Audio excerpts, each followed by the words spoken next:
hello. So everybody, LockHeat's very sniffly and yucky today. So Yeah.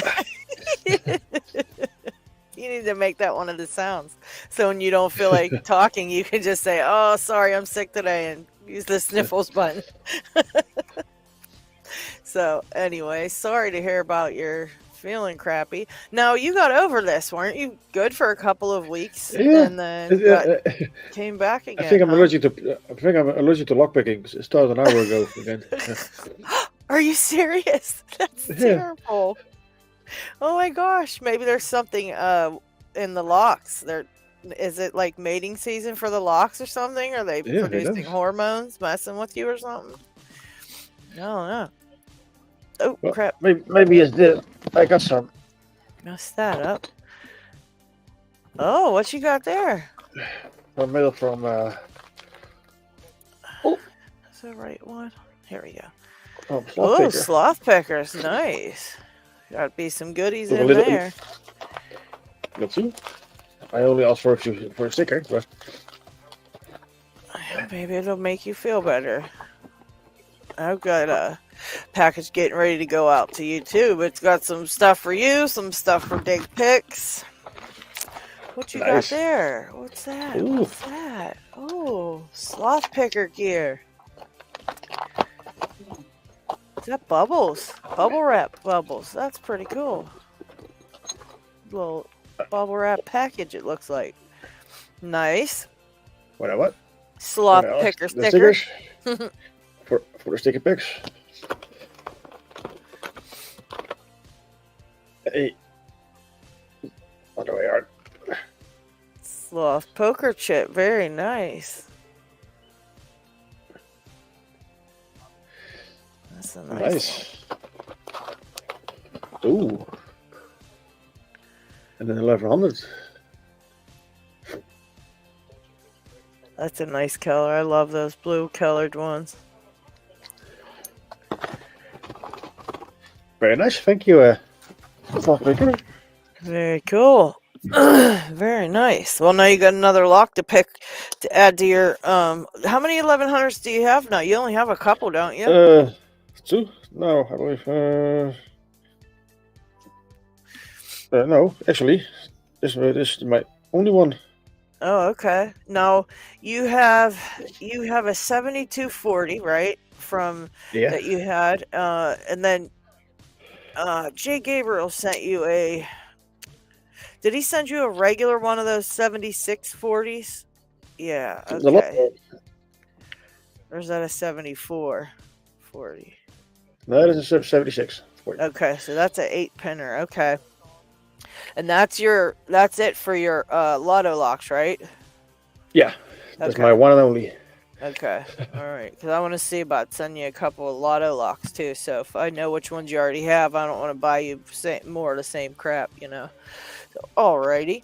Well, hello everybody on the chat already. There's a bunch of people that got here early, and it looks like Zoe the cat was first. So nice going, nice going. Then Lockchuck. Hello guys, Chris Capune. I liked his hello he said down the bottom of the thing. He says hello pickers or something. It just made me giggle. Hello pickers. All right. And somebody's here already. Kraken. All right. And he is picking his Asa 600 with barrels, he said. So he's still working on that one. Barrels stink. Who else is here? Uh-oh. Pocket Woman, hello. G'day. Is that a big, like, Pocket Woman sign in the background here? What are we looking at there? Yeah, That's what? New. I need one of those. No, it's old. I've just Is cut it out and put it together. Oh, I've had okay. this for years. That's really nice. Because the logo's not actually finished, I can't do the computer work to make it finish. I can't work the computer, as Lockchuck knows. I can't work the computer to add the bits I need to add and to change some bits I need to change. So I'm just going with what I've got. All right, so this is all Lockchuck's fault. Exactly, Lockchucken. Thanks a lot, Lockchuck. You broke Pocket Woman. I think I broke Lockchuck. I had him on for 3 hours all to myself, people. And that's all I'm saying about it, too. I heard Lockchuck had total control of your computer. Who knows what he did down there? And He had total control of me. Yes, he did. Yep. Total control. Hi, Pigsmith. Hello. How is everyone? Good. The crackles. I'm back to static. I'm going to tell you, this is very weird. You're not kidding about TLP. When he's on here, you do not have no static. That shouldn't be a real thing, but it seems to be the honest truth. That's so wild. It is. When he gets on first and then I come on, it's typically okay. Sometimes when he goes, it comes back, but last time it didn't. Wild. That's so wild. So, yeah, he says, do I need to get on and fix your mic, Picksmith? You do. You do. Or I need to get off and then come back on again. Yeah, so we'll have to do the whole thing over again. We'll just start the show over. Okay. And Tinny, yes, this means exactly the same thing that it means to you guys. So did you get it? No. I don't know what's up with this lock. I've been trying. Oh, thank goodness it's not just me being really sucky at picking. Okay. Usually whenever I send you a challenge lock that just is the most complete and horrible challenge lock I ever tried, you pick it right open. So I'm starting to feel like maybe I don't suck so bad anymore. Wow. This is great news. There's something with this. I don't know what it is. I haven't been able to figure it out. I don't know. But I will figure it out one day, but not today. I'm tired of picking it. So I finally got Silent Hill open. Oh, really? I did, and I you know what I did? I put the camera on, and I said, all right, guys, look, I've had Silent Hill for like, I don't know, the beginning of time. I said, this is my last time ever trying to pick this lock. After today, I'm done. I'm doing this video so I can send it on to Sadistic, and I said, I'm just going to video my last attempt, and I freaking got it open, and I could not believe it, and then I broke it. So I had to send it back to you, because now the key won't go in. You broke it? Everybody's breaking my lock. Unbelievable. Well, I don't think it's really broke. I think I don't know. There was a little pin that looked like a cone almost. And I'm wondering if I might have put that in upside down or something. Because the key goes into like the third pin, it seems. And then it gets stuck. It doesn't get stuck. It just won't go any further. So I don't know. Okay. Yeah, because at first I put it back together with the key in it, and the key wouldn't come out. And I'm like, what the heck? So I turned the key and gutted it. And, then I made sure everything was okay and put it back together again. And then, but I didn't leave the key in it, which I probably should have left it in it instead of taking the key out of it. So I put it, now I can't get the key in it. So I'm like, at least I know you can get the top off of it, like to slide the thing over. So I figured I'll let you do that because I don't want to chew up the lock trying to get that off. But yeah, I think it might be that. It's the only thing I could think of because I just don't know. Looks like Kraken's got some goodies there from Trucker. What has he got? Some nice stickers, magnet. One thing I do need to tell you, lady, is you freaking nailed it. By what? You nailed it. Nailed what? No, what did I do? Your comment on picking principals, sergeants. You're going back and forth with those custom pins you put in there, or somebody put in there. It's like you had that big long explanation, and it's like, yeah, that's it. Perfect. I was wondering. I'm like, but I said, I'm kind of thinking that's it. I said, but I'm going to let Picksmith take this one because I'm probably wrong. So it's good to know I was right at least. Yeah. I recommented and said, nope, that's exactly it. Awesome. I'm glad I got something right. All right. He's got some nice trucking. He's got a couple of every trucker sticker. That's pretty cool. Nice. And a trucking chip. Very nice. But yeah, so let's see. Who else is here now? Oh, is that TLP? Yeah, I'll try to get on long enough to fix Smith's mic.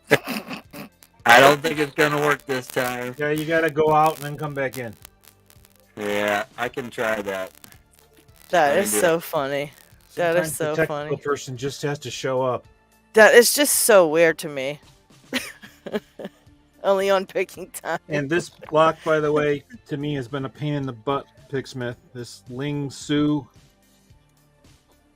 Is that a Picksmith I challenge yours. lock? It says Picksmith number 4. Oh boy. Who is that? You leave and Looks come like back. Oh, not yet. Pocket Women went dark. I think that's Pocket Women down there. Yes, it is. And Picksmith still hasn't back yet. Oh, Pocket missed Women's the shining second. lights, I think. Something's going on.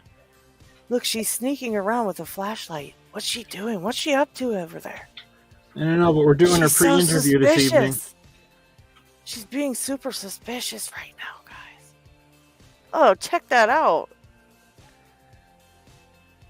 That is cool.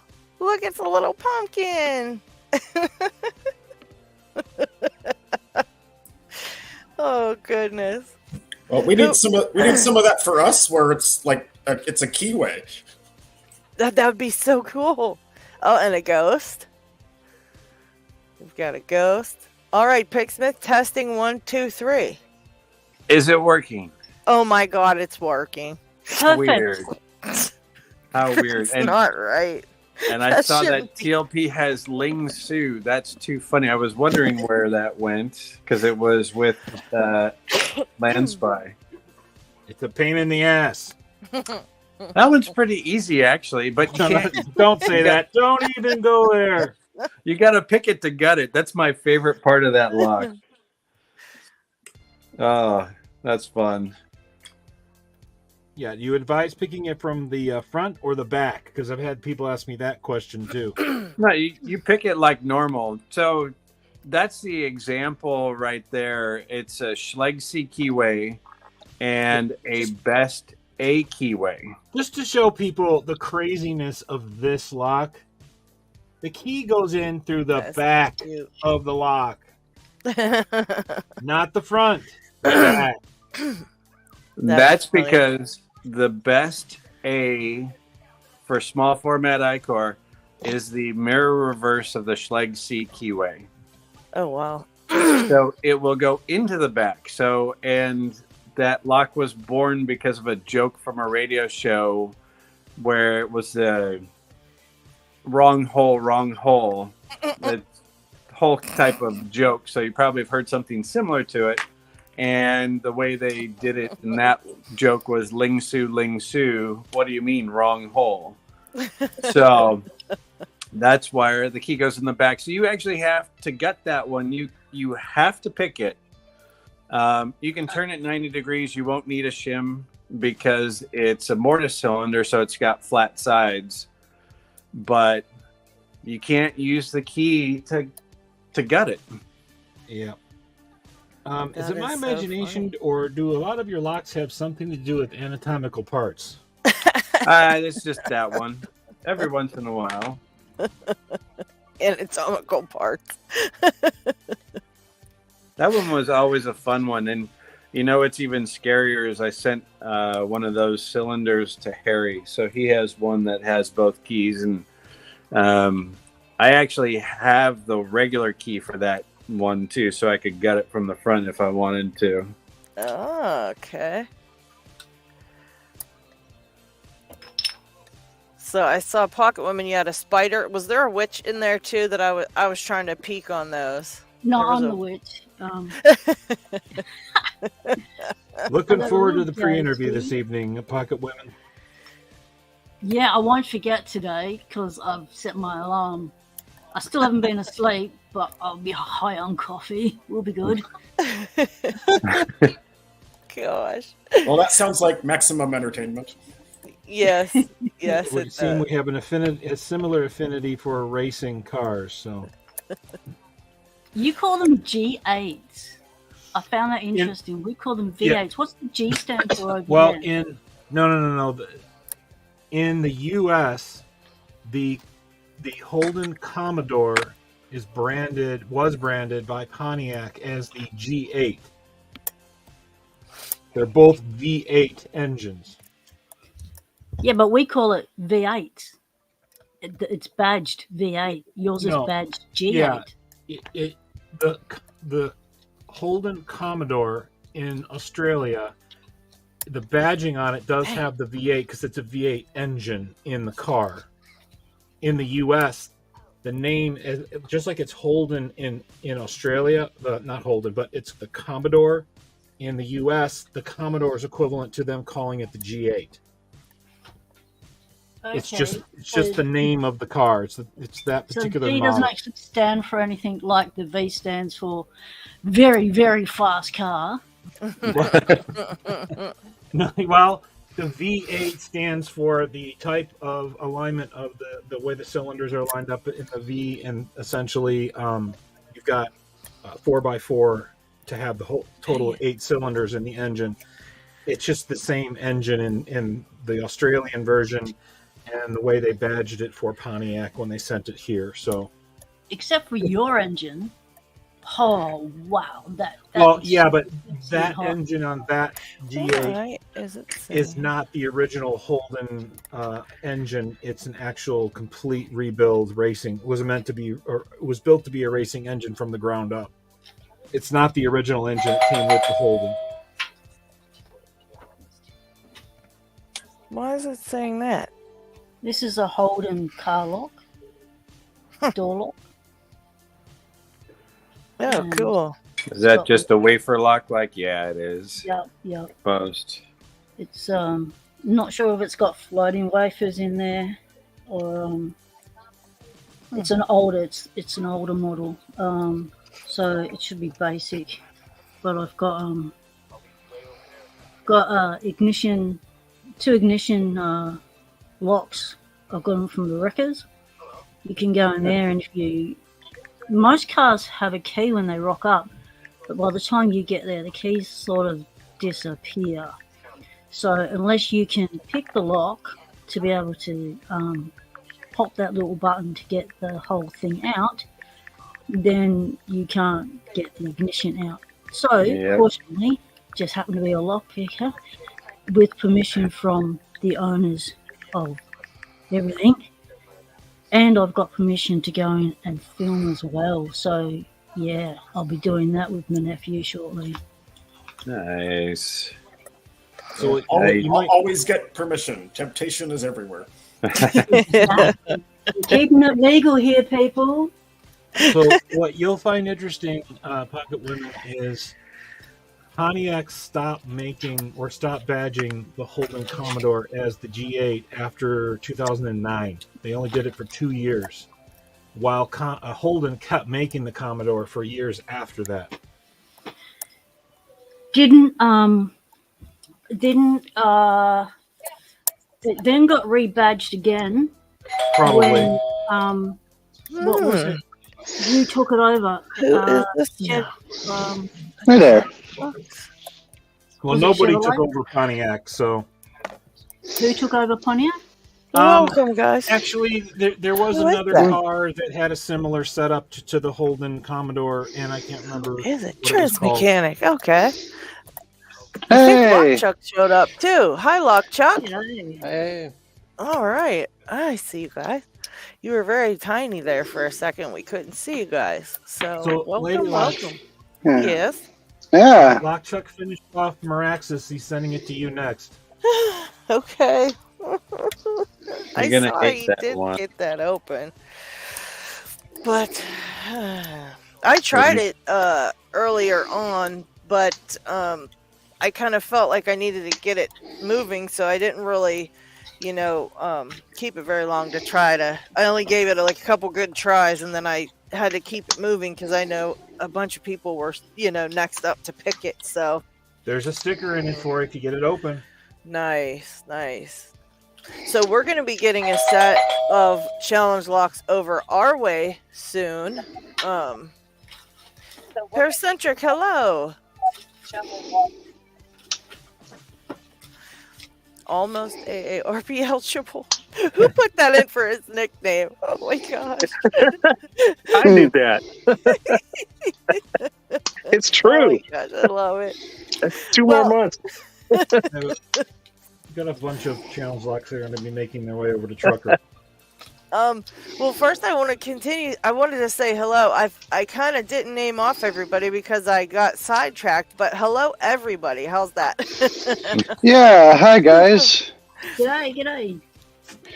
So I'm going back down through the messages to see if I missed anything, but yeah, D-Mac's on here today, and I only bring that up because D-Mac's going to be in that group of locks that we're getting. There was the 7 Deadly Sins is coming over here, so these guys are in the process of getting them sent over to me. So we'll be making up a little bit of a kind of a list, if you will, if anybody wants to give them a try. But they're only staying here for a limited time and then heading back overseas. So just a heads up, D-Mac has a lock in there, and also Harry Boat and Nick's Picks, Craig Berry, Nick Hope. I don't know how to pronounce his name, Hosa, and myself. So we all made challenge locks in a set. So they're coming here soon. So if anybody's thinking they might want to try them, just give me an email or a message or something, because I want to try to get a little list going together. So I can get them moving as soon as I get here. But just a heads up on that. Wow, you guys talk about camera shy. I've been picking this thing on and on and on for the last week. And today it's just dropping pins. That's a Toyota ignition. And what key is that? Is that the TR47 in it? Hang on a sec. This is the difference between having an ignition key and being able to pop that little button, and not having an ignition key and not being able to pick it, and then having to get it off. Oh my gosh. But an angle grinder. Ooh, Trying to say that's rough. So normally it would turn to what do we got? Off, lock, auxiliary, or on. Yep. And depending on where. So, and then you've got access to that little pin. Whereas I could not turn it, which meant that the pin was not accessible, which meant it wouldn't come out, because this was one of the cars my nephew had lost his key to. He was scrapping. So I said, can I have the locks? He's gone, yeah, sure, Arnie. How do we get it off? And it's like, yeah, leave it to me. 2 hours later, I said, nephew, I need the angle grinder. You got it though, didn't you? That's as a mechanic, I gotta say that's definitely one way to go about it. Yeah, I used to do automotive as a locksmith. I hated that stuff. Yeah, I don't think I could ever actually do automotive locksmithing. And I got this one as well. And I That's too funny because I look at that and I see it's a Toyota ignition. It's like, whoops. This one is a Verada. Hey. This is a Magda. So this is a Mitsubishi. Mitsubishi. It's a Magda. Mitsubishi. Verada. Mitsubishi. Mitsubishi. And this one is the Toyota Corolla. So this is 1995. I got the ignition and the locks, but the key does not fit the lock, so it's obviously been switched out at some stage. But as you can see, when you turn it, that rear end does a little thing all on its own. A little how do you do. And this key is what? Let's have a bo peep. yeah. 43. Yeah. Yep. TO40 or Y43. I was wondering, just because Toyota used a split wafer system on their TR47s here in the States. Yep. And this is the boot lock out of the Verada. So out of this one's, not out of the one I completely had to cut off. So and that one belongs to that. Let's not get on me. I think I've got 3 ignition locks now to play with. That's pretty I cool. bought one and the locks from the salvage place. It's called You Pull It, you go in with your own tools. Oh yeah, we have one of those here They by accept me. prices for things. Pretty And cool, then yeah. I've got, but what was really cool, well, I thought it was really cool. Vegemite flavor ice cream. You're sick, cracking. You have problems, cracking. So this is in my to-do drawer, which is right near me. So the first lock I scored from the Verada was, and it's 2004. That's the car that I did the demonstration on the Tinker bracelet on being able to smash the window. So that's 2004. So that was the year just before they changed the law, where you had to have all windows a certain kind of window that didn't shatter. So this was the last of them of the year. Any cars made after 2004, they have that film or whatever it is inside them where it does break, but it breaks as one piece in lots of little pieces. Right. This was the first lock I scored, which was the glove box lock. And I thought, cool, the glove box was sitting on the floor, and I thought, I grabbed the lock out of that, nephew. He's going, yeah, sure, Arnie. And then I said, what about the ignition lock? And he's going, yeah, sure, Arnie. 2 hours later, got it. And then I said, can I have a door lock too? He's going, yeah, sure, Arnie. I got it, but I scored the whole lock. Like, let's just not muck around here. Nephew, you want to see how these things are put together?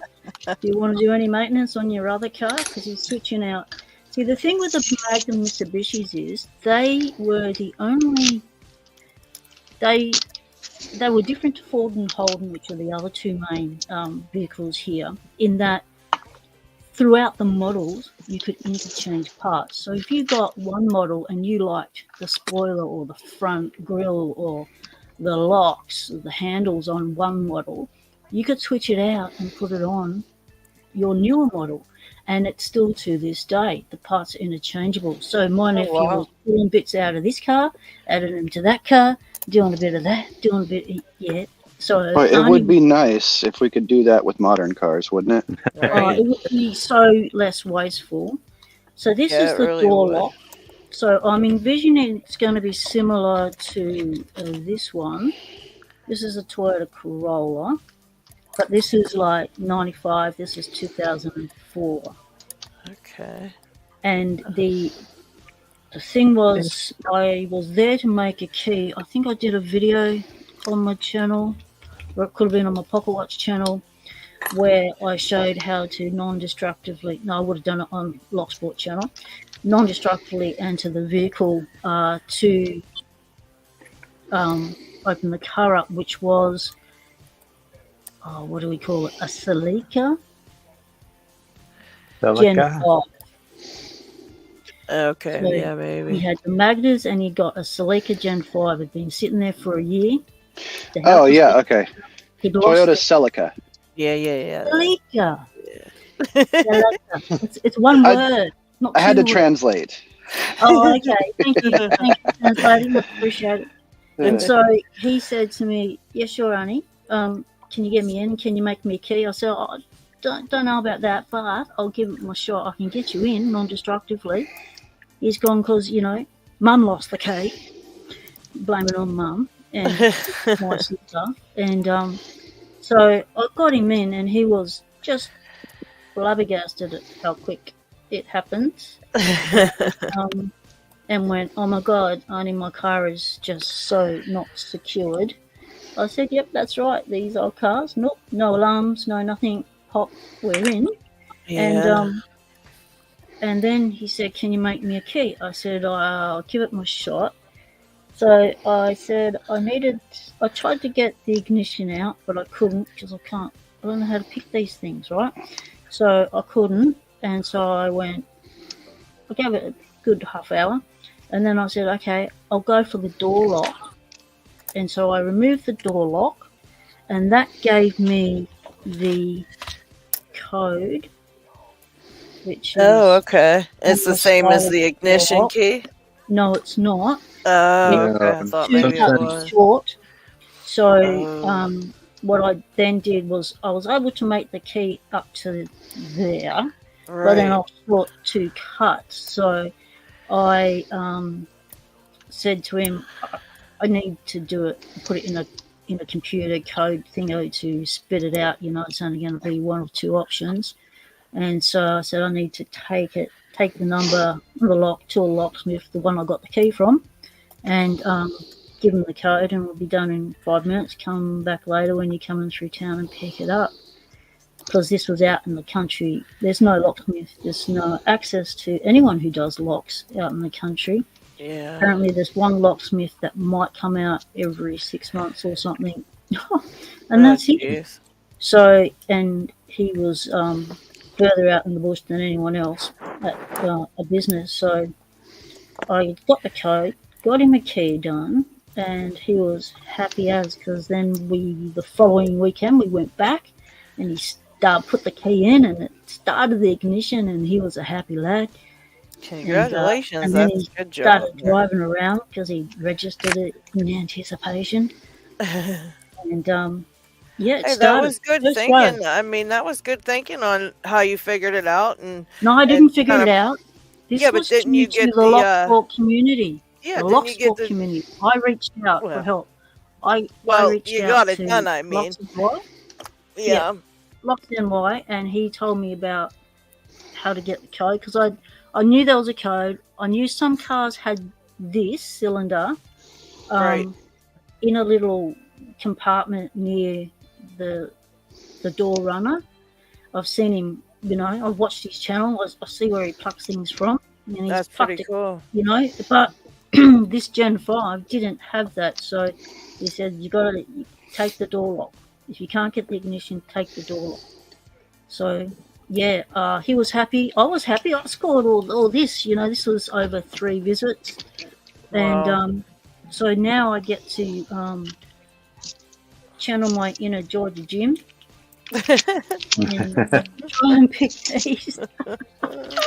But first we're going to do the Lockwood Twin. We're gonna crawl before we can run. We're doing the Lockwood Twin. How you doing on that Lockwood Twin, anyways? Yeah, up to pin 5. I can pick it consistently. However, LadyLocks, your advice was to learn it really well. Right.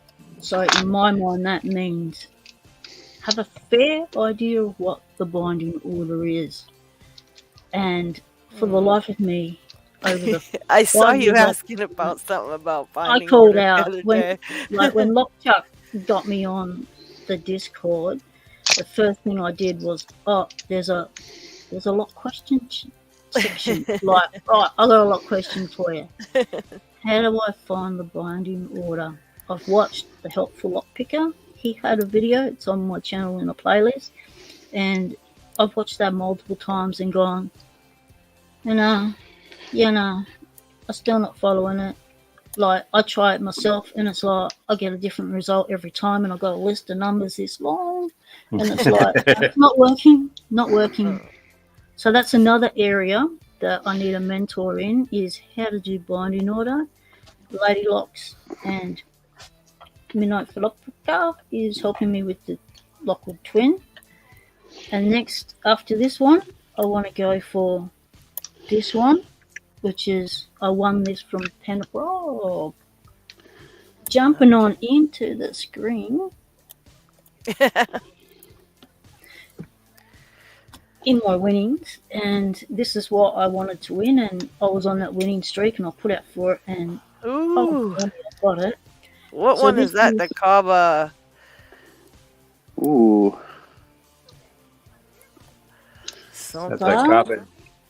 Does it say star? Oh, Yep, maybe a Kaba Kaba Star. patent. Ooh. And Oh, I don't my. know how many pins it's got.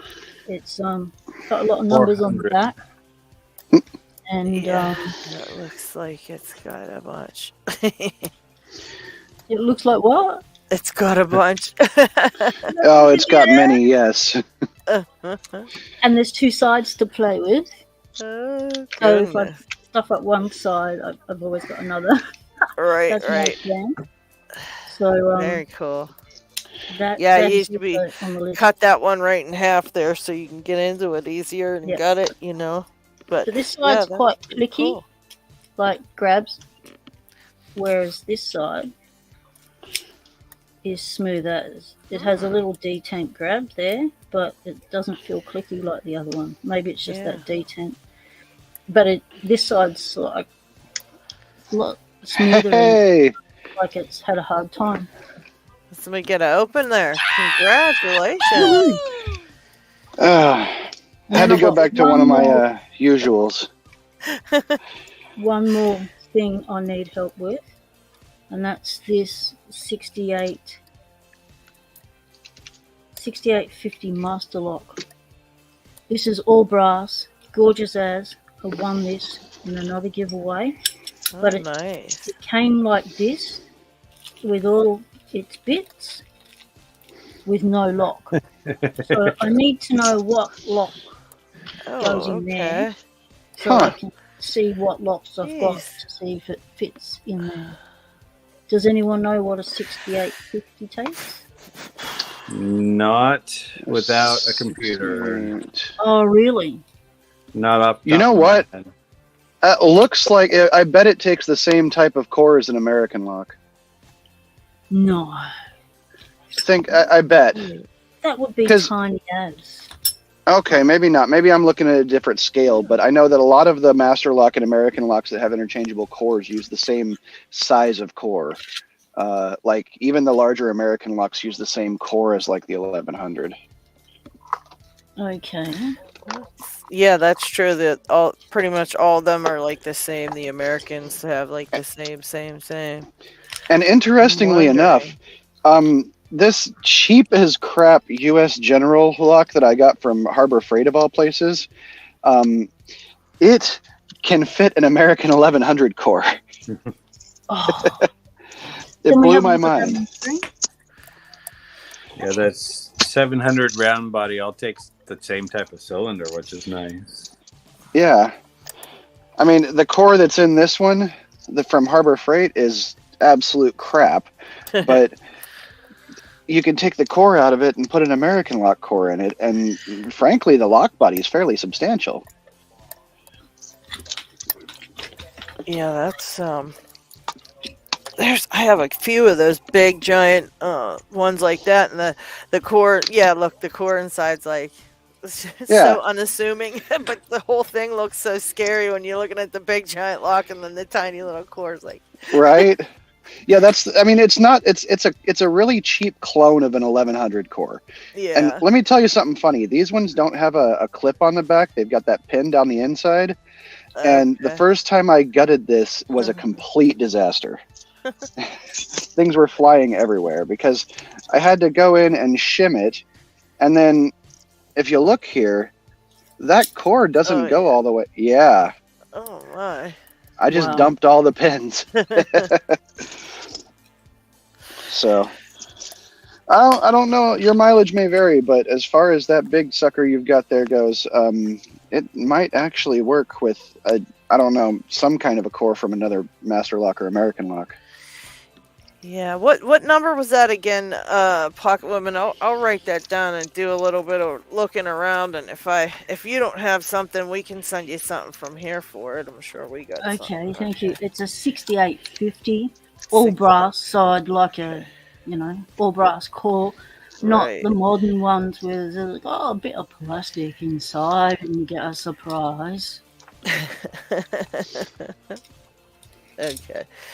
I wrote it down for us. We'll figure it out. Oh, speaking of locks with interchangeable and like replaceable cores, you guys got a little bit of a sneak preview of what I'm going to do for one of my next videos. Hopefully, I'm just going to do a whole rundown on these ABUS 83 series locks Nice. because they're incredible. I'm sure half of you guys at least know this already, but you know, you can take the core out and they sell every keyway you could possibly want. That's And- actually what I've been working on the last. I've got the green and the blue and. Right, and you can TLP did a repin it. huge yeah, he's done a video about the things that you can use for the attachments for all the different cores. You mean this guy right here? Mm-hmm. Yeah, Yeah, knob adapter. that's how I just had my Everest here in it. Well, actually, it wasn't that Everest. It was. So that's how that would go in with an adapter bad on boy. top. Yeah, so this is the adapter, and it goes in. Well, that's the adapter for the locking mechanism, and then here goes in like that, and then it just handily fits in the lock. There's two different tail pieces. One that can be used for the screw cap type, like that, which would be like an Ilco 1599. But there's also the Ilco 1535 or 1935. That's like an arrow that has a little ring on the back of it and a C clip or E clip on it. Yeah, there's these bad boys. Yep. And pardon the mess, this is all the spare parts I have for this lock. I even have a Z-bar for it, although I don't think I've ever used the Z-bar. The Z-bar makes it fun. Key retaining, but if you turn it over, it becomes your shackle remover. Right. Yeah. Although I've actually found another way to remove the shackle on these that I was actually going to put in my video because I think who was it? Was it LadyLocks? Was it you that was having trouble with that? Okay, yeah, so I sent mine off to I think we tried to do it here on picking time, and then whatever I used for it, I pulled out a bunch of crap out of it because of course I broke it, and then Locktalk was cool enough. I sent it to him because I had the shackle, and he actually fixed it and buffed it all up and sent it back to me looking like a whole new lock. It was gorgeous. Right, that's awesome. So this is actually one of the turning tools out of the Covert Instruments kit. It's, you know, everybody's got something like this, right? And this short end can go up in here and rotate the locking mechanism, and what you'll do to remove the shackle is you over rotate it. Okay. So you go into where the tailpiece goes, and you have to be mindful of how you place this because you're going to have to clear a little ledge that's down inside there. I hope I can get this on video. Yeah, okay, so you have to clear that ledge, you see? I hope I'm showing that right. But once you get to that point, you can actually just remove the shackle. Nice. Yep. And another way I seem to have removed my spring and ball bearing too, so I'll have to put those back in. If anybody wants, I can measure one of the ABUS tools and show you the size of it. You can get one of these. Yeah, because I saw that ABUS tool. I was thinking of getting that because I didn't realize you could do it just like this. So I thought, oh, I'll have to get one of those. But I never ended up getting it. But I did see they did have a tool for it. I thought that'd be handy to have around, you know. The ABUSness of the flat part fits right inside that. So it stays snug, but you still have to over-rotate to get it to a certain point to get the shackle out and release the ball bearing at that point. Yeah. Right. I had mistakenly said on one of your videos that you could just do it with the lock in place because I forgot that like you do have to over rotate it. Right. Okay. But if you took a cylinder that you had a key for, take out the shackle or the cylinder screw, flip the Z-bar over, and turn it like you normally would, it acts the same way. Oh, okay. So the Z-bar can be a shackle remover as well, too. I didn't know that until I did a challenge lock where the shackle popped out on me after picking it. It's like, what the heck? And then saw that it was upside down, and then I realized somebody had found that out. And it's like, oh, okay. Let me show that on video since I'm here. Get a teaspoon, and the end of the teaspoon, not the round bit, the other end, you can just cut it into like a T shape.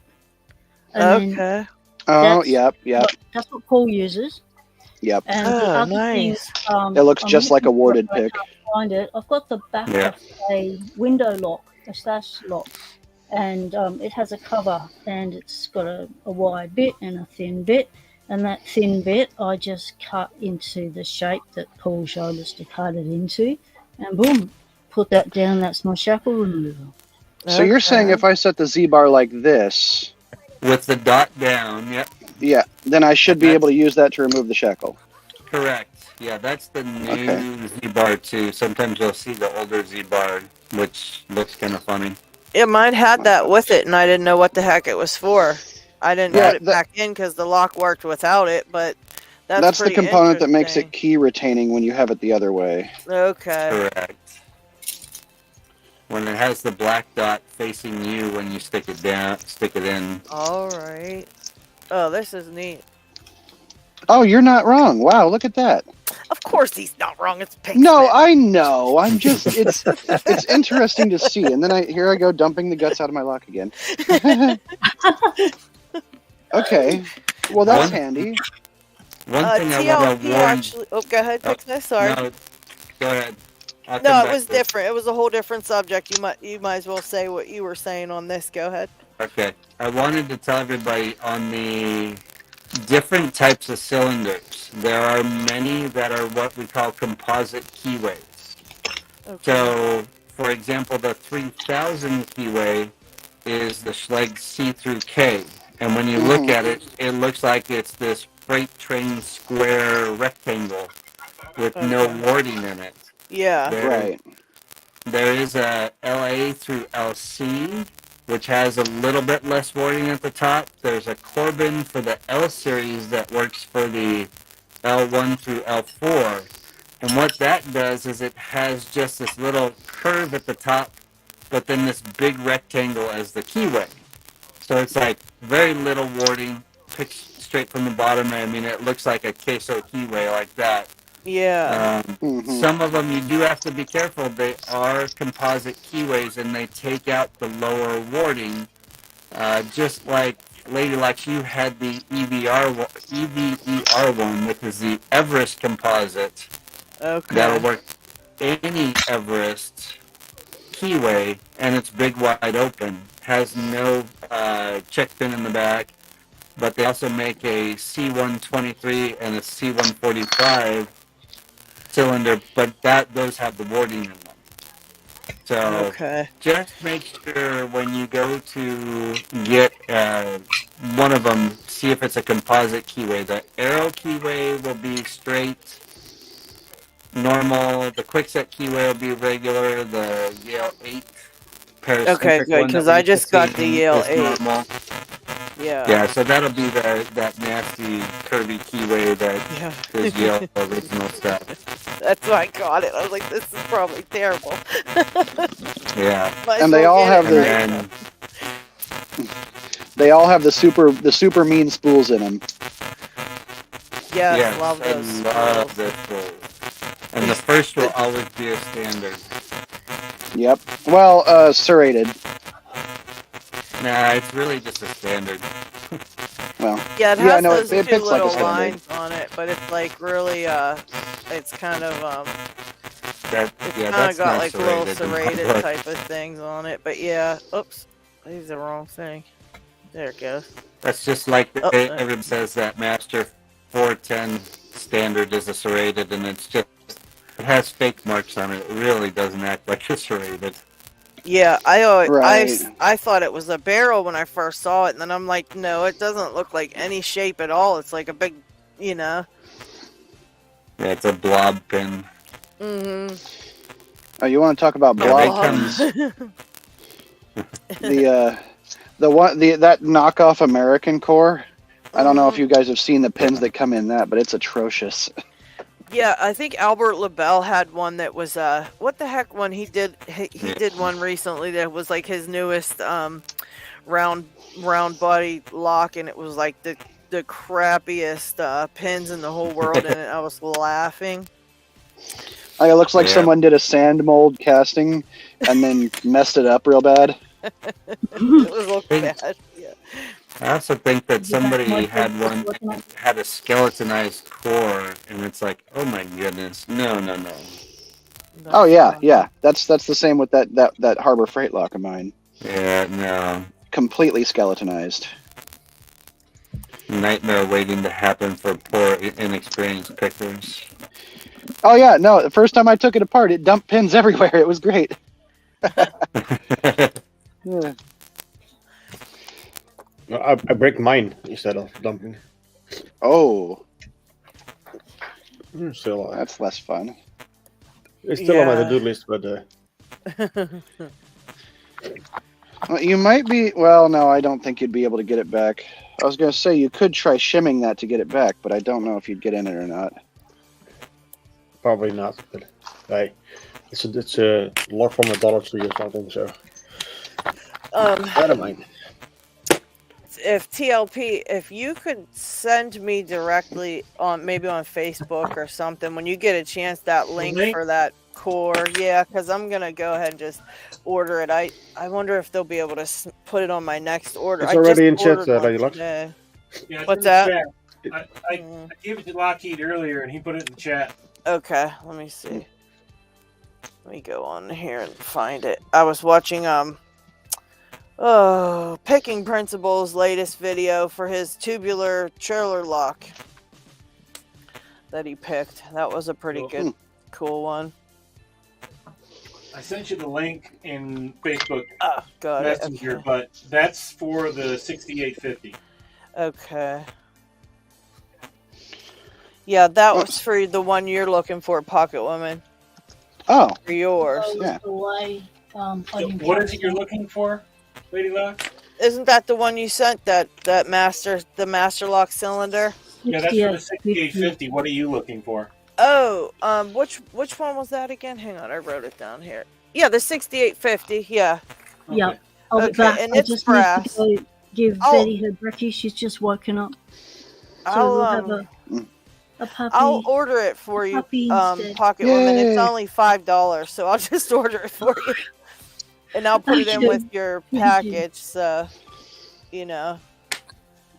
Oh, There we go. speaking of picking principles, did you guys happen to see his video on those acrylic followers that he made? I don't think I saw it, but Lockchuck Yeah. made me a set of acrylic followers that I have, the clear ones. Yep. I love that thing. I convinced Picking Principles to well, I asked him if I could buy a couple off of him, and he was like, "Here you go." So I've got this lovely clear They're acrylic follower amazing. here. Yeah, Oh yeah. I have a flashlight I put next to it, and you don't even have to put the flashlight on it. And sometimes if you just move your hand off the bottom of it, it'll totally light up anyways, just because your hand's not at the bottom of it. But it's pretty nice. Right. Oh, I can't probably light it up from here, but yeah. Yeah, no, you can see yeah, that, there we yeah. go. That's so Yeah. nice. It helps so much. It's great for making sure that you don't have any traps waiting for you down the the middle of it. It helps to get all your stuff on there too, because of when you're trying to record for like a belt submission video and things like that. It helps to light up so people can see what the heck's going on with it, you know. Right. So you guys might wonder why I've got this thing on here, and this is another little bit of a giveaway or not a giveaway. This is like a foreshadowing. I'm putting this on another video of mine, but everybody's seen people do that, right? Has anybody actually tried to pick one of these? Because it's full of security pins. I don't Yeah, think I've ever picked that one. I did a bypass video on that thing, and then I fixed that one too. It's not all that terribly difficult, but I mean, it's not hard, but just like look at how deep the false set is after I knock this first pin out of the way. It really just look how far over to the side I've gotten that.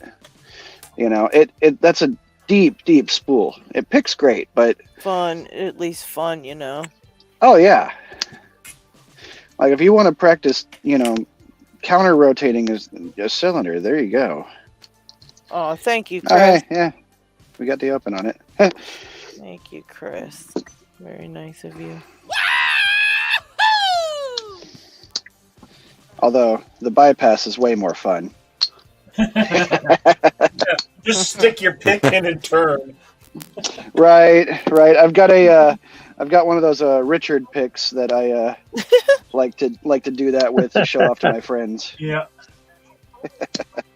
Richard Picks. That's a good name for it. I had 2 of those, and I did a shorts video on bypassing both of them in like 15 seconds or less. That's so funny. Do not secure anything important with this lock. Right. Oh, that's just like those other Harbor Freight locks, the Bunker Hill ones. Those really get me because you can just rake them. Do I have a rake out here somewhere? Yeah, those Bunker Hill ones are so fun though. Even though they're all standards, they're just fun to pick. Just because you always feel like a boss. You just feel so. You just feel really pro. You just put your rake in there like that, and just kind of falls open. Well. Wow, your locks just open right up on camera. Are you a wizard? No, I'm intentionally grabbing the easy ones because I was. Spell for the rest of us, so we can have that happen. Well, see, here's my actual secret is sarsaparilla. It'll cure what ails you.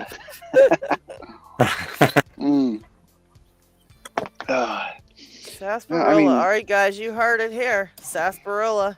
It's the way to go.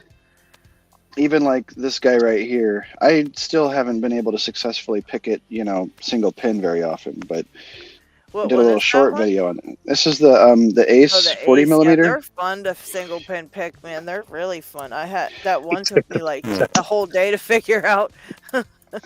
Okay, but what's even more fun is when I just insert the rake and then just nudge it over to the side and it opens. Oh, there's Derek.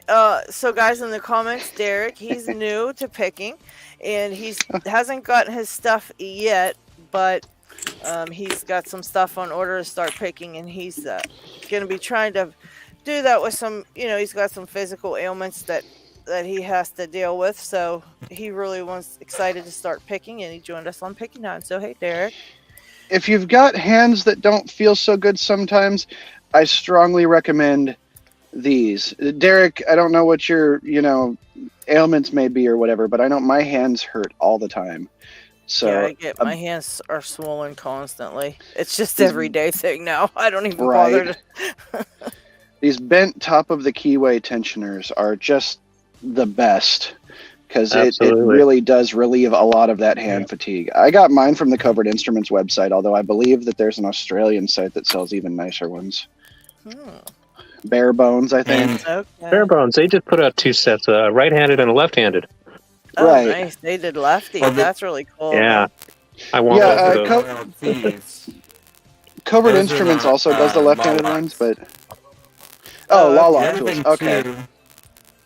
The other thing, too, is you can bend your own picks or your own wrenches because LLT, like this is a 2 millimeter. LLT is meant to, you can bend these to 90 and they won't break because they're cold form steel.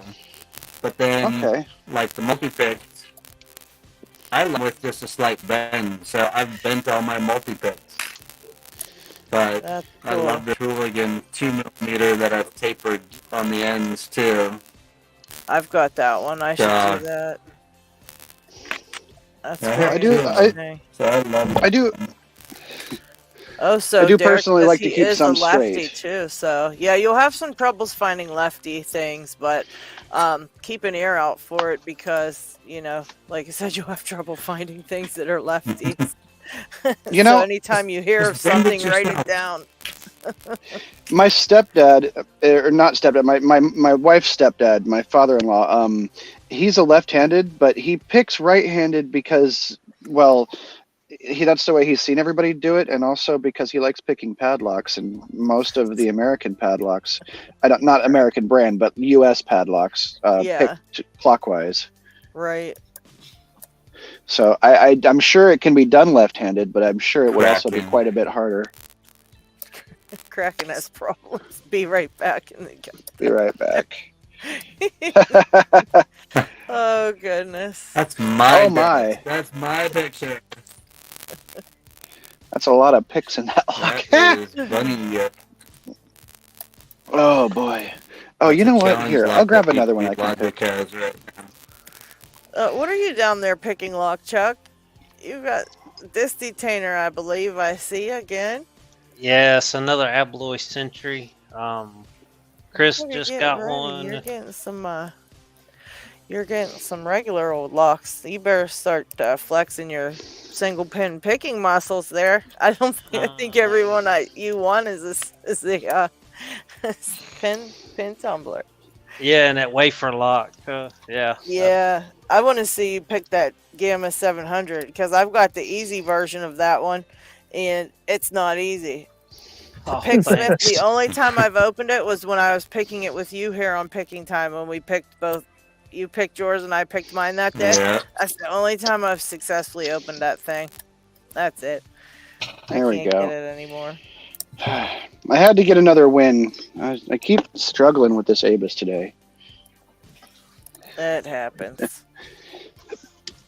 It's camera shy. Yep, that's probably true. Although Picksmith's challenge lock is like one of those likes has to be on camera. Has to be on camera to open.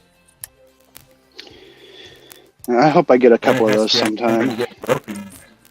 Well, it misses you. It's been a while and it wants to see you again, so it had to refuse the key, and and it's me. Come on, I was due to wreck something. It's been like a week. I just messed something up. Sergeant Cheese Badger came back to me, so I've got to fix that and then send it to Trucker. Yeah, I was all ready to send this one on to Sadistic, and I was like, man, I just can't think of what it could be. I don't Box know. full of challenge locks I'm sending off to Trucker, so. Trucker's going to have a great time.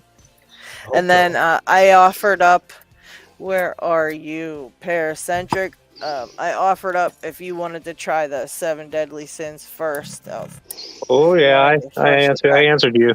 Okay, I didn't check it again, but yeah, I figured. Then I sent you a meme of me blessing myself. Yeah. Oh goodness. Yeah, we're gonna have a logbook with it and stuff. There it is. Well, so you can write in your experiences and. Sorry, Picksmith, but I have to run. Sorry for your mic. Okay, I appreciate you fixing me for a little bit at least. Finally got her on It camera. started sounding a little scratchy. I was thinking maybe Nice job. you paid for only so many minutes of clear mic time and it was running out. Is that what it is? Picking time penalty. Right. Everybody take care. Thank you very Take care. much, DLP, and good luck on your interview with Pocket Women later. Your pre-interview, at least. Yeah, I won't forget. Yeah. Everyone's got to remind me not to get involved in a 6-hour chat again. No, at the moment, Who made it through yeah, last 2 or picking 3 time? hours. Hands up in the chat if you did the 6 hours. Oh wait, last week? No, I was gone. Yeah. I was not home. Well, yeah, it was like 6 hours and 20-some minutes. Wow. It was insane. Totally insane. That's Lockchuck incredible. was a trooper, yeah. Well, first, I don't know what else to LockHeat pick. was a trooper because he stayed on for about 4 of the 6 hours, so he was on a long time. It was late. Here, I'll pick this. But Pocket Maybe Woman I'll pick stayed the this. whole one. She was here for 6 whole hours. That's And incredible. then she couldn't believe it. She was like, "Nuh-uh." I was like, "Yes, it's been 6 hours." She's like, "There's no way." By the way, So, I'm trying to remember what actual locks you can find these in, but this is a product that I know Schleg and a handful of others make. I like this one particularly. That key and knob cylinders, it's an adapter for like a deadbolt, and I love it to death because Not an I like adapter, picking these in it is hand. It's the deadbolt face for all the Schlegs. They've been making something like that forever. Right. I've only found a handful of them. I'd like to find more so I could give them to people because I know that they're just so handy. for picking in hand, you mean to hold it? Oh, yeah. Yeah, because it's Yeah, it's a I guess little that's bit bigger pretty good than idea. Yeah. it's a little bit Almost bigger than your any- standard like mortise cylinder. almost any of their deadbolts, current and past, within probably the past 20 years, are that way. Yeah, I So you had just one need of to buy those. a deadbolt, and it's just the face of it. Okay. Because Yeah, I've found you a must few have that the were quite a older bit bigger. version. Yeah, that's the one I had. Is the bigger one. I think it must have been the older version because it was on an older. It was like an older. Yeah. Yeah, those Alright, were actually, the let me see. residential ones that were sold. So the whole face was part of the housing, and then there's other ones where there's just it's about the size of a mortise cylinder or rim cylinder. Yeah, that Right. big one there's the one I had. Yeah. These Wow, big you got chunky them all. suckers. Oh, wow. Yeah, well, Yeah. I was thinking of cutting them down to make them more like sizable or whatever, make them easier to hold on Yeah. to. Because like this one's, I mean, it's almost all right, but then you've got this guy and it's giant. Yeah, that one's a little much. Yeah. You know. That But one then this there, guy right here that is one my you've got is the nice one. That one, yeah, that's a nice right. size. That's what I'm saying. I hope I can find more like this one specifically. Let's make You that can one more actually- comfortable in that. You can get Pocket Woman uses her small rig for hers. She just holds that in hand. And they also you can get 3D printed a handhold that you can use for different cylinders to pick in hand, and it has the little adapters for each cylinder. Right. I'm It's actually pretty waiting nice. for Mr. Hazard to send me well, he sent it. I'm waiting for it to show up. An adapter for these bad boys. Oh, These look at LockPicks. LFICs. That thing's cool. Yeah, that's the one. Oh, yeah.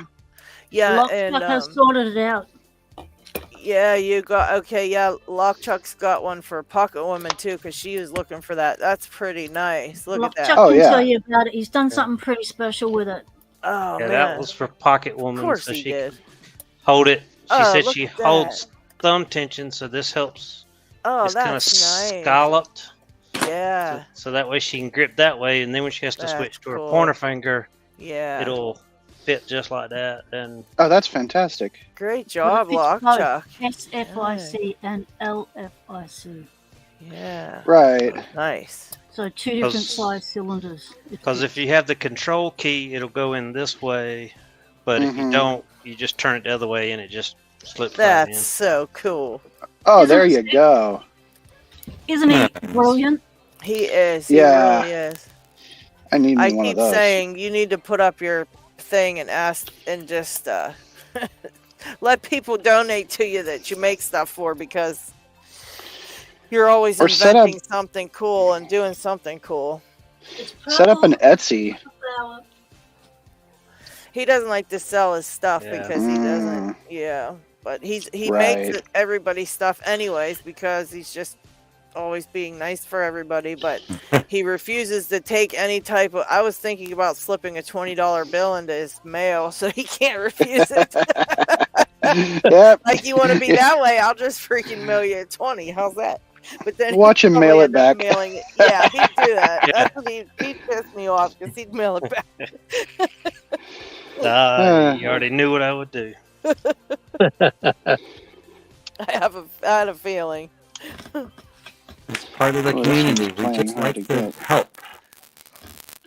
Right. Exactly. That's why I think, I think it would be nice to at least let us have a hint at your PayPal or your email address so we can hunt you down. And then if we want to be nice back, we can. What it's about is it's a witchy thing, because witchy stuff. It's about energy. Money is energy. Time and effort is energy. So money's just another form of energy. So to reciprocate someone's time and effort and materials, Yep. you give them money. So it's an exchange of energy. Mhm. Energy, people. Talking about energy. Did everyone see Terry B. Pickens' video on the 100-year-old cabinet lock? Yes, that was cool. Yeah, that's cool. Oh, Holy yeah. moly. Well, I'm wondering, Terry B., you're in the chat, mate. You still there? Is this one of those? H and V, HT and V. So Henry Thomas Vaughan. And I've got the Wow. little rim cylinder that goes in the back. That's I've just pretty been neat. scurrying around with all my old keys, seeing if I can find an actual key, because the key is beautiful. It's so ornate. It's just beautifully done. And so that goes in. It's got quite. That's wild. That's that really nice. Much these days. What was your question to Terry? He says he is here. So, and Chris says he believes it is though. But is this one of those Henry Thomas Vaughans? Because they, Terry B said they stopped. The company ceased in 1927 when Yale took them over. So if you've got anything with H and TV on it, then you've got a lot. He said that is one of the first. In 1927. Yeah, he said that's one of the first pin tumblers that made in the UK, and that is it. Yes, so that is it.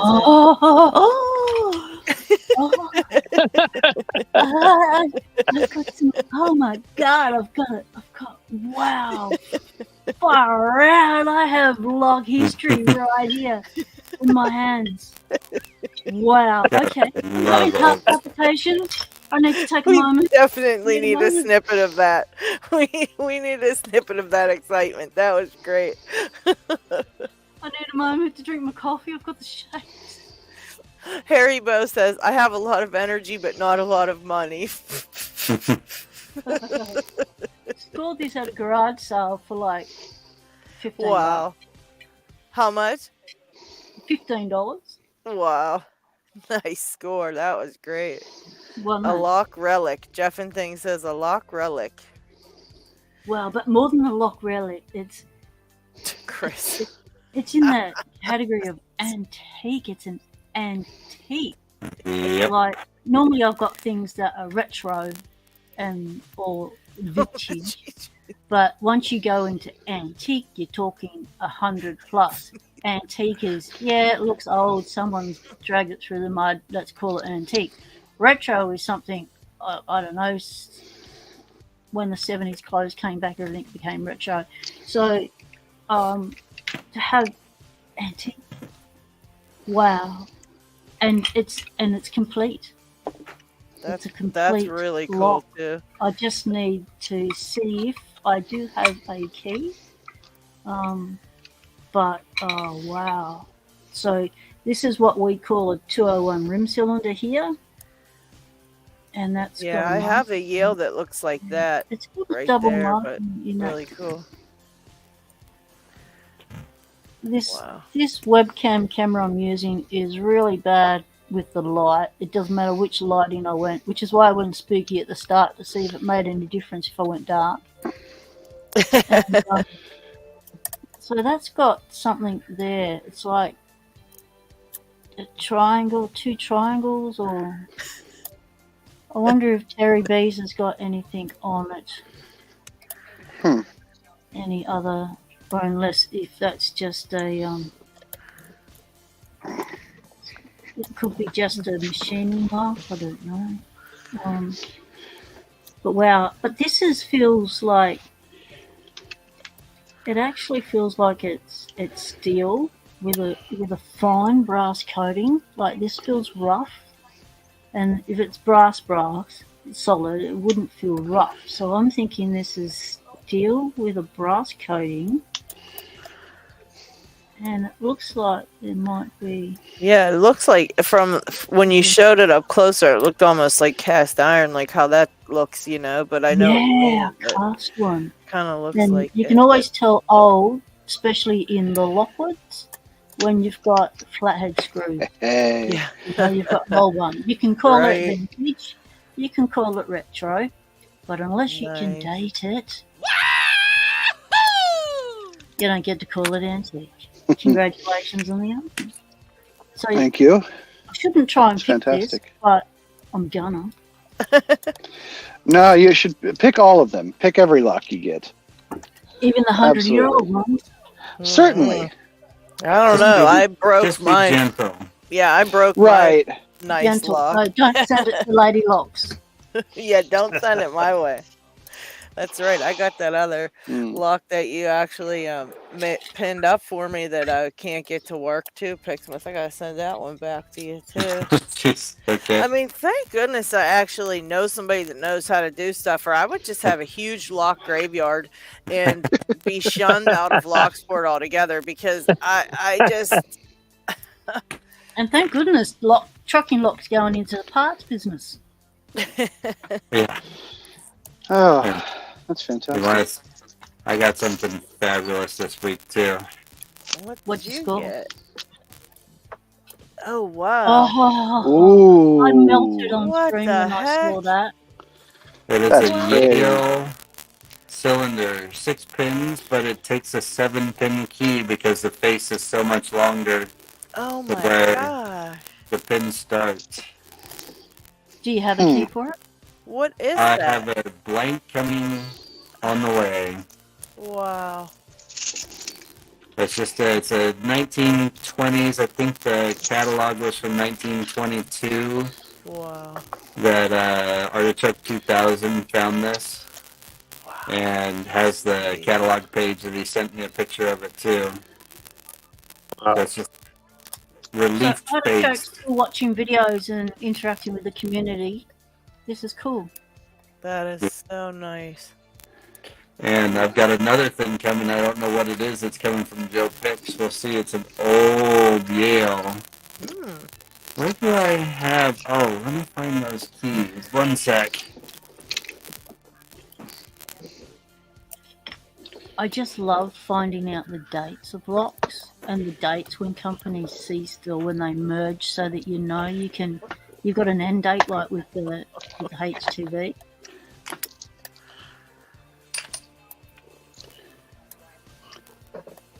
Ooh. They're trefoil keys, but they're blank. Oh my. Wow. And so they're Yale, Stanford, Yale in Town, Connecticut, USA. Look at the wording on it though. Oh yeah. Corrugated keyway. That's something. So is So that like a padlock lock or a?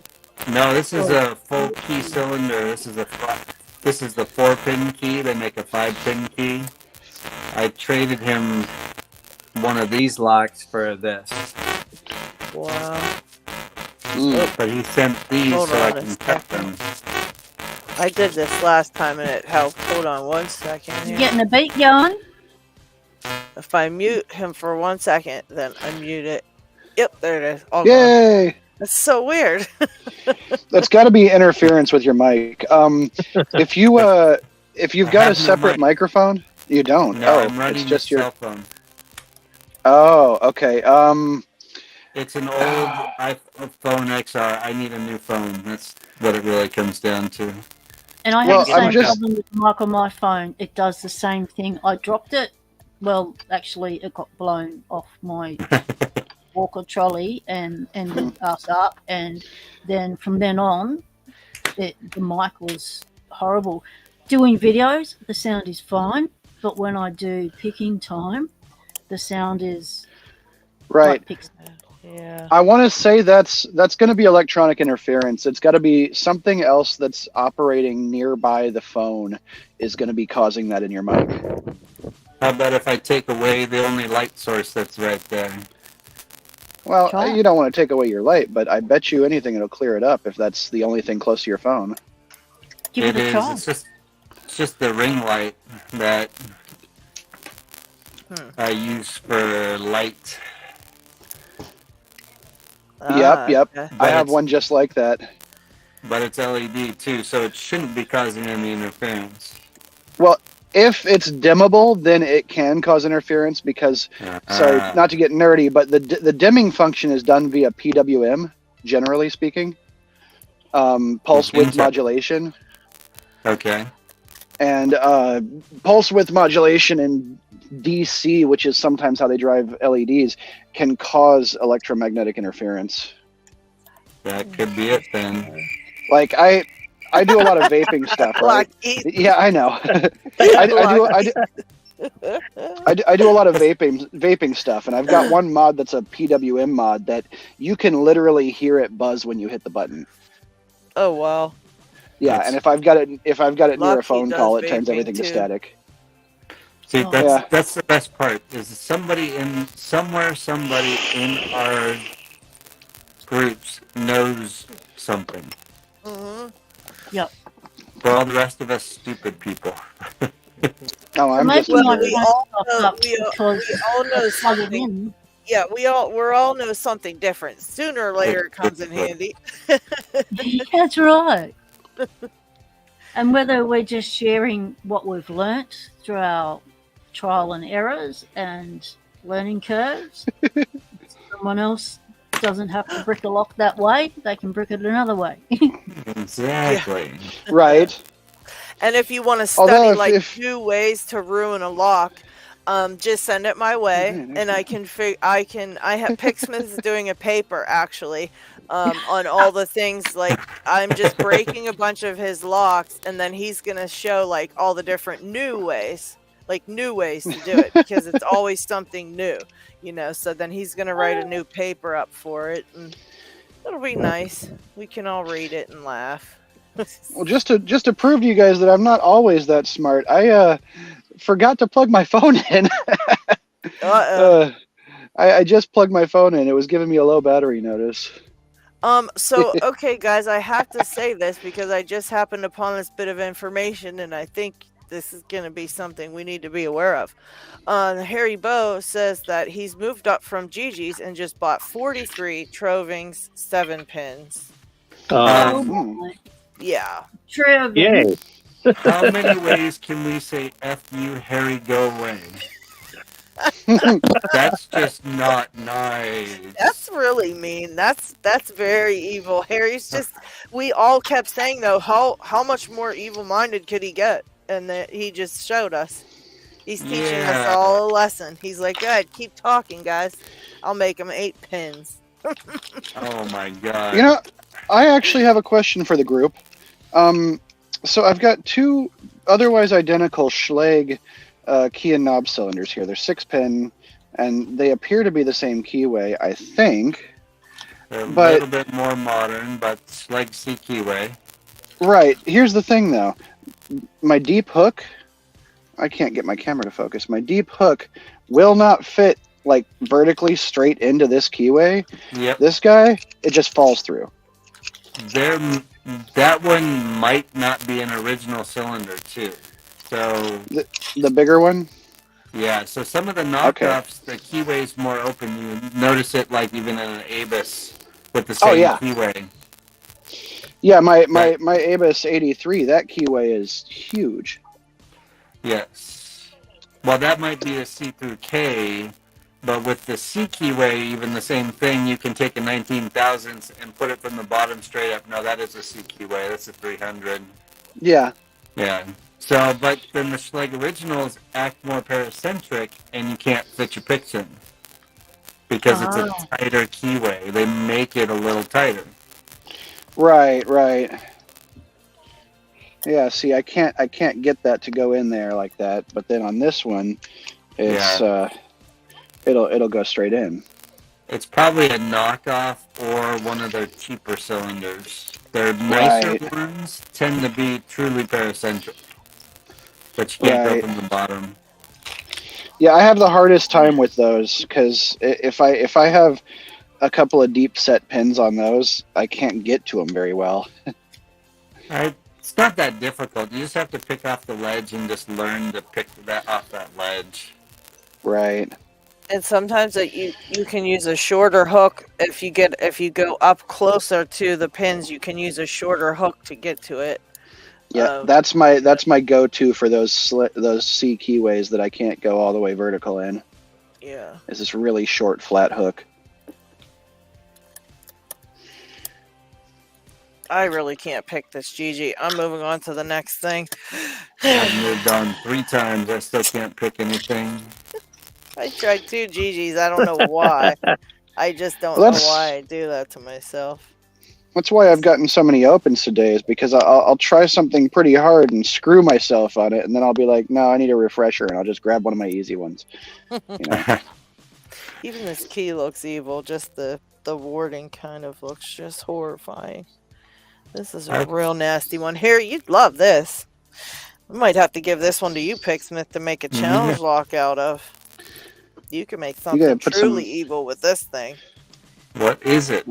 It's a GG, yucky, horrible GG with a terrible keyway. It's kind of looks like that, like those Avis ones. Yeah, oh man, that's the PX. That's a mean one.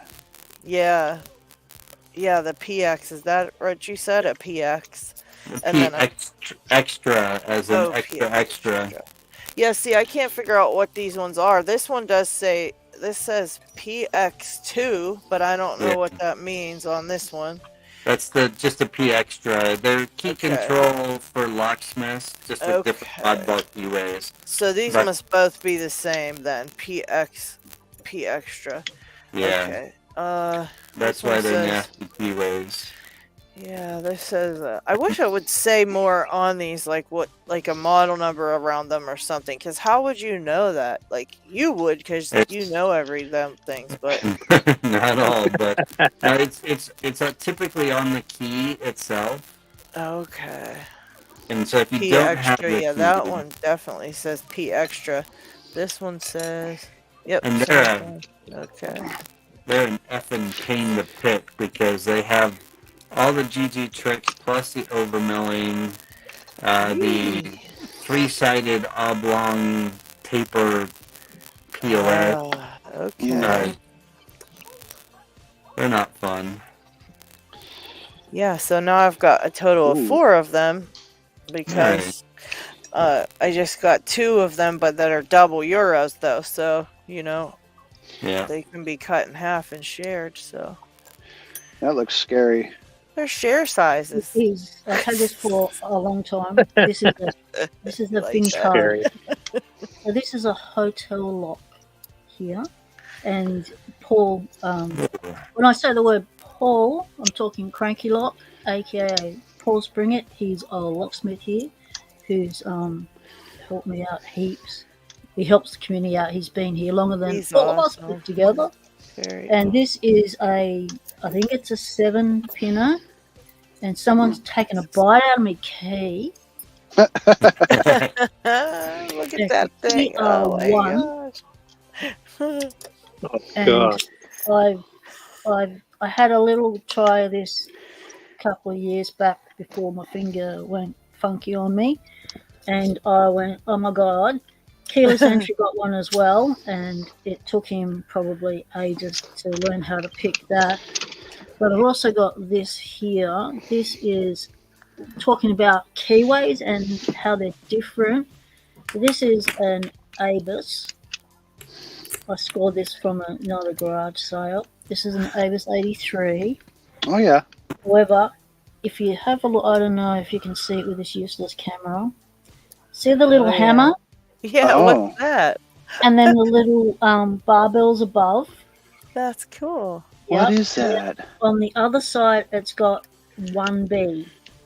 Down the bottom, it's got GBP. And on the other side, it's got LM. So But that looks like an SFIC to me. It's just a key and knob. That's not SFIC. Yeah. So Okay. It's to make a key for this, Paul found a blank that would have the same profile, but it would not fit because this is a MS. So this is a master lock key that he has cut down. Oh yeah, I see that. Yeah. Yep, thinned it right out. The thinness that he's had to do it to make it. Now that's really cool that he can do that.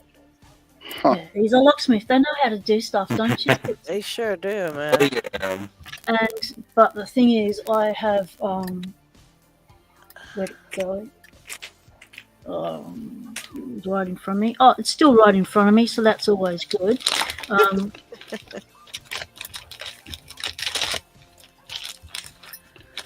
So I got 2 of them. This one's in better condition, shinier, has some different markings. Had to have the same thin down key, but not as intense as the other ones. And yeah, it's got a nice snap to it, hasn't it? So, so these were obviously from a locksmith back in its day, and I scored both of these for like $10 because I installed a lock for the guy, and so these they look harmless. Keyway just looks like, oh, that might be just a C4, but no, it's got a wiggle up there, and it's still the MS-17.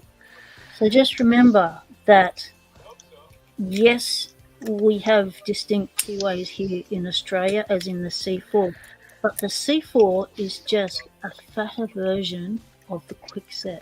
I think Chris knows what it is. Is it AW1 or... Yep. It's which one very is it? similar. Chris worked it out, and then everyone, the penny dropped in the community, and we all went, oh. So we can just thin down our C4 keys, and they'll fit our Quickset locks that our American friends are sending us. So that was pretty cool. So this key, for some reason, is just not wanting to function. I had this padlock open for a reason, and now I know why. It's a bit funny, and now I'm going to have to pick it. Okay, that's what time is for. So that's some really cool locks. Very cool. I just saw D-Max comment after Harry said that about the Trovings, and then D-Max says, WTF, you monster, Harry. Yeah, I love you, Harry, but no, please, no. That's just still got me. There's I have like everyone I see that's Harry's is like, it's scary just looking at it because you know it's a Harry Bow lock, and then you're like, well. It's like when you get that black bag of Albert LaBelle's, you know, oh no. Ooh, that one was fighting me for a little while. Congrats. Thank you. Yeah, actually, that is this key, which doesn't look terribly intimidating until you fill the entire thing with spools and serrateds. Oh, though. That is a difficult key. Yeah, that's a difficult key. That's my trainer for spools and serrated. That's a good thinking. Yeah. And I think right now I do actually have spool serrated, spool serrated, spool serrated in there. Oh, that's a tough lock. Put a standard in there and it makes it even harder. I have so much trouble with standards. Yeah.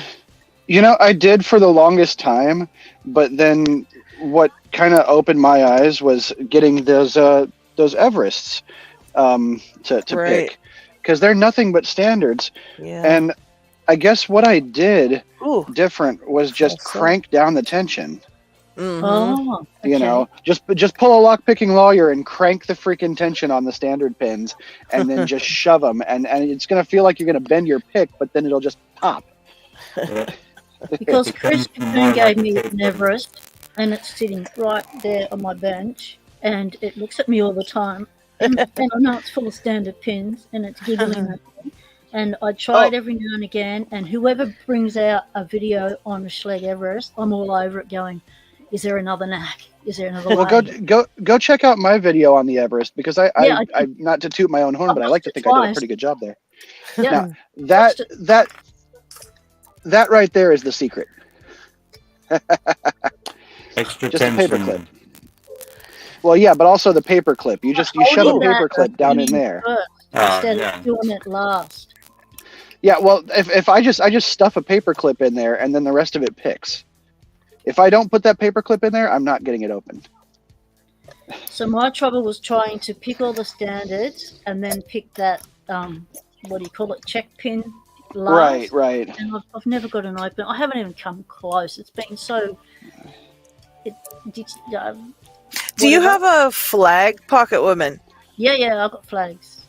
I think it's the number 10. Is that teeny little one? Yeah. But that one. As Trans is saying, it makes a big difference having the thing put down first. Yeah, I just usually pick the pins first, and then that one engages last, and then I just use the flag to pop it up, pop it up there. But yeah, well, and it really depends on your lock because sometimes that'll engage first, and sometimes it'll engage last. But maybe it's cheating to just shim that with a paper clip. But for me, no, it's not. There's no cheating. You can always just go the other way, pick the other direction, and then it should switch it to whichever way goes first. Like this is the key and knob Everest that you sent me. I'm hoping to get a key cut for it at some point because that's a very interesting bitting it has.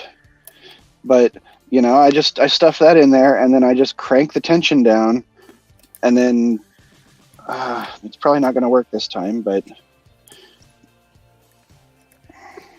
usually then I can just find the binders and send it. Yeah, now you've got them paper clips, Pocket Women. You got them out, right? Use one of them. Try that, maybe. Yep, I spoiled some the other day because of the... There is something that I did to my paper clip. What do you call it, Pocket Woman? The Kraken. I put this bend in that paper clip. Okay. Because that little bump actually is sitting right where that check pin is. Oops. Just wedges it in there. Yeah, it just hangs on. Yeah. And then I just bent the paper clip out of the way so I don't have that in my face while I'm trying to pick it. Watch, it's not going to work now that I'm on camera. Yeah, the Everest has the same pins as all the others except for the residentials where you'll find some of the spools or the T-pins. That's it. But the Everest is commercial and it's only going to have standards as drivers. Yeah, except for the F series, I believe. The F series, yes, that's because they have the T-pins which are reversed as a spool. Right, and there are some older B series that they made that had spools in them, but very rare, but not too often. But it's only in residential. Right, I actually never. Yeah. Actually have an F series here somewhere that I'm going to send to LadyLocks as soon as I get a couple more things to go with it. Oh, cool. Where is it? Is it Yeah, this got bad boy? This Asa here, and it's full of gins, but it has no milling at all. And it has a little sidebar in there that absolutely does nothing, too. So it's a very neat little lock. And it picks like the easiest thing ever, obviously, because there's no... that counter really makes all the difference on those. Well, hey guys, I'm gonna have to hop off of here. My phone's overheating. Uh-oh. But it was fun. Oh no! I think there he goes. Froze up. Yep. Hate when that happens. So one of the things I do with my phone, because I live in a desert, right, and it overheats all the time. We often have over 40 degrees, 10 days in a row plus. So this is the camera holder that I've got for when I'm doing my walkabouts. And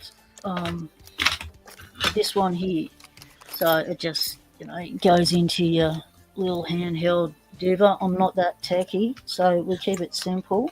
Oh, okay. And so my phone goes in a long ways in this one. And then on this side goes across this way an ice brick. So my phone has a protective Duva-Watsy thing on it. So that goes in there like that. And then I just put the ice brick there, and then I can still see what I'm filming and film. So I can still film outside. Hi everyone! I can still film outside with this, and and I did it for 3 hours straight. Oh Because wow. I also attach it to also have I have 4 chargers with me when I'm out and about filming stuff, and I have it on a charge, and I attach the charger to the other side as well, so both the brick and the charger fit in this side, because the chargers get hot too. You got to keep them cool. Because I remember Paul and I, when we as in Paul, I scored a lock from a supermarket trolley. What do you call it? Where in the car park where you return the trolleys. There was a lock. Like the cart returns. Yeah. It was on a sealed metal ring. There was a Lockwood lock hanging off it, and Oh, nice. it was a beauty. It was something like that. It's behind me in the drawer, but it was a V7. So a padlock with a V7. Nice. So Paul's gone, well, I've got to ask you luck at finding locks that are really cool. That's because I'm lock mad and I'm constantly looking, as you do. And so he came and tried to pick it. However, it was probably day 6 of a 10-day heat wave, over 40 degrees. So it was 40 degrees in the shade, 43 in the shade. So it was 50 something where we were, and we were on black asphalt. Oh gosh! So I parked the car next to the trolley return thing. Right, we did it on a day that wasn't busy, and we got some looks in the car park, I tell you. But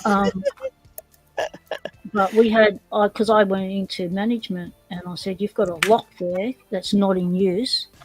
It's locked up. Do you have a key for it? It's an old lock. You're not using it. You're not even using it the way it was intended by putting a chain across. You don't lock up your trolleys outside anymore. They bring them all in. Yeah. Because trolleys are worth $100, right, to make. So they bring them all in the shops these days. They don't leave them locked up outside like they used to back in the old days. And so I've gone, so that lock's not in use. Can I have it? And they've gone, yeah, sure. I said, you wouldn't have that. Yeah. And they've gone, nah. And I've gone, okay, I'll be back with a locksmith and we'll get that lock off. So I brought some ice bricks with me, thinking that, I needed it for body cooling because it was bloody hot. Yeah. And it turned out I was filming on both phones, on Paul's phone and my phone. I had 2 phones going. However, Paul's phone died of heat exhaustion. And then my phone died from heat exhaustion. And then I thought, what do? I've got to cool it down. We've got, if he pops this lock, Yeah, really. History here. So I thought, well, what if I just put my phone on the ice thing? Would that work? And it did. And I've gone, all right, the phone came straight back. And it's like, okay. So I was alternating between, because I had 1 ice brick. So I was alternating between his phone filming and my phone on the brick, and my phone filming and his phone on the brick. That's and funny. We got through it. It ended up being, I can't remember, Chris, something like a 5 or 6 part video series, because we had to stop so many times. But we ended up getting the lock off. Saw that. Not through picking, but Paul just went and got some heavy equipment, and the thing wasn't actually welded. We just bent the loop. He used his boy muscles and bent the loop. We took the lock off. We bent the loop back because that was the agreement, to not damage anything. Right, so right. We returned it back to its original position, and I scored a V7 lock. So then Paul took it back with him to his little lock shed.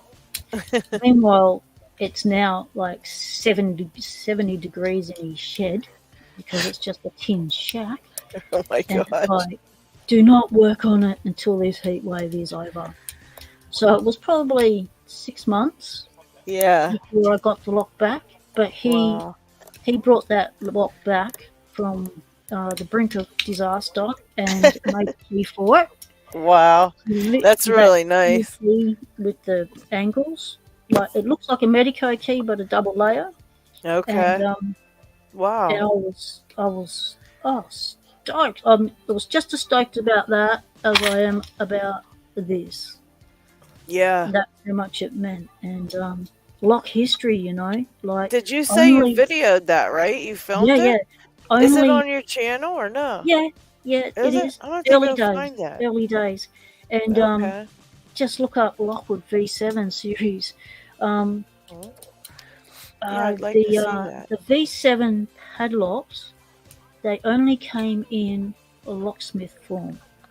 So a locksmith had to pin it and have the key for it. They weren't commercially available. You couldn't just go get one. So there back it is. in the There's day, your video. anything V7, you had to get a locksmith in. So yeah, that was your video number 17. Was it? So yeah, and I think it's a 6-parter. Yeah, part 1 is the first one. It's 4 years ago. Holy cow. Oh, truth. Yep, there we go. I'm aging myself now. I've got lock age now. But it was a lot of fun seeing the different processes he went through to try and pick that lock in intense weather. And I parked the car right next to us, and I made up a makeshift shade over the top of us using some umbrellas and stuff to keep That's a good idea. Yeah. You know, so we weren't burning as well as melting. And we should have pulled the car up super close, left all the doors open, and blasted the air conditioning on them.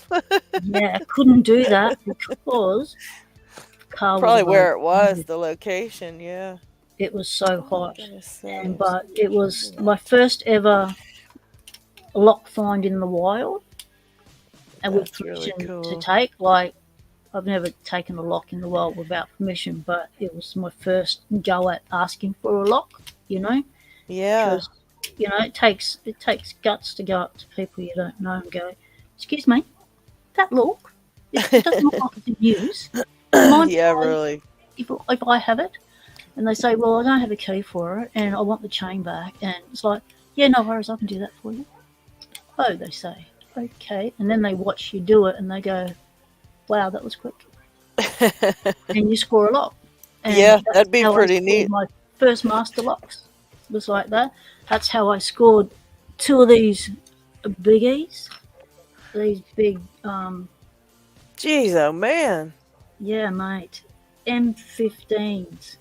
Wow, I don't think I've ever seen them. And wow. These 2 were joined together with that little chain on a bigger chain.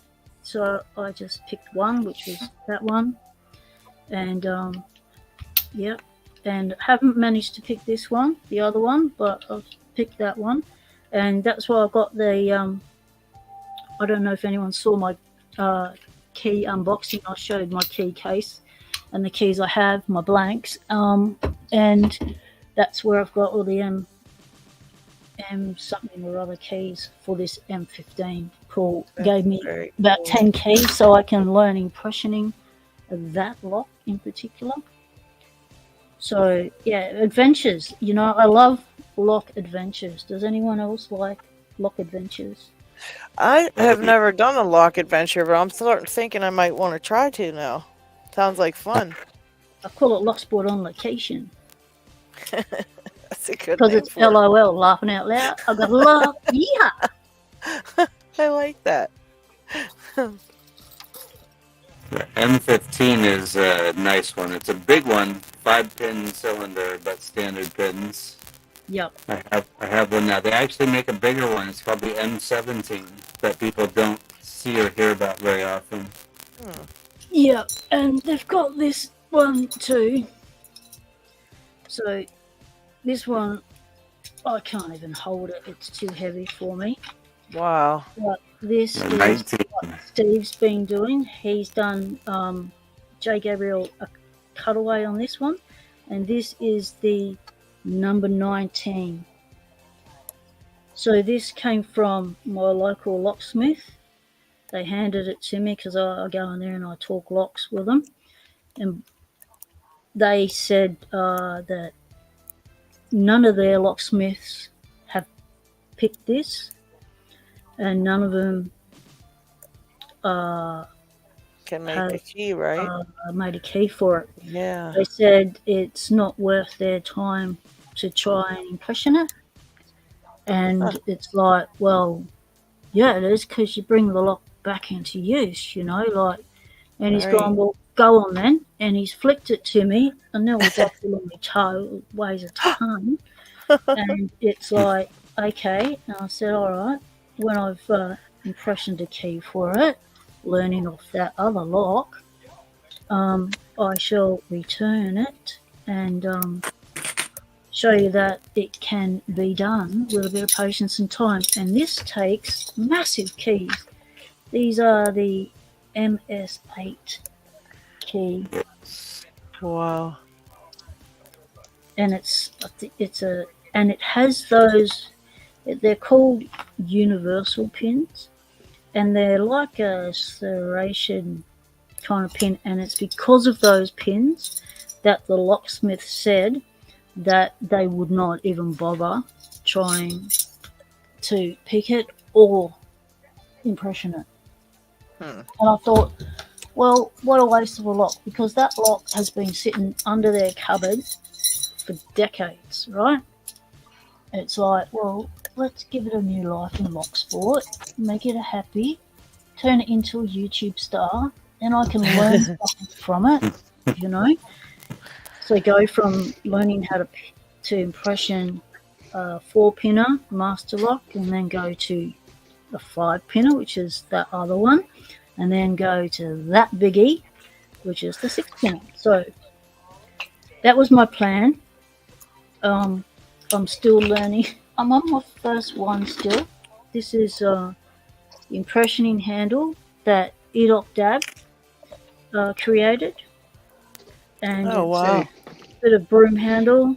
You've got your Watsy clamp, hose clamp. Yeah. Just cut a line down.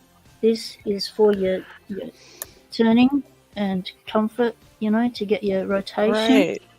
And so I'm very slow, because at the time when I first started, I only had like 2 keys. And so this one is where I'm up to with impression in it.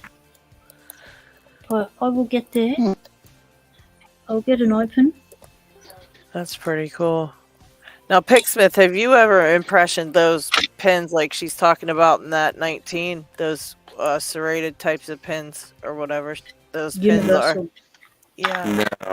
No, I haven't, because it's strange she says it that way, because the ones that Steve uncovered when he did Jay's cutaways, they're more like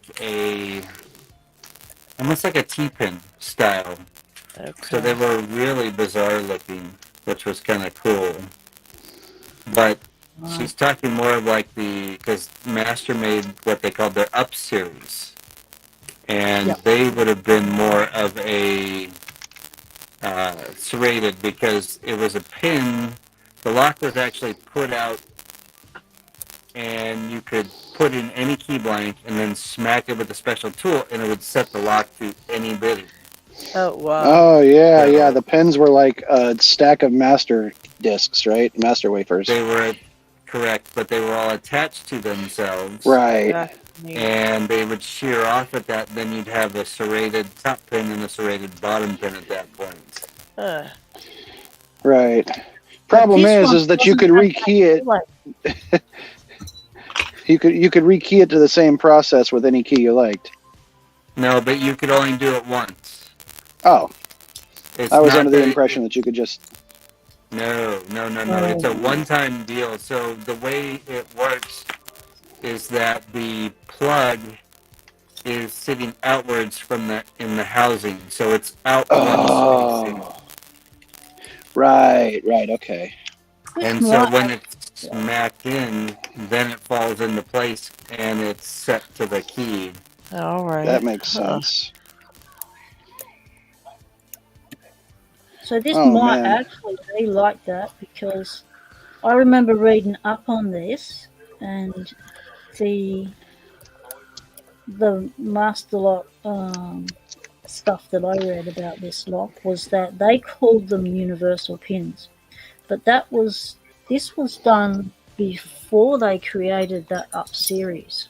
Okay. Correct. 19 predates that. Have a look at the logo. Can you see it? We'll see it. It's the old style, and I'm thinking it might have the name. Yeah, because the 19s were made in Michigan or Milwaukee. Yeah, but what's special about this, you can't see it because of the camera. Let's see if we can see it. Just there, that says Australia under the curve. That says Australia. It's very faint. So I'm holding another piece of lock history. That's about lock history. So this is why I said to the Lockie, "No, I'll give it a go." Yes, you do. And that's not guttable, right? Even if you opened it, you can't gut them, huh? The only way you can open that is the way Steve's been doing it, and is taking those, and you can't get replacements for those because none of us work for Master Lock. So if anyone wants a job at Master Lock and start flipping us parts, that'd be really cool. Just putting it out there, no pressure. You could just have a machinist make us new pins. Just has to be the right diameter with a button head that's longer, then cut it down and then press it back into place. Or do it like Steve does with screws, and you can take it apart yourself. Yep. But I like to, especially locks that are lock history, I like to keep them as original as possible. Yeah. Not stuff them up. I usually only pick them the once for the open and for the video. So I've got evidence, and I try and find out as much history and knowledge about the lock as I can to put on that video. And anything I forget, stuff up, or miss out, I put it in the description or do corrections. That's what I use my description for. And like this one, like I'm getting absolutely nowhere with it, but there's a little bit of, someone's put a little bit of something in there. But I'm holding 100-year-old lock. So in my mind goes, oh my God, this was on a door that was 100 years old. It could be haunted. It could be a haunted lock. Yeah.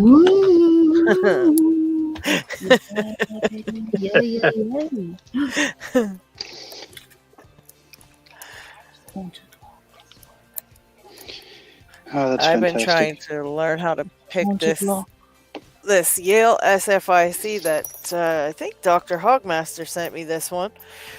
And I can pick it to control, but I can't pick it to open. It's driving me insane. It's a Yale? Yes. Interesting. I actually have two of these. But I don't think it's the same keyway or anything on them. Okay. Check them out. That's kind of cool. Different keyways. Well, they're not SFICs, LFICs. I guess the one's huge. Well, one might be SFIC and one might be LFIC. Because the one's giant and the one's small. So check them out. So the one on your left is an SFIC. The one on the right is an LFIC. The LFIC for Yale just takes a regular operating key that's longer and has a blank cut on the back of it to retract the moving piece. So if you get it picked, you move it almost back to where it would reset itself and stick a pick in the very back and turn the whole plug. Okay. You're moving a piece back. in the back of it. The LFIC, is that the little one is the one you've been picking to control? Yes.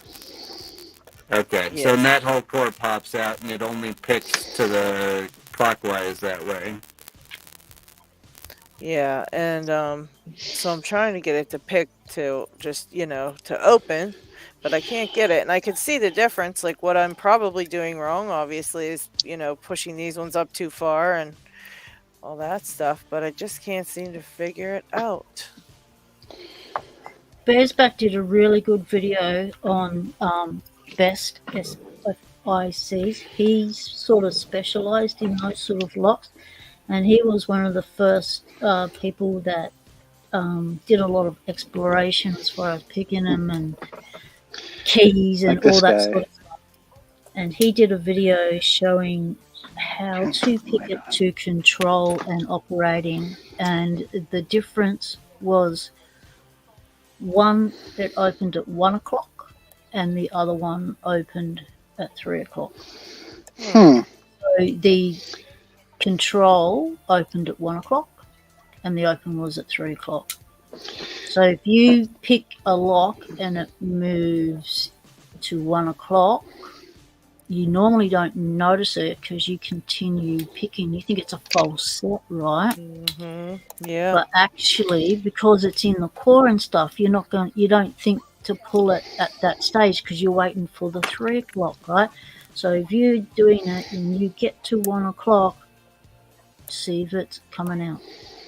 Yeah, that's what I keep getting happen on this one. I can get it to that, excuse me, and it comes out, but I can't get it to just pick to, be open.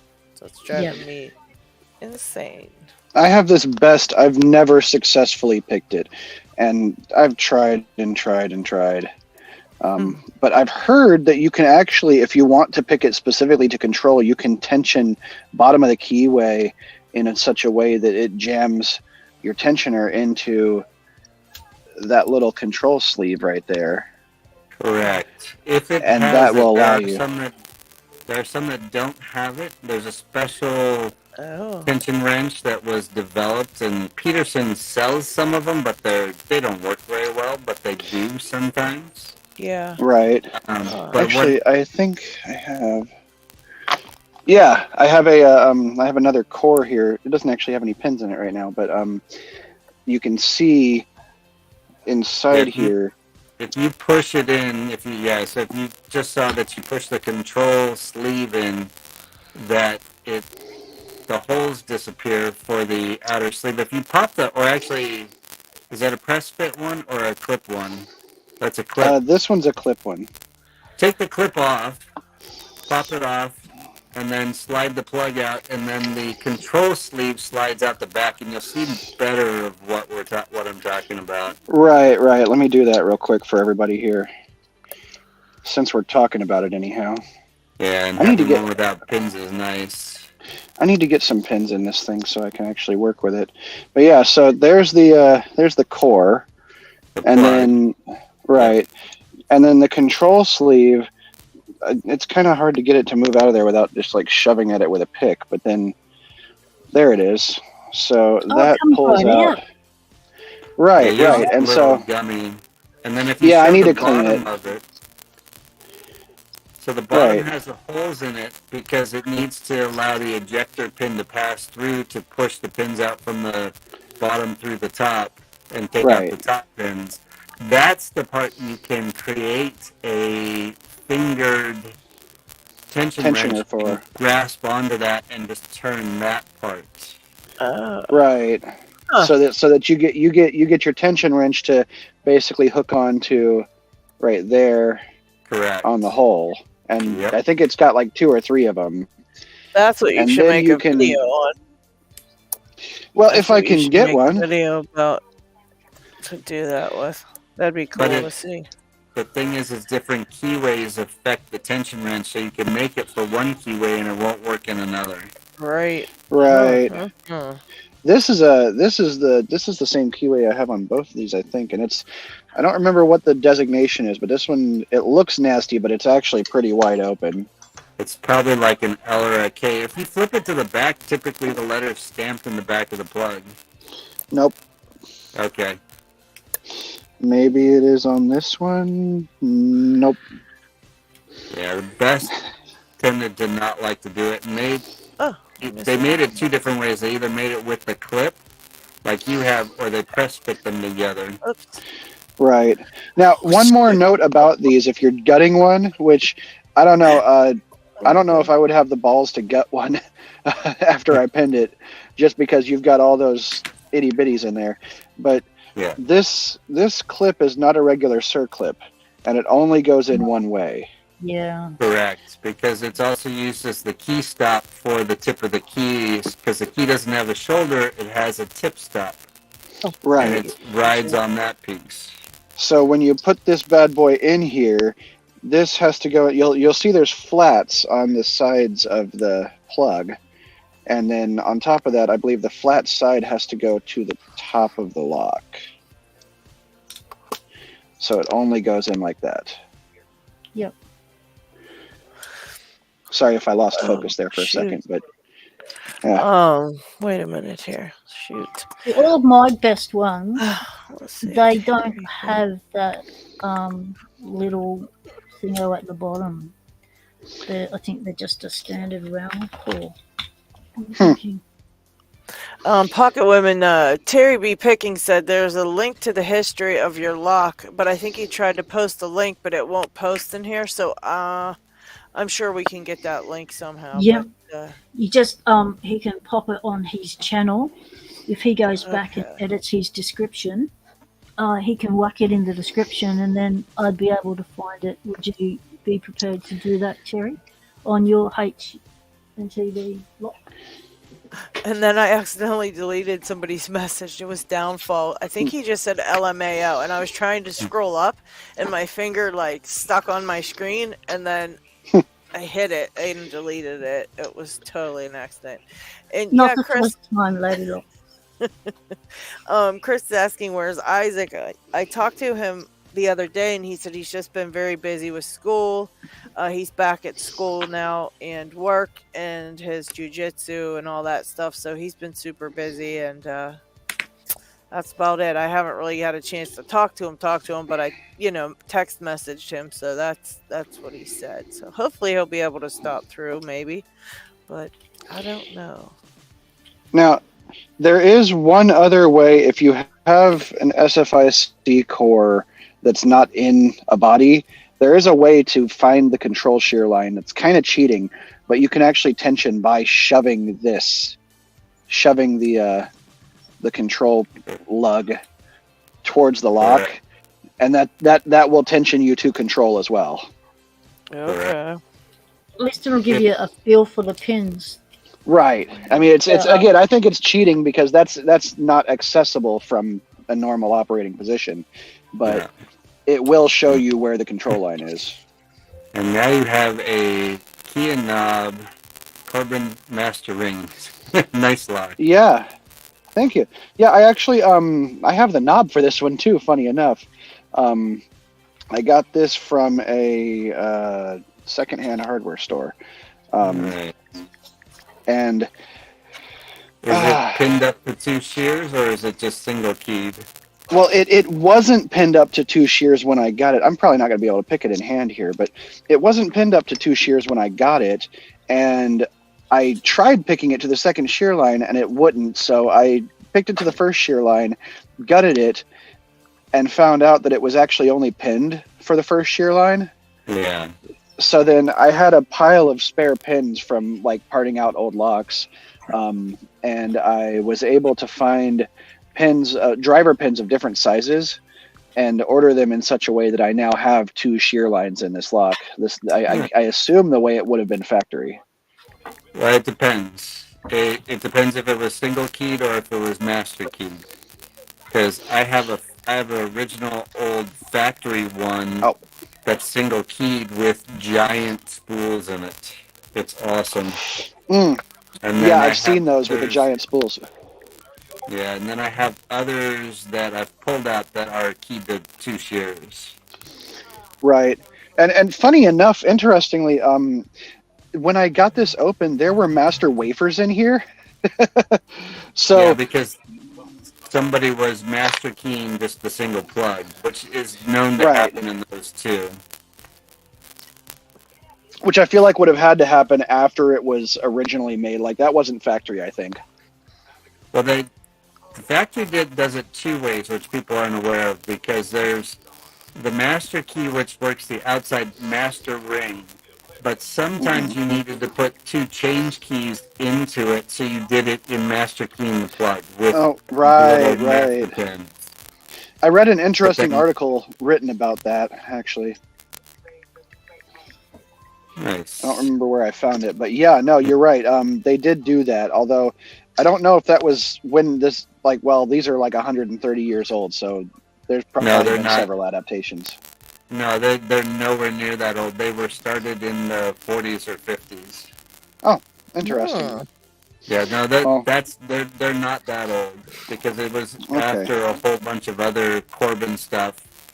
And that's actually was a Corbin invention with Corbin before they became Corbin Russwin. Okay. Because Russwin was a separate lock, so those fell into the Corbin line. I actually have an older one here, and I know it's older because this one, the plug is a Schlage size plug, and this one, the plug is bigger. No, but they came in two diameters. So Corbin would actually create two different diameters, depending on the lock that they were using it for, if it was a unit lock or if it was a cylindrical lock. Right. Now, this one, though, I don't have any pins for. I'm talking to a local locksmith to see if he can have time to sit down with me and find the right pins to build this one out the way it was intended to be.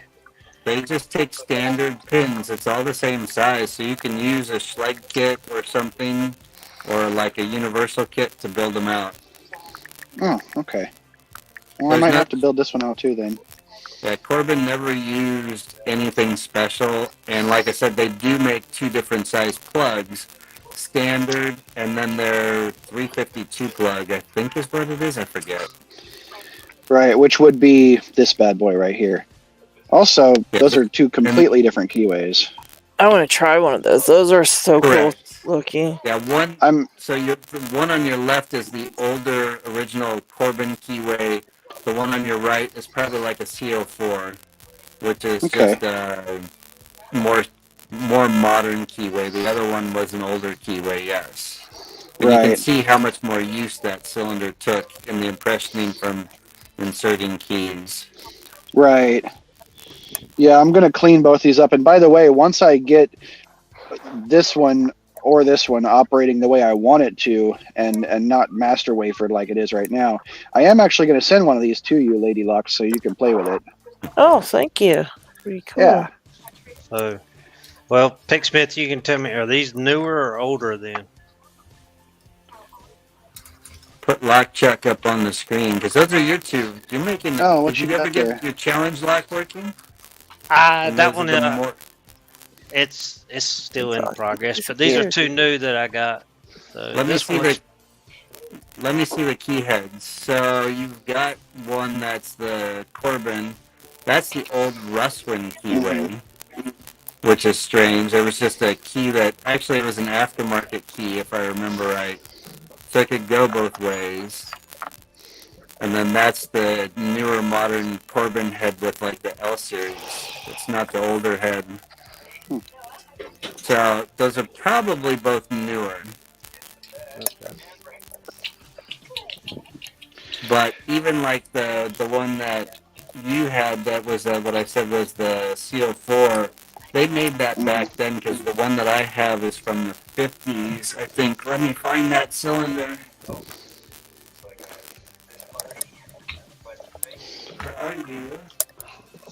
I wonder if someday I'll know all about keyways like Picksmith does. He just knows all those keyways. He sees ones a mile away, and he's like, "Yeah, that's the L.35 made in 1942. They made approximately 723,000 of those. They can be sold across the United States, sometimes over in the." Right. Yeah, because that's the third one I got. It's got that. It's hard to tell. Why is my light not showing?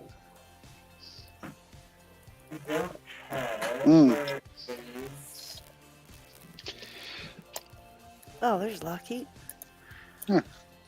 But yeah, it had these funky spools. Let's see that real well. Oh yeah, yeah. See, It's like those ones you had on that lock the other day, LadyLocks, where it had the real tall part and then the real skinny part. Yeah. Yeah, sometimes they do the build-up pins too. So Okay. Yeah, this hey, pull one's up the New Pixsmith real Britain, quick. Connecticut. Yeah. Wait, let's see. Wait, I got. Okay. Oh, look at that this is- key. Oh, There wow. it is. Holy cow. Pretty key. So this So is that's also a master factory- ring? This is a master ring. This is factory pinned, 5 pins. Okay. It's a 5-pin cylinder. It doesn't have the 6-chamber cord, but this has ball bearings and the spools into it.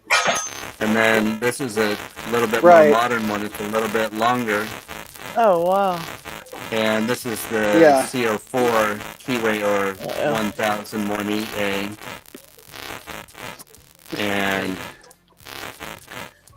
this one's pinned up. I just have the key. I haven't made a key to it yet. Right. But this one's also single. I have a key and knob somewhere, and I don't know where it is, but it's actually pinned to both. But I did a video on this one. Hold on on my one channel. second. Let me do this real quick, and then bring him back to life. Oh crap! Hold on. He's still, where'd he go? Shoot! I lost Hi, him. guys. There he is. There he is. There he is. Okay. Oh no, it's still ringing out. Oh well. Yeah, it's time for me to go. Your turn. What did they call you when you did that last time? Darth Vader or something? Yeah, there's the one I was working on is the challenge lock. I just got to do the pins now. What one is that, Lock Chuck? You're doing It's that a- on a. It's a master ring, but I laid down the inner core. So, Okay. Gosh. So you're I can making actually. that into a challenge lock. Yep. Oh, I Oh forgot my to gosh. But now I got a third sleeve that goes over the master ring. Oh my god. I'm done with you. I can't even take it. What in the world? And So I it's a drilled master ring. You know What, what? no, what will happen is the master ring is now fixed in place, Oh. and so the bottom core will have master wafers. So as soon as you pick it any shear line, it'll turn, but it won't actually turn the actuator. Oh. So unless you stick the correct key that pushes the whole stack up to the correct shear line for the outer ring, then it'll turn. That's evil. You're mean. He's so mean.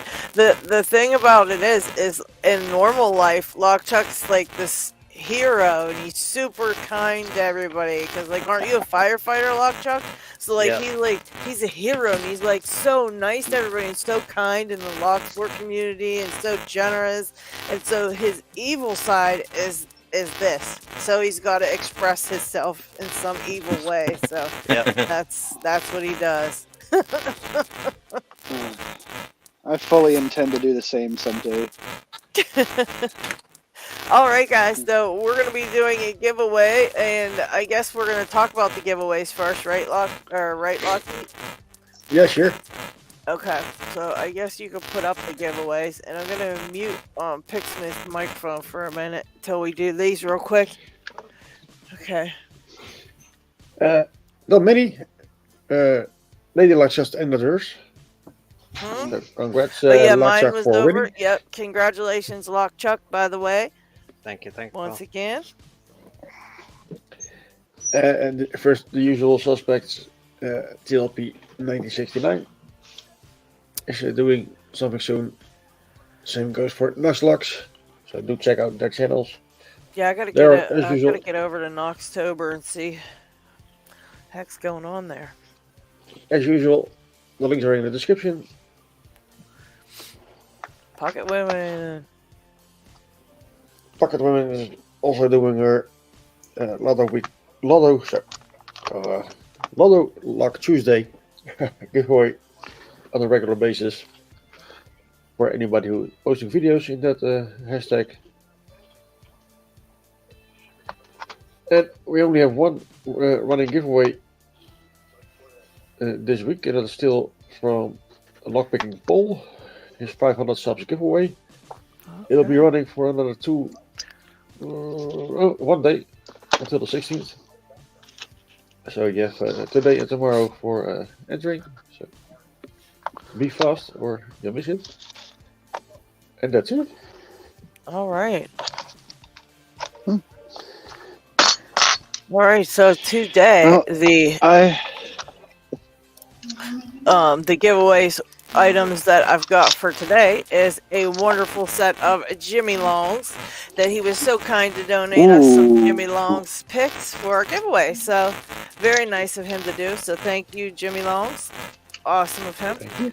And of course, the sticker pack and some chips and all that stuff. And once again, if you do win the sticker pack and the chips and you've already got some and whatever, you feel free to use them in your own giveaways and things like that, you know, because you don't have to just keep them because they were given to you. You can give them away in your own giveaways if you need, you know, stuff to add with it. So just letting you guys know.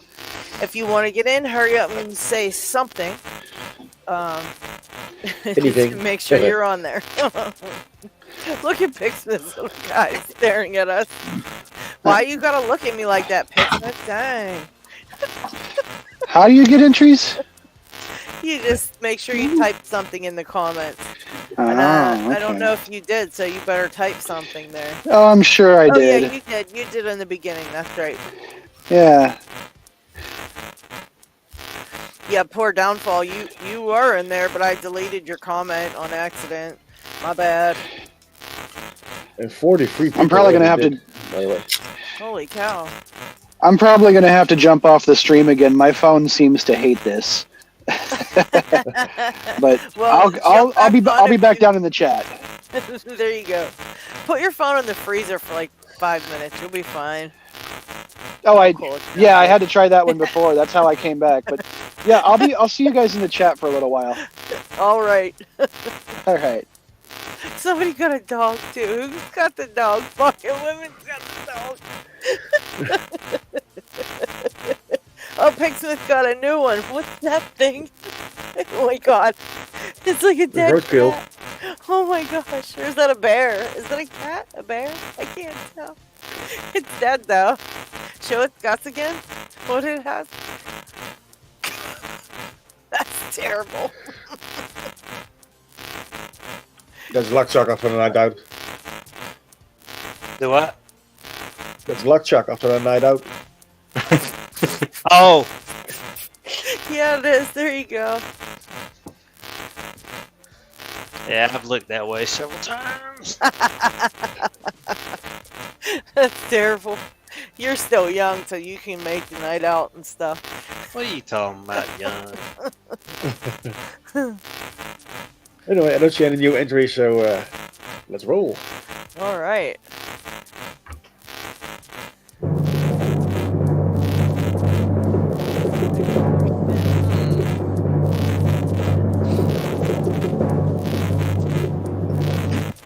Sandman, congratulations! Hey. Although he probably has a million sets of Jimmy Long, but hey, another set's always good. You can never have too many Jimmy Longs. Nope, and I don't think he's ever won stickers or anything, so... About time.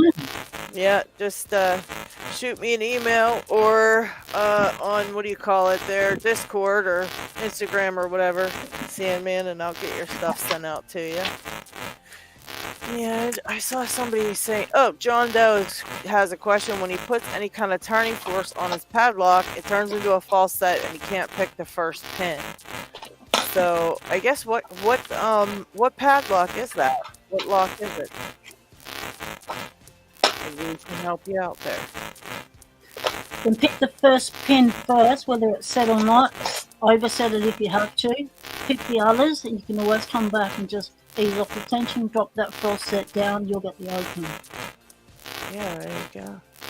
Oh, well, that's what he's saying. He's not even picking anything. He just gets a big false set when he first tensions it. That's strange. Yeah. Am I back muted? No, Nope, you're you're here. alive. Okay. Well, and I need to get moving here too, so.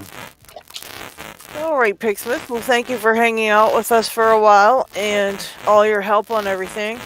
You're welcome. I always enjoy it. It's so much fun. Yeah, I'm And glad you got some time to pick and hang out.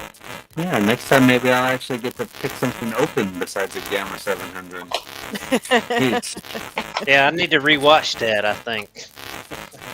I So, couldn't pick. yes, I've not been able to pick anything today. Yeah, Becky? I was pretty bad at it too today, gotta say. I just want to show you this one before you head off, mate. See this? See the back? That's a huge old clover cam. See that? Wow. Okay, see that there? Yep. That's the This is called Expando. an extendable cylinder. Yep.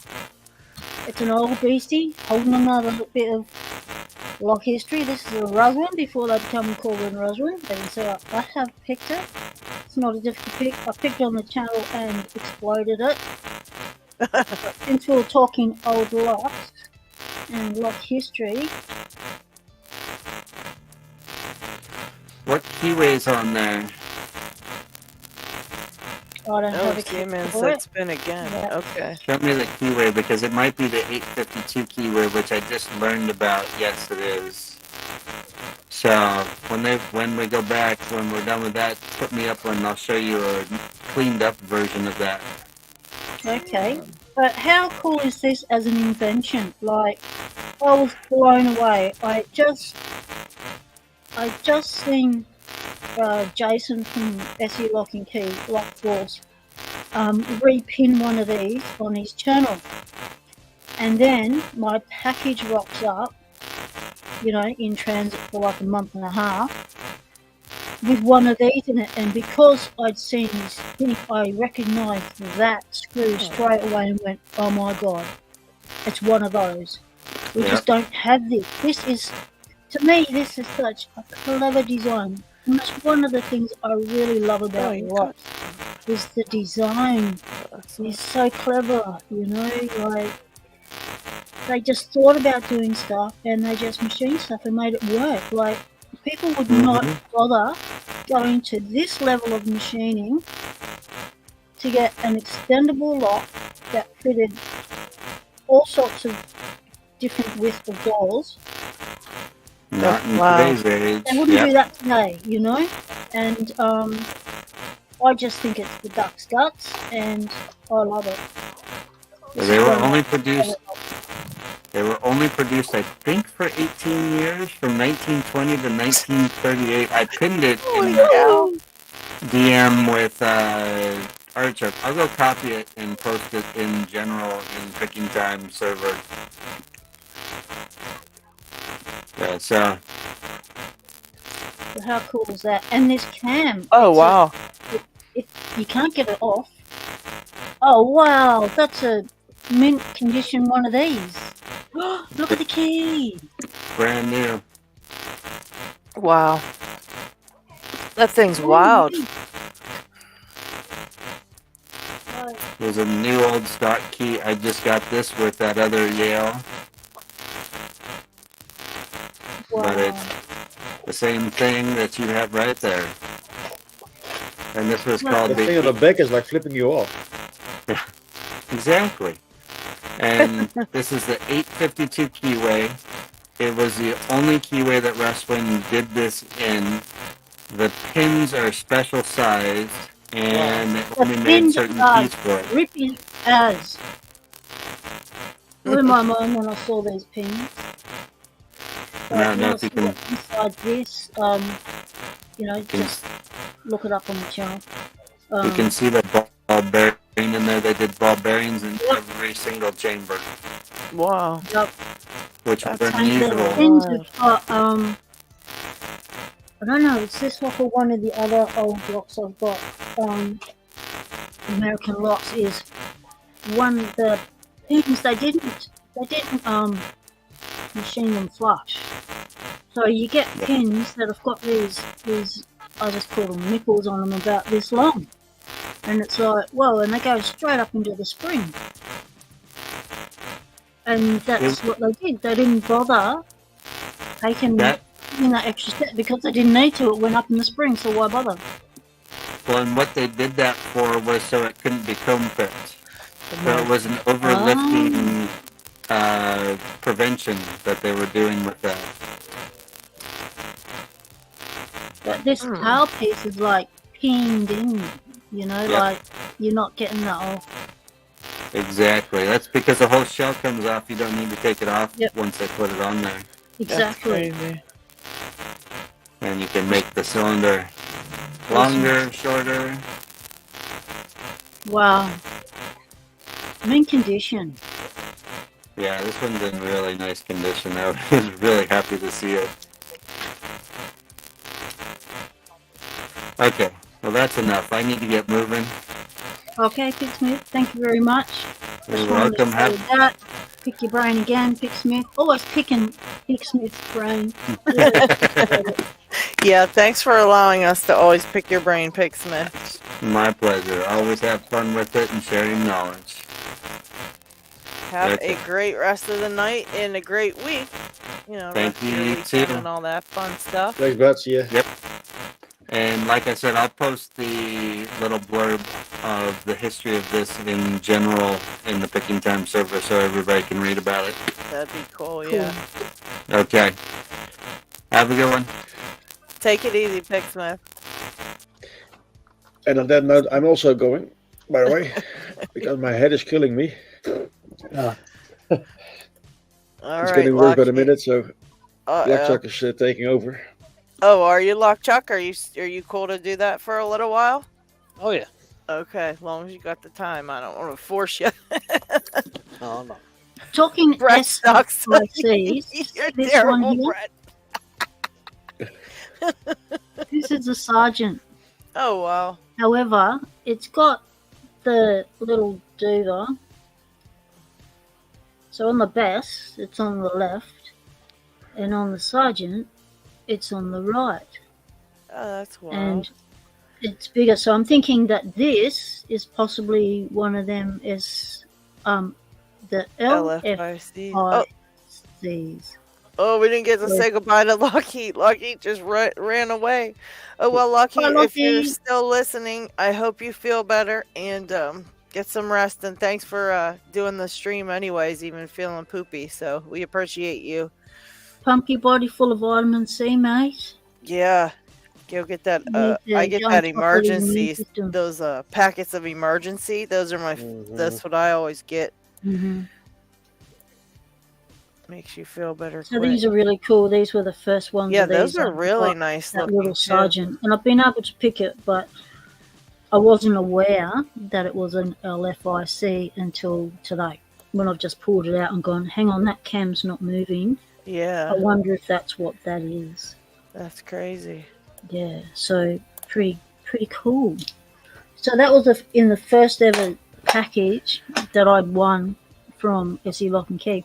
The other thing I wanted to show you was this for pinning up the best.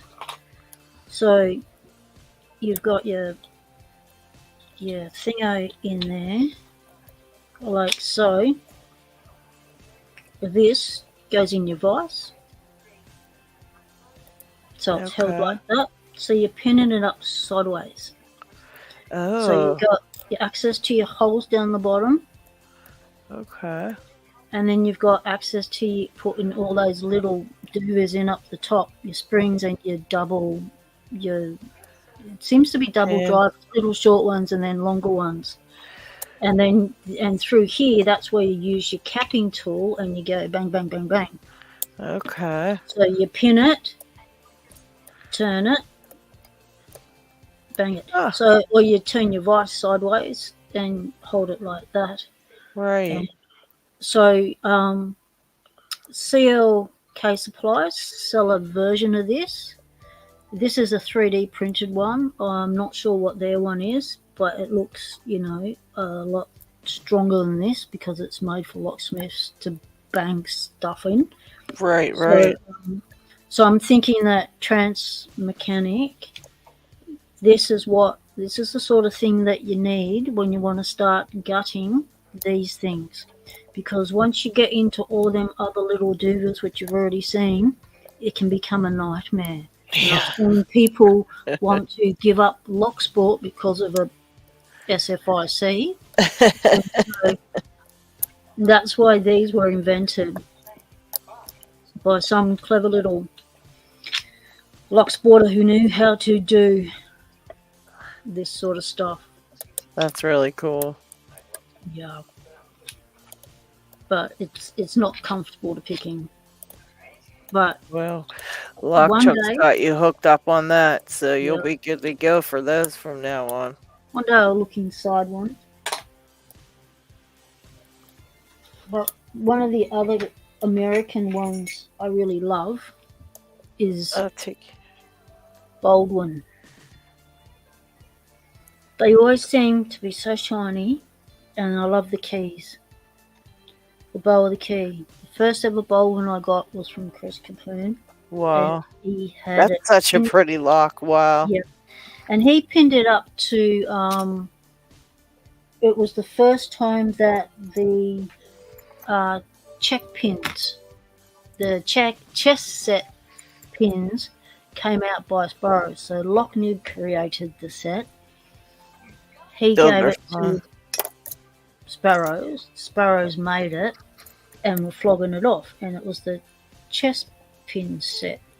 And he put that, you know, the queen, the pawns and all that in the lock. And I thought it was just a standard lock. And it took me a very, very long time to pick it. And then when I finally did it, I got it on camera, I gutted it, and oh my God, I nearly fainted with the beauty of the pins. So I'd always seen challenge locks, pins that were just super gorgeous, and that's what made me fall in love with locks. But I'd never gutted a lock.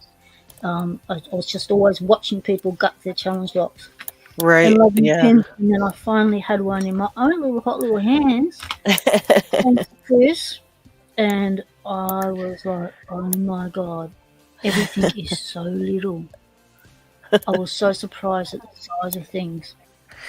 I always am surprised at how many like really gorgeous pins people make, and they're just so tiny. I picked one the other day, that padlock called Lockjaw, and I just picked it and gutted it on camera, and the pins in it are the size of like the 1100 pins, the really tiny, and the shape of the pins, how he shaped them for that lock, I was just in awe at that, because they're just so little. I don't know how people do that. I just don't know.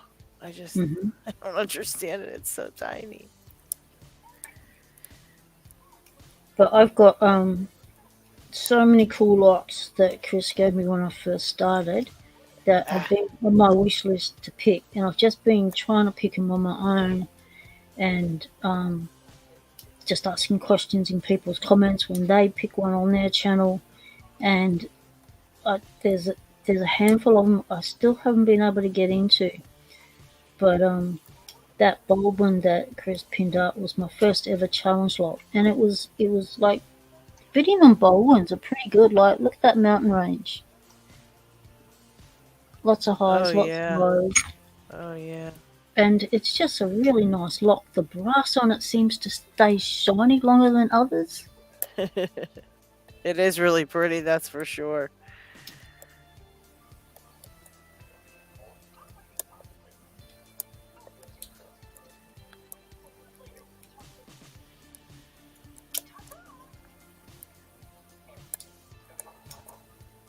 Yeah, I got you that core to go in that 6850, so now you don't have to worry about that. Although I'm wondering, do you have the adapter on that to hold it? No, it didn't come with a top cap. I'm gonna have to figure that out too. I'm gonna have to figure out one of those, because yeah, you'll need that. It won't go in there. Yep. We'll get it for you. We'll get it figured out. Thank you. And then I'll have a complete, fully brass master lock, and it's the only one I've got. Dang it. I keep picking this to control. I can't do it. I can't pick it to open. That's driving me insane. It's the other way around. Yeah. I just can't figure this guy out, man. Wow. LockChuck. Yes, I'm ma'am. seeing a little purple box in front of you.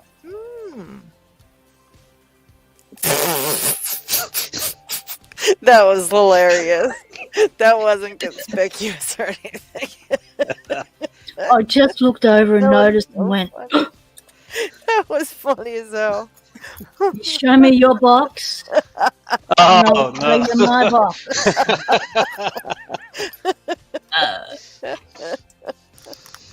Only on picking time, I'll tell you guys. Only on picking time. Ah, cool as. Look at it. We've had it all, man. We've had it all now. Oh, that is so cool looking. That purple is gorgeous. It's You're so going to have to pop, make me doesn't it? something in purple now, LockChuck. Now I've got to think of something else that I want. No. I'm going to start slipping 50s in your package. It ain't even be a 20. It's got to be a 50.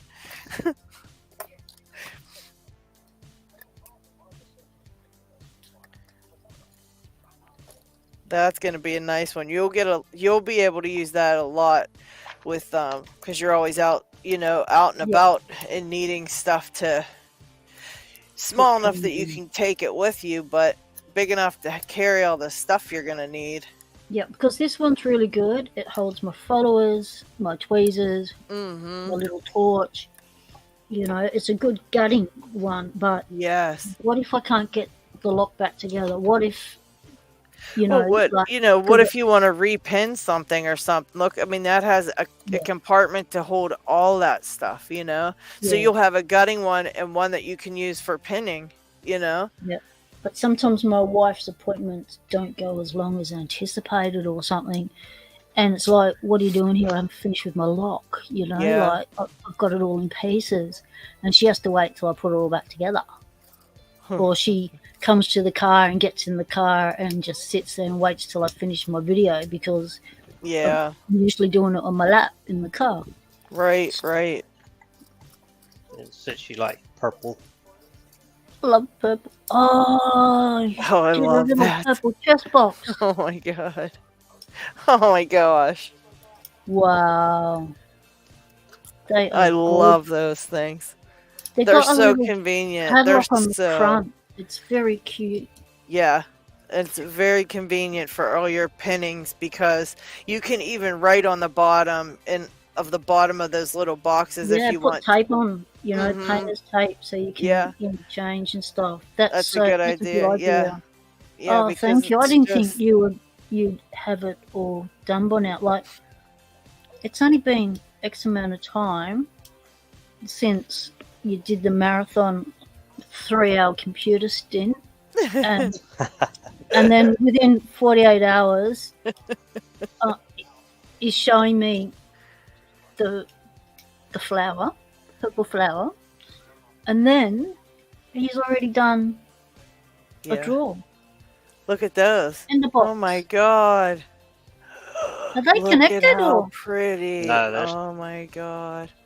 So can you connect those? Are they like Wow. like a No, no, I didn't design any kind of lock between them. But if somebody wanted something bigger, I can just multiply the design and make them whatever size. Jeff and Things says, you make me want to get a 3D printer and learn yet another new skill. That's what happens, Jeff.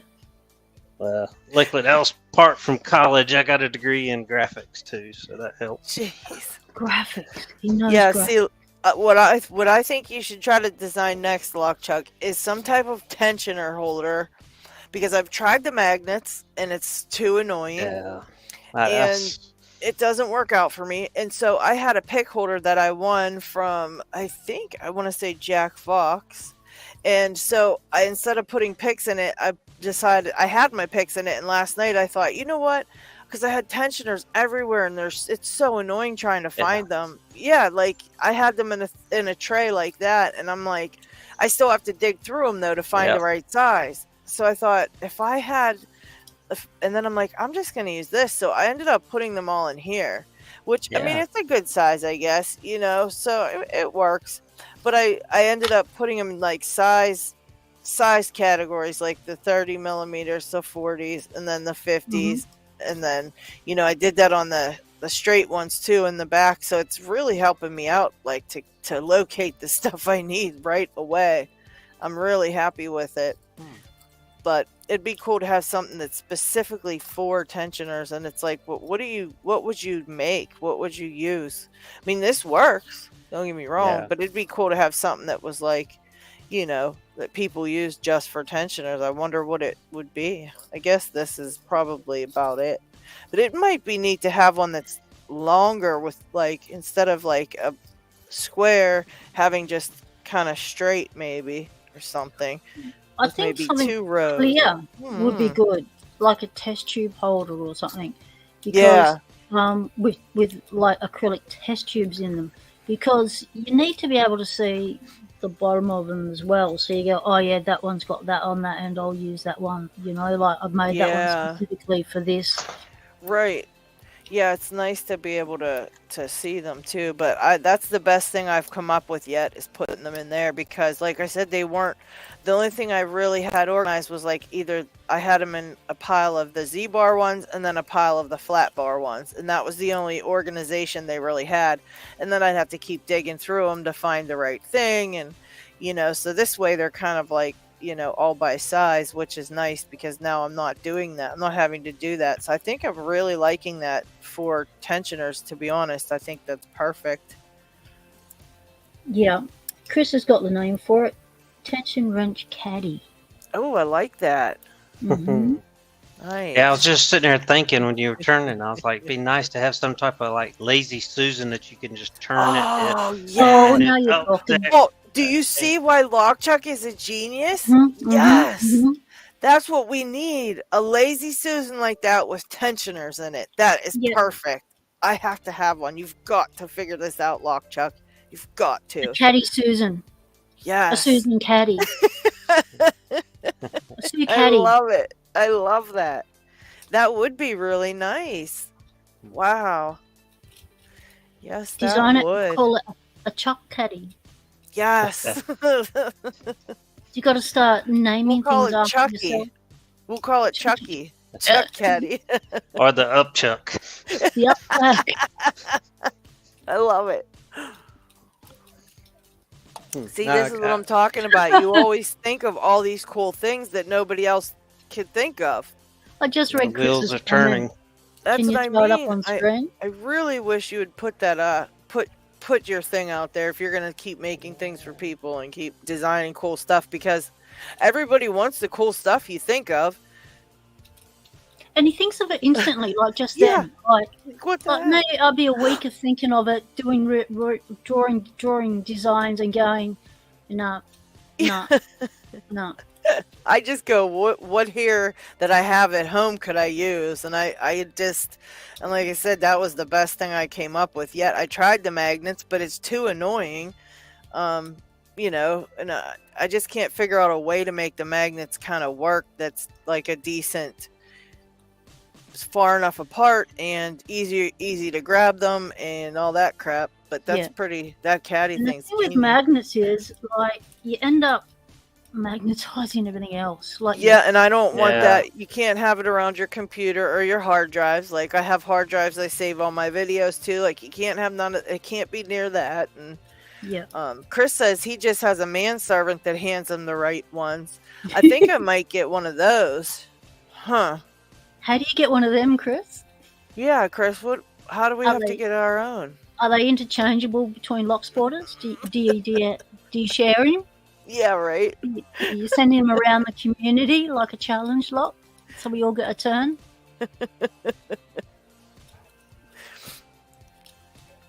Let's see. I don't think you can post links, Jeff. So Yeah, I think there's a way LockHeat does it that he copies and pastes it as me, but I don't know how he does it. I don't know how he becomes Yeah. me half the time. I'm like, when did I say that? Oh, LockHeat said that, pretending he was me. LadyLocks, read what Chris just said. You can send it to me in Discord or on the Picking Time Discord if you have a thing. Squiggle Dork, how do I apply to be LadyLocks manservant? There's a lengthy interview process. G'day, Dana. How's it going, sis? Glad you could call Oh, hi, in. Dana. How's the canoeing going? No, it's not canoeing. It's kayaking. There's a difference between canoeing and kayaking, I'm sure, because they've got different names. So there's got to be a difference. And I'm sure you'll offend one if you call the other one that. And people go, oh, no, it's not. Is it? Is there a difference? Yeah, the canoes are bigger, I think, and the kayaks are kind of like these tiny little things that you kind of sit in, and you're very, like, pretty much sitting on the water. It's wild. The only time I've ever seen people in things like that is when I watch the Olympics. We've got an Australian called Sam, and she is the world champion and I think a 2-time gold medalist. Her whole family is it's not a boat, it's a kayaking family. So her mum was an Olympian who won gold, I think. Her dad was also an Olympian, and so of course she's topped at both and done consecutive medals at the Olympics, which is, you know, the highest level you can achieve in the sport. I just like watching them go down that. It's like a water roller coaster.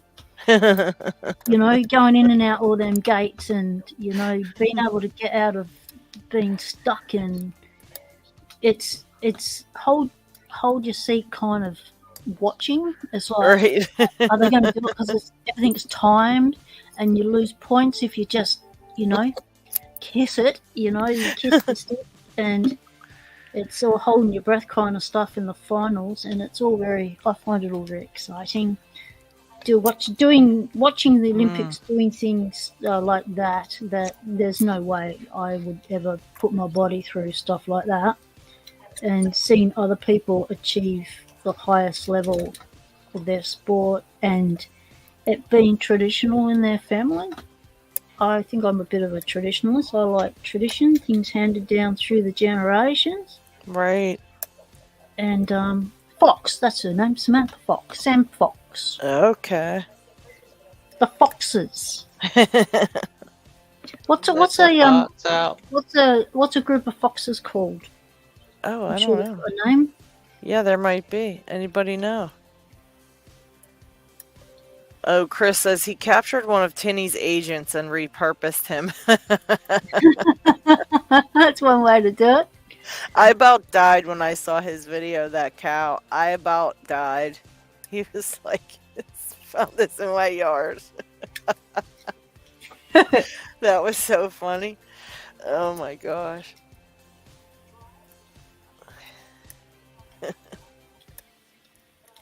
Alright, so I'm picking this era that I got from the Aspie Lockpicker. He sent me we exchange like about 6 or 7 locks at a time. We do a lock exchange, and he sends me things from over there, and I send him things from here in return. And so he sent me my batch of locks, and I've picked a couple of them. Well, that's where those evil GGs came from.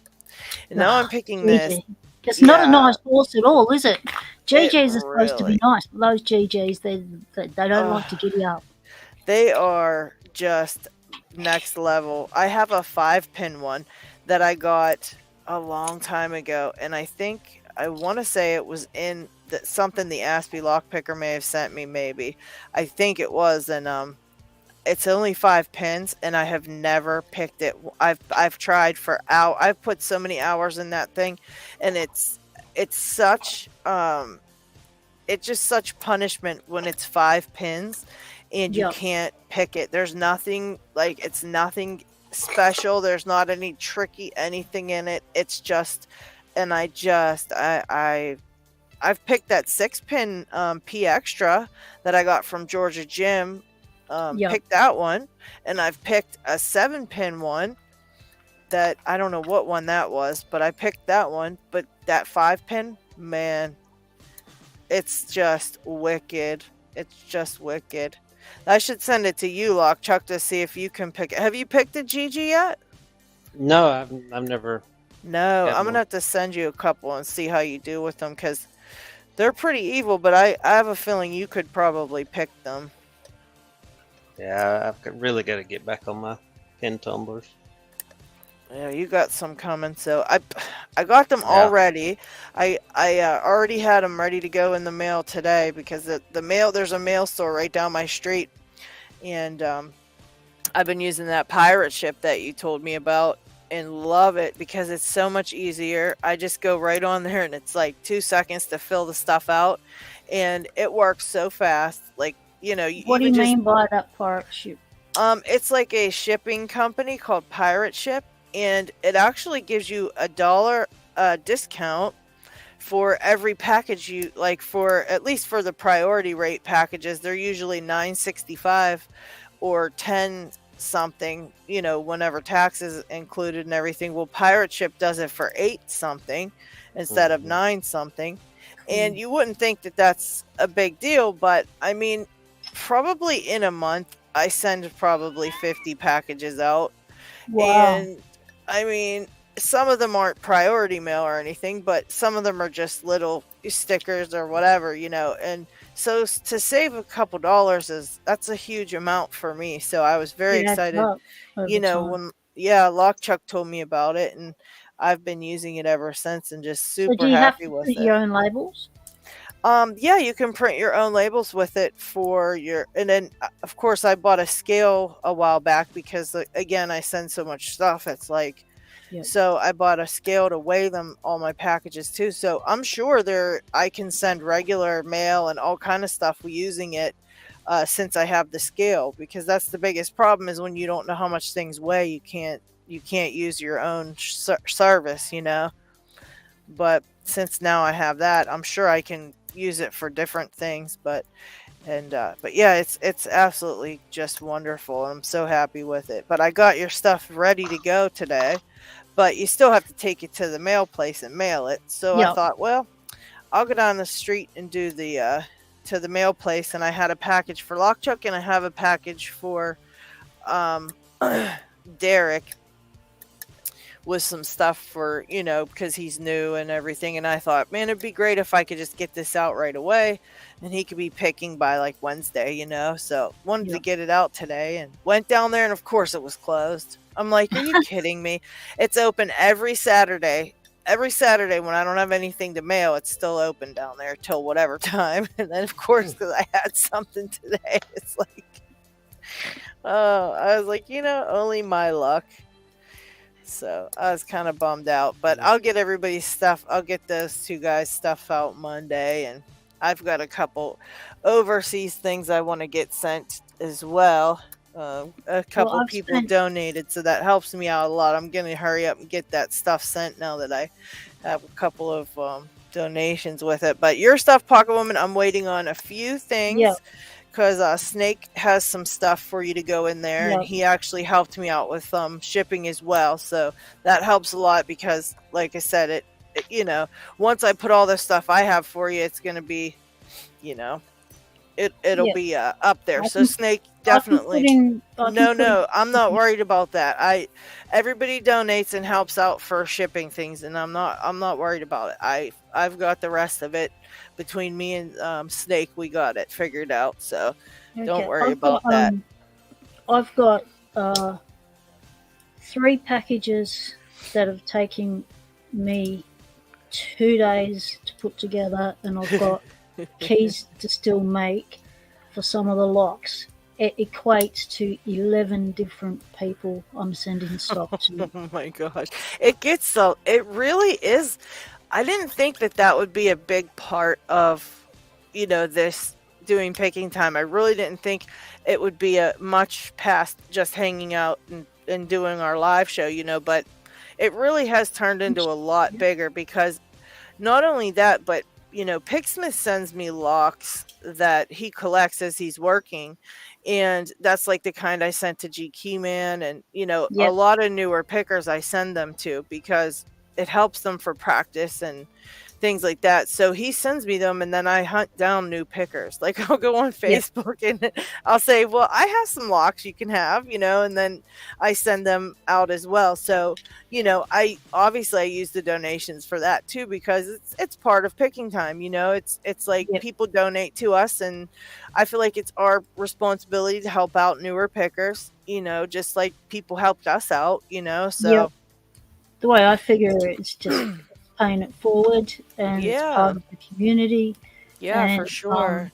it takes me, like with just the Lotto Lock Tuesday giveaways, it takes me 3 months to save up for postage for 3 locks to go Yep. overseas or Yeah. Australia, where it goes.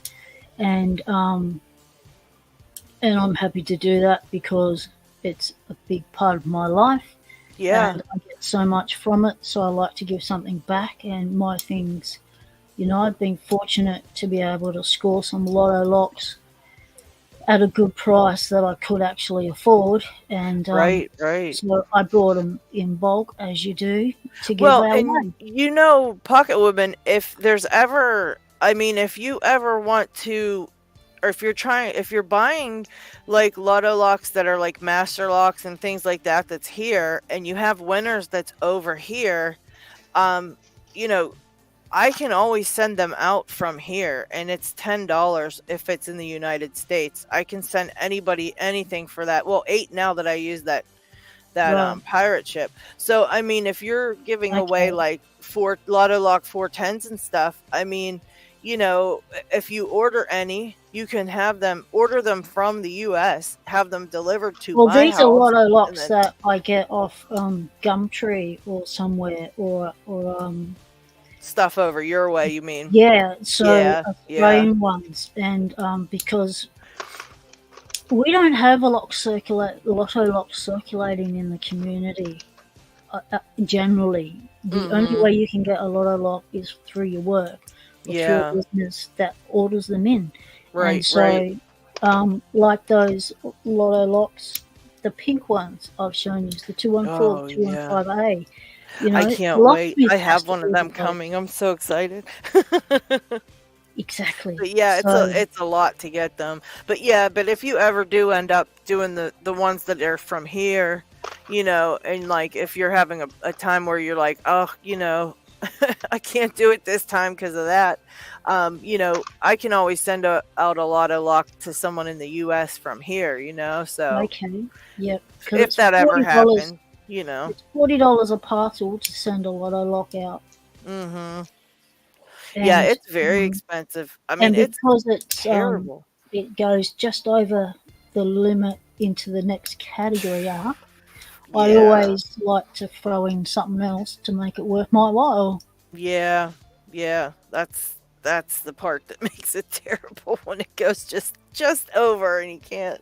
That's what we do too. If I know it's just over, like just so, I will definitely you know, try to make it to the right under the next level then, because it's pointless to send something like you said. Yeah. It's like kind of, you know, Even bums if you it's out a to do key that. or, you know, a blank key, I'll throw in keys to build it up to that net, you know, to get my Right. money's worth. Yeah, for And, sure.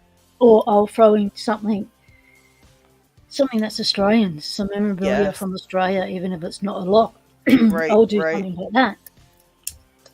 Yeah, anything to get it up to get your money's worth, because it does get, it's ridiculous. It truly is, and that's what I mean. It's so cheap for us to send stuff to each other here, you know. Yeah. But as soon as it's like anybody overseas, it's just astronomical. It's like I have stuff to get to send to LockHeat, and oh my gosh, sending to LockHeat's like insane. Yeah.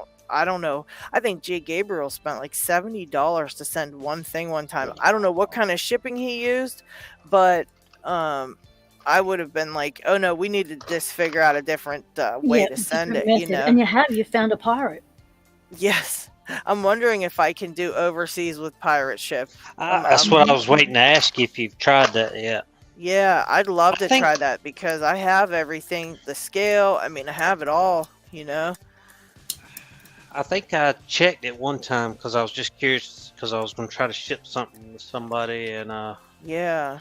I think the site. I think it will do it. It's just Okay. I don't know if it's a good price because I've never shipped any other way Yeah. or shipped yeah. anybody overseas. Right. Yeah, I've got a few things that's going over. Like I have to send LockHeat a package that has stuff for Dig in it as well. So there's a couple locks, and I really want to send LockHeat some nice, different, like some cool locks, you know, because he just has the same ones all the time, but he doesn't like things that are too difficult either, because that's no fun either, you know. I mean, he doesn't have time to keep practicing all week long, so picking times is really his only time to pick. So I don't want to send him things that are going to be difficult for him, that he's not going to have time to practice and stuff, but something that he gets a little bit of challenge. But, you know, so I think if I send him I know I want to send him a 410 Lotto lock because he doesn't have any of those.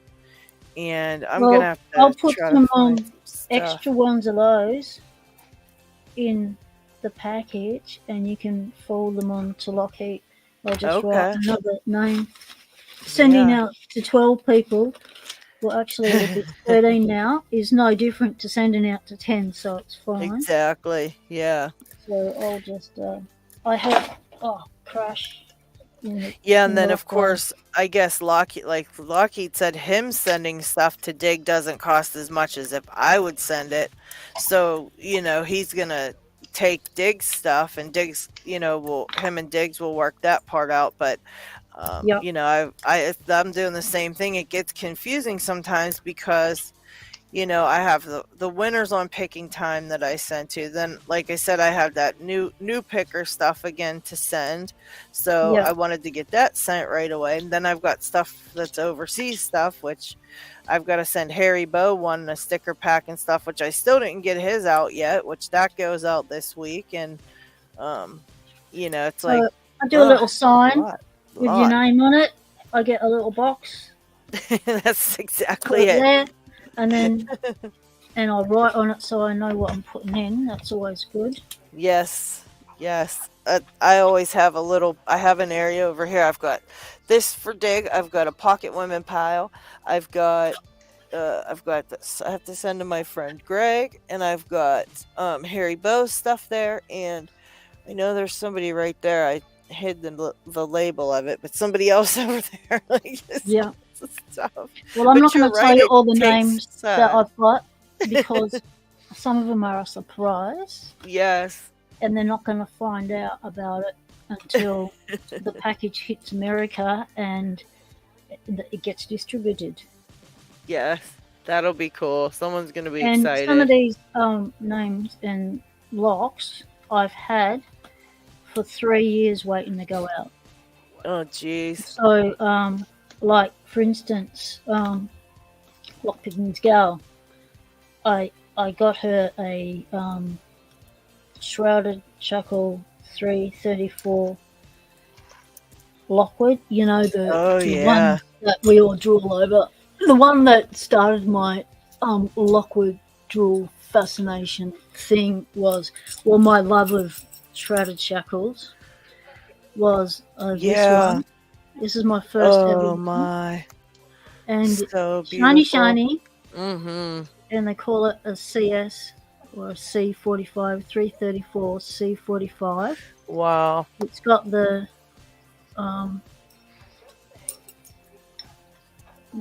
what is it? Is it 530? No, that's the cylinder, the kick cylinders. It's 570. No, that's those. No, it's the 530.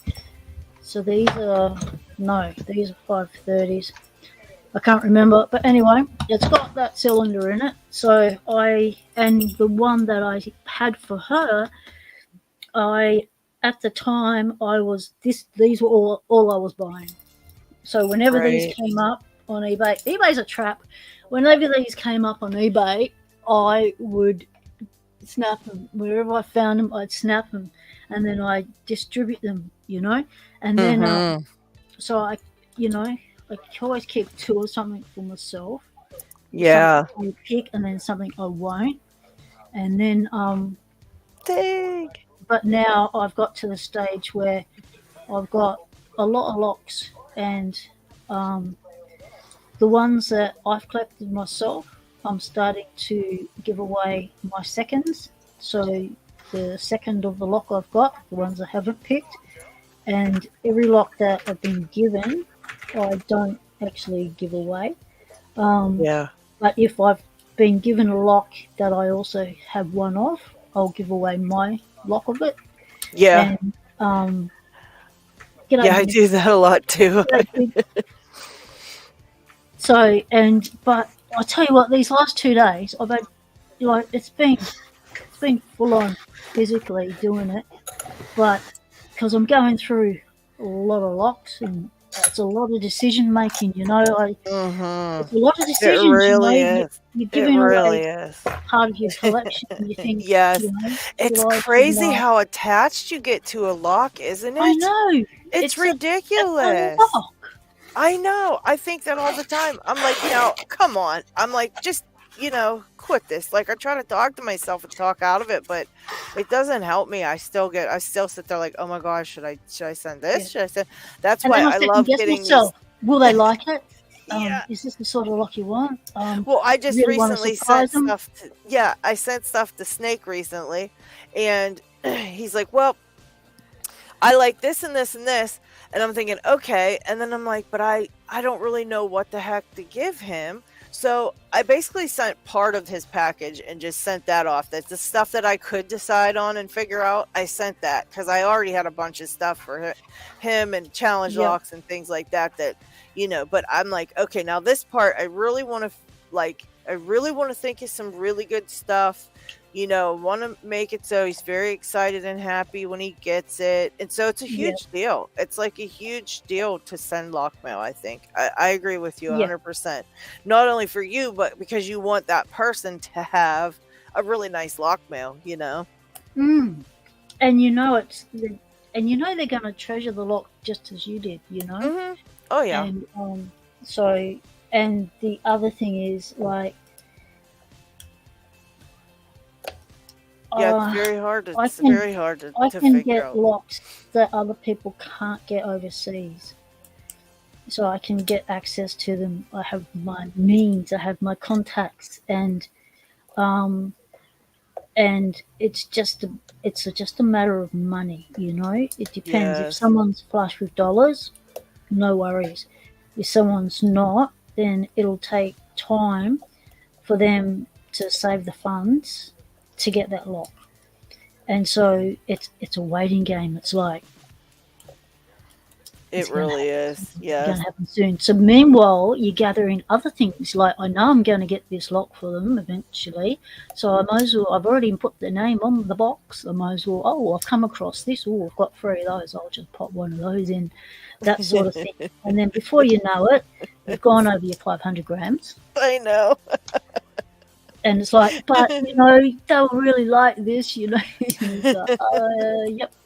I try to keep a list like you do, and I keep it in my drawer, and I always write down like what I think. Or if I hear somebody said, "Oh, that's really cool," or "I'd like something like that," or whatever, I try to write it down so that way when I am shipping to somebody, I can go, "Wait, he's the one. Yeah, he liked this one, or that one." Or it's very, very hard to do that, Yeah.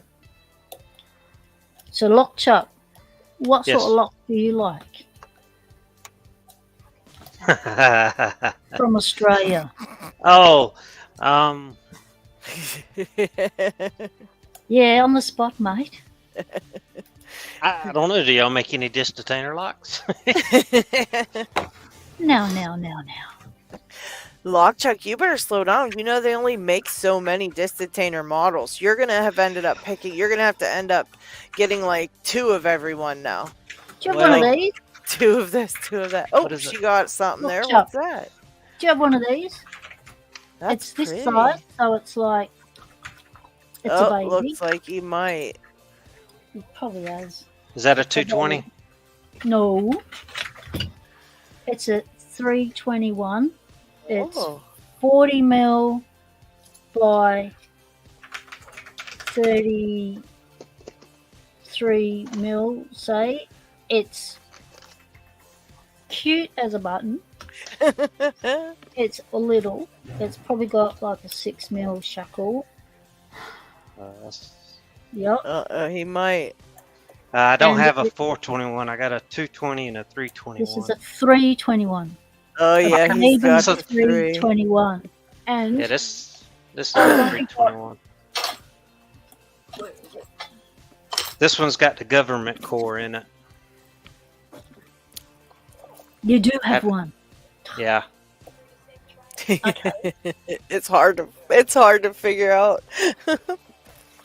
Yeah, I got hooked up on a connection, and I'm getting several more disdetainers sent to me. Ooh. So, I know who to call when I need a disdetainer lock then. Yeah. Someday.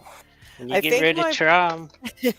My buddy Picking Pins, Pete, he's going to try to make the 3D printed disdetainer pick. Oh, and really? he said he's going to try to make one, and then he's gonna make me one too. So I can't wait to try that. But I'm pretty sure those ones probably don't work as good as Yeah. Do they? Oh no, that was Diggs. He just had his lock open. So, I've been trying. do you have something to put your locks in, like an Abloy one of these? What is that? It's too big to even fit in the screen. Hang on, panning out. Oh my! Yeah, what is that thing? That is the mortise lock that everything, your cylinders and stuff fit into. So there's your do the whatsy. This weighs a bit. It's an Abloy made in Finland. So Picksmith would know more about that. I guess that's what goes in there, and then the mortise cylinder screws up against that.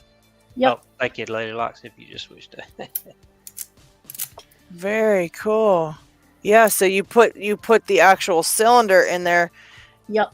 And so you can make that into a disdetainer. Pop that in a little housing. No, I don't. I thought at first it was a lever lock, but no, that's just the. That's pretty cool looking, though. That you're. Wow. Do I have one with those? Just let me turn around. That's wild. See, you have all big stuff too, Pocket Women. All those car locks and all that stuff. So you've got to have a ton of space for your locks. Holy cow! And this weighs a ton. So this would be, this would take you into level 3 of postage straight away just on that alone because it's so weighty. I just crashed my. I think he would enjoy beautiful Lockwood, but he wouldn't enjoy it now. But he would definitely, when he was done with his disdetainers, he'd probably really love something like that. Yeah, because the Lockwoods are just because watching Paul Springett pick those and just the what would be equivalent to a regular master lock here is a Lockwood, and it is such a beast of a lock compared to what we have. Yeah, so I think that all the time. Which Lockwoods do you have? I've only got which ones I've only got a 3.3. I've only got the 334B45. That's the only Lockwood and the core that Lady Locks gave me. That is the only two I have. What core was that, Lady Locks? It's the just the Euro cylinder one. Yeah. It's the same core as what's in the 334, but you got the you got this then. Where is it? Oh. Yeah, I ended up getting a double one of those, and I split it with. That was what you used for your blue belt, huh, Lockchuck? Yeah, that was my blue belt. So that was the 8650. Oh, is that what that one's called? Oh, okay. So that's the one. Like when I first did on the picking time, they're I so gave one of pretty. these away to and Is that trick? They are And so Rhino pretty. Lock won it. So you've got one of these. Yes, got half of it because there's 2 screws and that whole chrome will come off and everything. Yep. Yep. Okay. That's it. It's good That's to what know LadyLocks you've had. got. Oh, here And it is. Together. That one. Yep.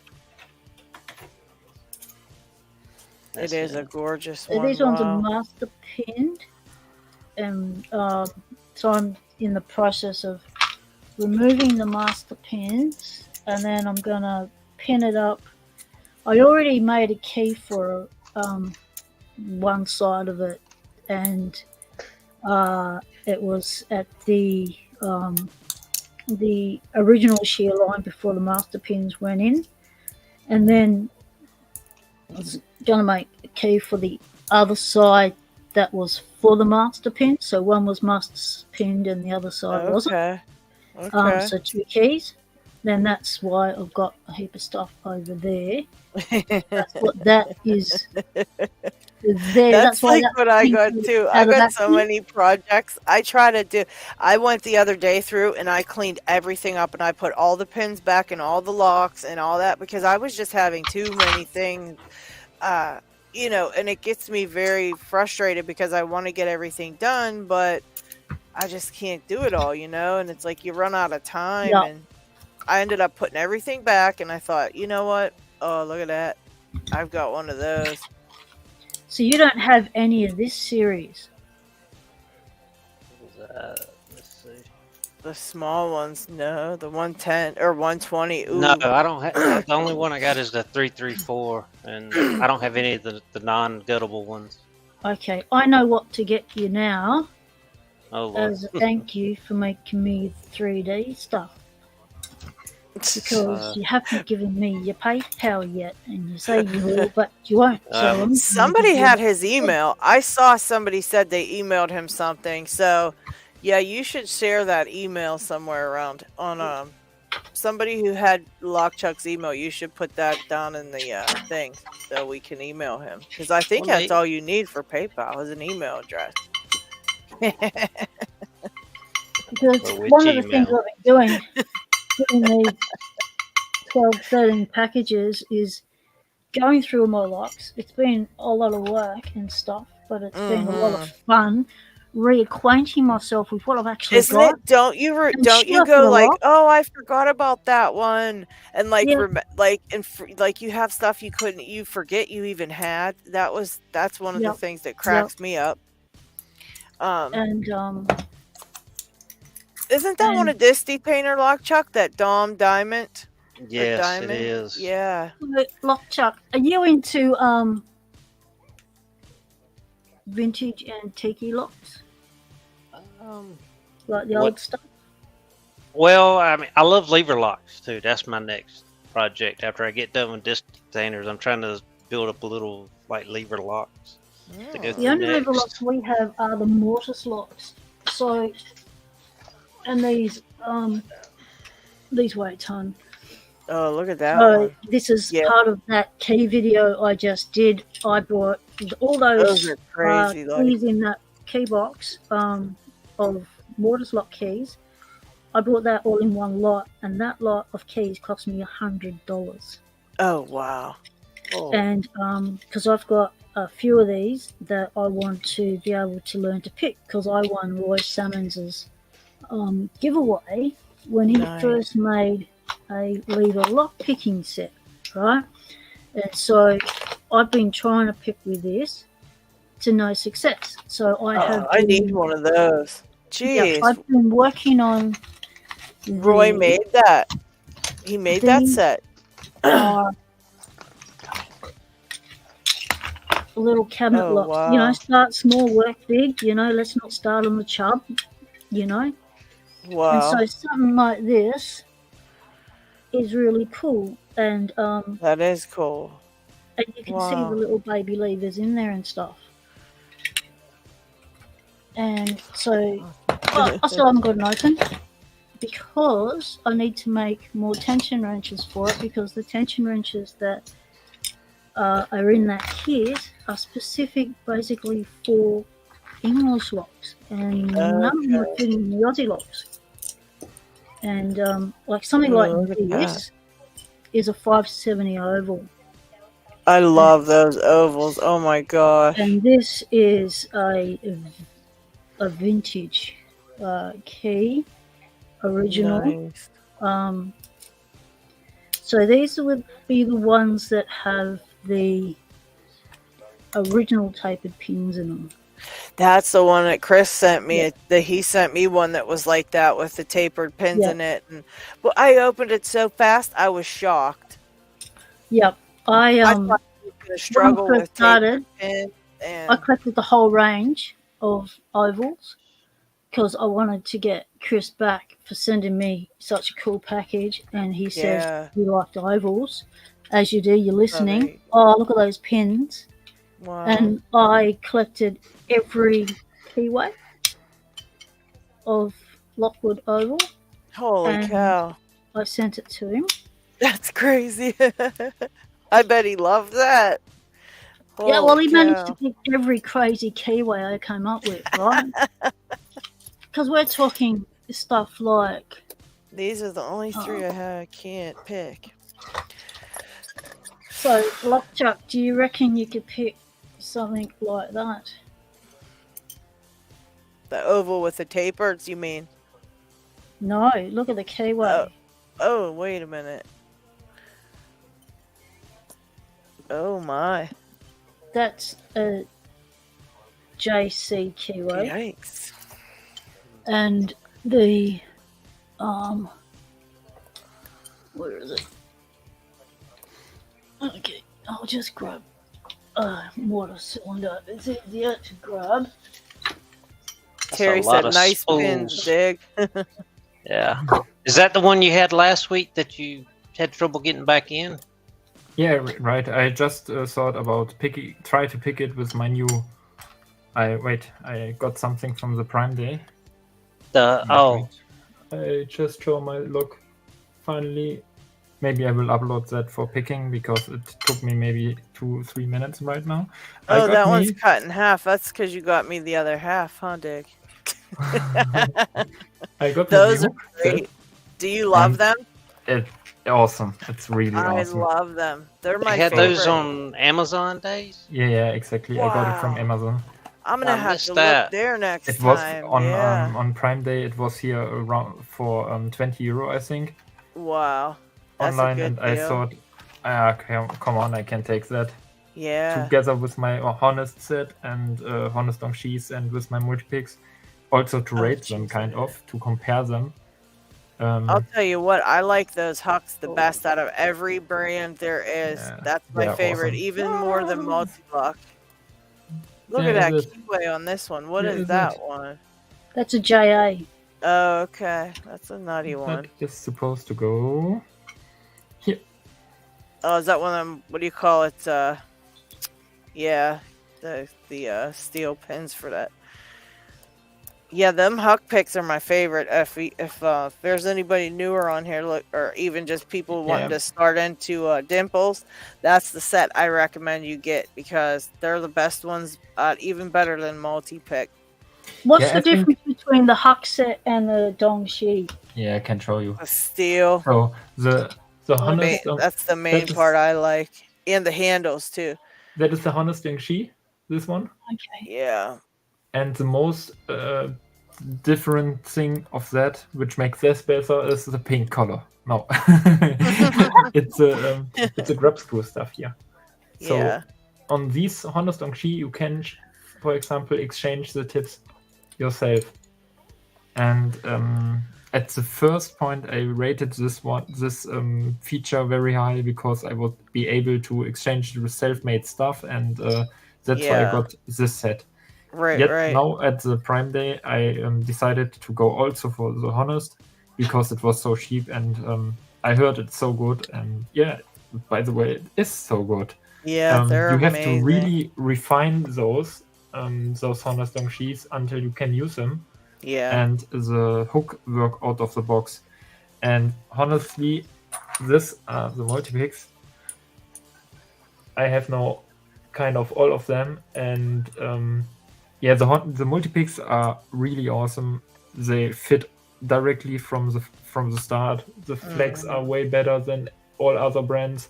Yeah. But the flags of the multi-picks are they are softer. They will bend in the keyway. Yes. And sometimes that doesn't give you the right feedback you want from it. And I use the multi-picks mainly for picking sliders or finger pens or stuff. Yeah. For that, Yeah. they fit perfectly. But you would also have to get then the newest one, which is the 11. Yeah. Or the 12, I don't know. It's I think the 10 is the one that's missing from the set all the time. I Or think the it's 11. Yeah, the 10 I think it's and 11. 10 Yeah, is it might always 10 is in the big G Pro set inside, but the 11 you have to pay separately.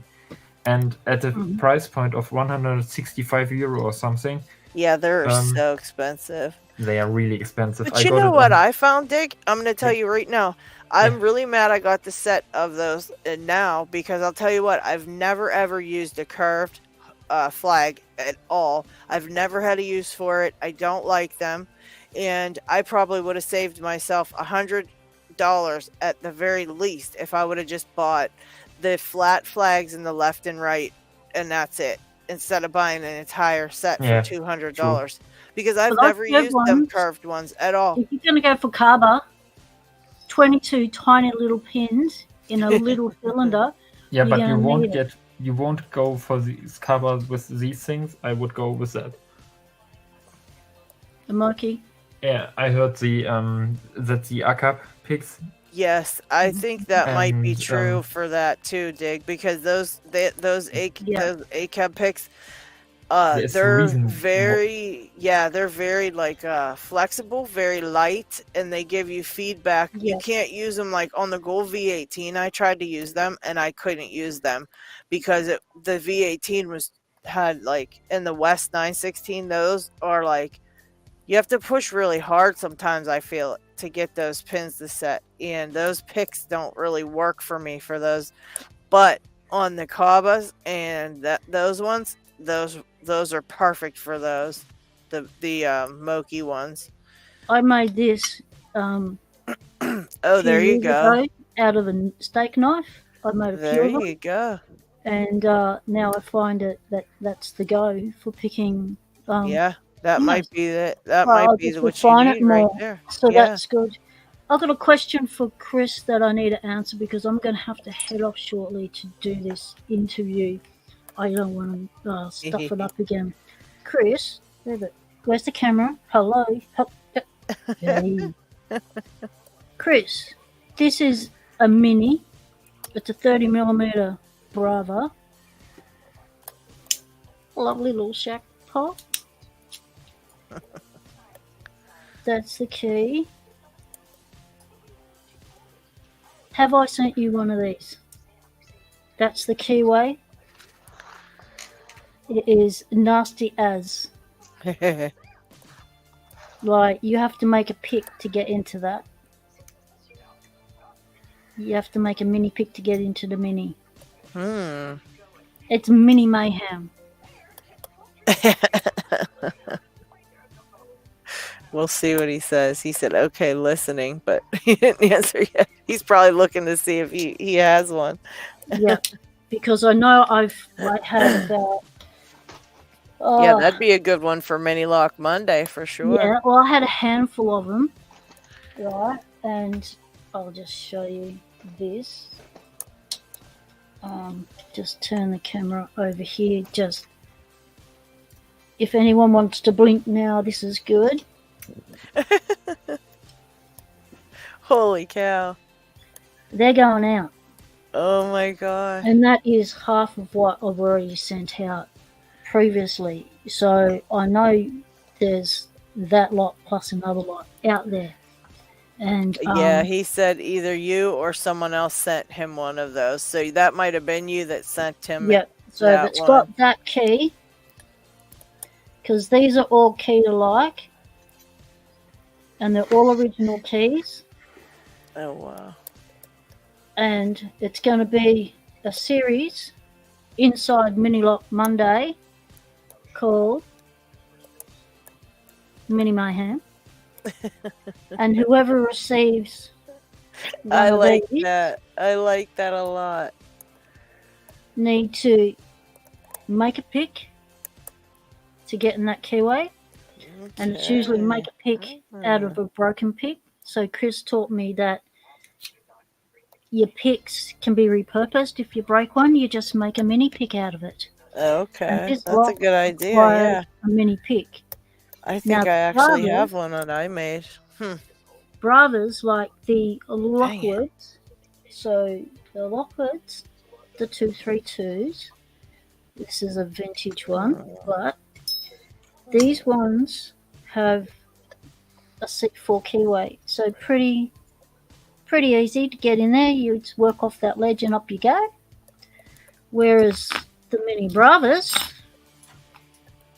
as Sandman goes, they're like that. So a lot more of a challenge. That's not a lie. Those keyways like that are challenging. I'm picking one right now. It's called a Eva DPS. Eva DPS. It's horrifying. Can you pick that? I'm working on it. Do you have sliders or do you have the pins? It's the pins, yeah. Oh, I have the slider version. I can't pick that thing still. No, I can't stand sliders. I'm glad it's not that version. So I think maybe I can use this video actually for my picking video. So I think I can. Yeah, I don't see why you couldn't. You've been on the whole time, I think. Yeah, I recorded it already. There you I go. recorded it separately on my PC.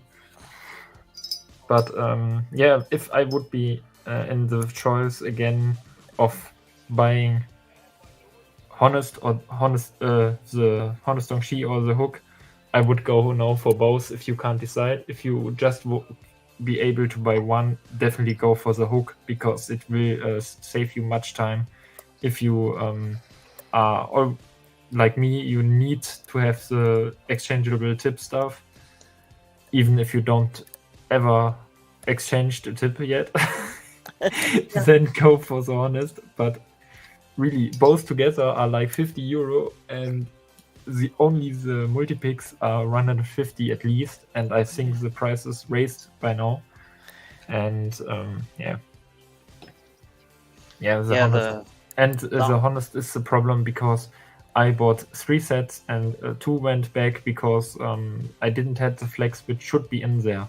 There was like 6 flags duplicated and I had only left flags, for example. Wow. And that sucks totally. And I also made a Reddit post about this. You can find it. Yeah, that sure does. But yeah, it's honest. They came number stamped, so there shouldn't be any problem about that. Mm-hmm.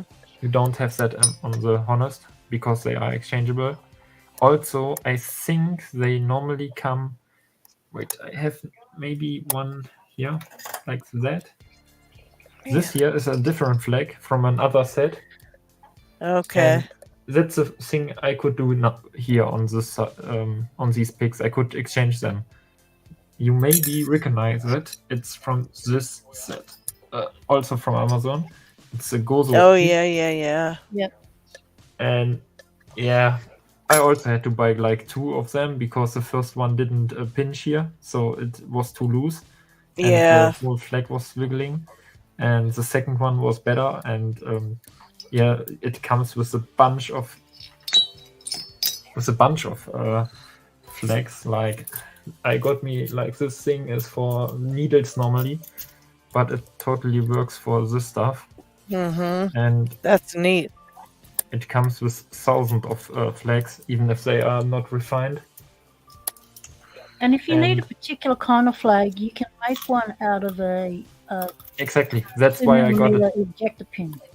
Exactly. Oh yeah, or out of ejector pins. Like this might be too big. Those things as well. This might be too big, but that's too big. Yeah, I got it's 1.5 millimeter. Yeah, I have that, but this one was 2 millimeter one. I can't remember what I did with that, but I think. Ah, yeah, I use it for rounding my shims. Yeah, That's a that good was it. idea. Yeah. But, yeah, I can zoom in on these flags. These flags are actually the wait, where I Wow. have to go. Where I have light like that, maybe. Huh. Yeah, like that. Okay. So here you have, like, for example, a flag of this Gozo set, and you see it's just like a stamped out shape, Mm-hmm. and you have thousands of them in there. Normally, the pick price of that thing, which is then exchangeable, is like I think 15 euro or something. And at one point, it went down to 6 euro. And I was like, wow. okay, I get me one. See, getting more deals again. More than half off, or no, a little over half or under half off. That's pretty crazy. So, and this thing here, this for needles, I bought because it was just neat to store everything in there. Also, this wrench here. Yeah, you definitely need that to keep it with And, it to get. Yeah, to I be had able it to change before. it. I had it in my in this roll pouch, but I zoom a little bit out again. Focus a little bit different. Focus, like that. And yeah, it works pretty good with that thing. But This lock is crazy. My goodness. it's So cool I'm going to have so to many say flags. goodbye. All Farewell, right. fella. Catch you next time. Yes, and good luck on your interview. Yeah. LadyLocks, I'll need to talk to you about some other things. I'll catch you on your Discord. Yes, Yeah, for Chris, sure. I'm stepping up in the world. I am doing Discord now. Yeah, we can instant message each other now, so that's Yeah. pretty cool. And so yeah, I will be doing that later on. I'll leave you a message about what I want to talk to you about next. Today for me has been about not getting one lock open. I can't even open a master lock. It's been about show and tell. Oh, that's okay. That happens. I think a lot of us were cursed with that today. I'll just pat my lock as I say goodbye. Right. Thanks everyone for joining me Bye, chatting. Pocket Woman. It's been great. Really enjoyed it again. Thank you for hanging out with us. Good Hey, luck Knox, on your how's it going, brother? pre-interview. Good Have to fun see on your you. interview. Not good luck. Have fun. Yeah, have fun. Well, Because this it's- one's her pre-interview, so she's just chatting this time. The real interview that's is even coming better. up. That's even Yeah. better. You Right, can talk you know, so much. I'm about to go get my third coffee, and I've had no sleep. So Oh, good luck, TLP. That's all I've got to say. So on that note, we shall end with a bit of badness. Yeah, Discord, the only place where you can see Pocket Woman say fuck a whole bunch. Beep. Beep, beep, beep, beep, beep, beep. That's Thanks right. for- The picking thanks time for that, bot says Draken. beep. I I love was that keeping part. that under wraps. You've effed it out of the bag, mate. Thank you. I'll catch you good people later. All right. Take care, Pocket Woman. Take care. Bye. Great to see everyone in the chat.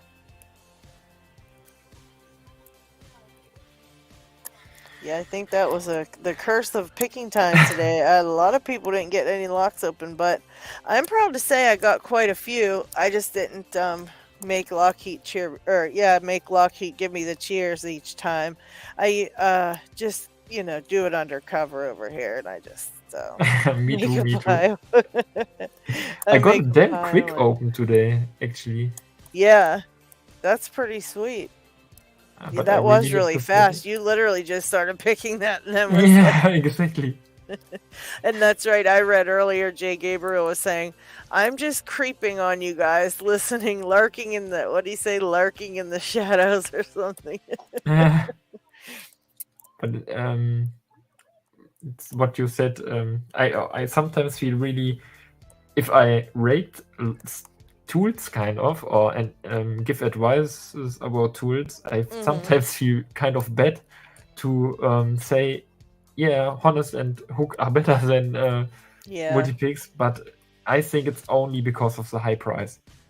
If they would get it lower, well, you because know what? You brought up some good points. I have to agree with you about them bending a little yeah, bit. They're also very tiny, and the handle is sometimes tiny. that's great, but sometimes it really is not, because you need a bigger one to pick certain dimple locks. And so to me, I just think they're great. They are great, but there are a few different downfalls. But also, like you also said, though, sometimes you need a certain type of feedback, and each pick gives you different feedback.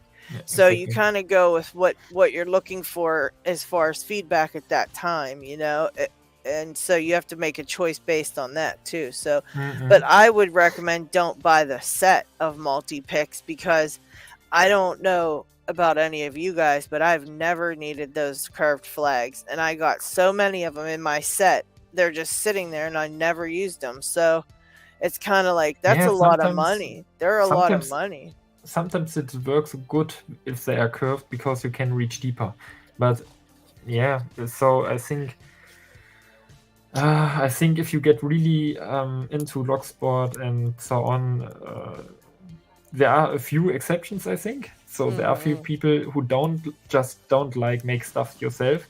But if you like doing your stuff yourself, I think you can go way cheaper with the Honest and with the Hook set together and get better, perfect tools for your need. And you know what, too? Those Huck sets and Honest are cheap enough that you can actually get them. you can get a couple sets of them, and especially them Huck ones. I have a few that I use that are not modified at all, and they work perfectly how they came with the set. So I like the fact that I have a set that I made and a set that I didn't have to do anything to, Exactly. And then you've got a big selection of them for, just a lot of stuff. A lot of picking out of those. Yeah, the Honest were just those square shaft. I had trouble getting those. Yeah. Those weren't fun to figure out. Exactly, the Honest she's just a square shaft, right? And it's just so much filing you have to do on them. It's like a lot of work just to make one of them work right. And like you said, those Huck ones right out of the package, they're pretty usable, Usable. I like the number 5 one. The blue one, the number 5. That's one of my favorites. It's a red. It's the number 2. That's your favorite. Yeah, it's the smallest. I don't need the big flags. I never needed them yet. Yeah, I have number a new 5. set that I got. Yeah, it's actually the left, the other right orientation of the 2. Number 2. Oh, okay. See, we so. like the same one. Do you see that? It looks That's like wild. the same side. Yeah. Oh, there you go. Kraken's just killing that master lock in like 2 seconds. Not even, like a second and a half. Well, I felt like I needed to get something open today, so... Right, you need a win. We'll fall back to the win lock. Exactly.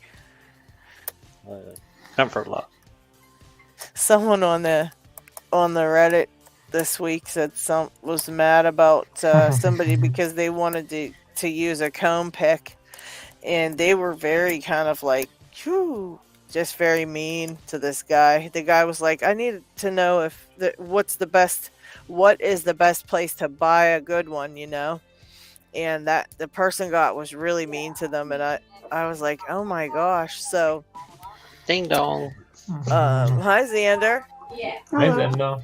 So, but I was wondering the same thing about it, because I was like, I want to get a comb pick, but I don't know where to get a good one and what's the best one. So I was reading it, and I was just shocked at how mean somebody was, and was like, that's the point I was making is he just was saying to somebody that if you get something open with that, it just feels like you're using the key and it's no fun and like all this stuff. And I was just like, I don't know about you, but every single open I get makes me happy. I don't know what you're talking about.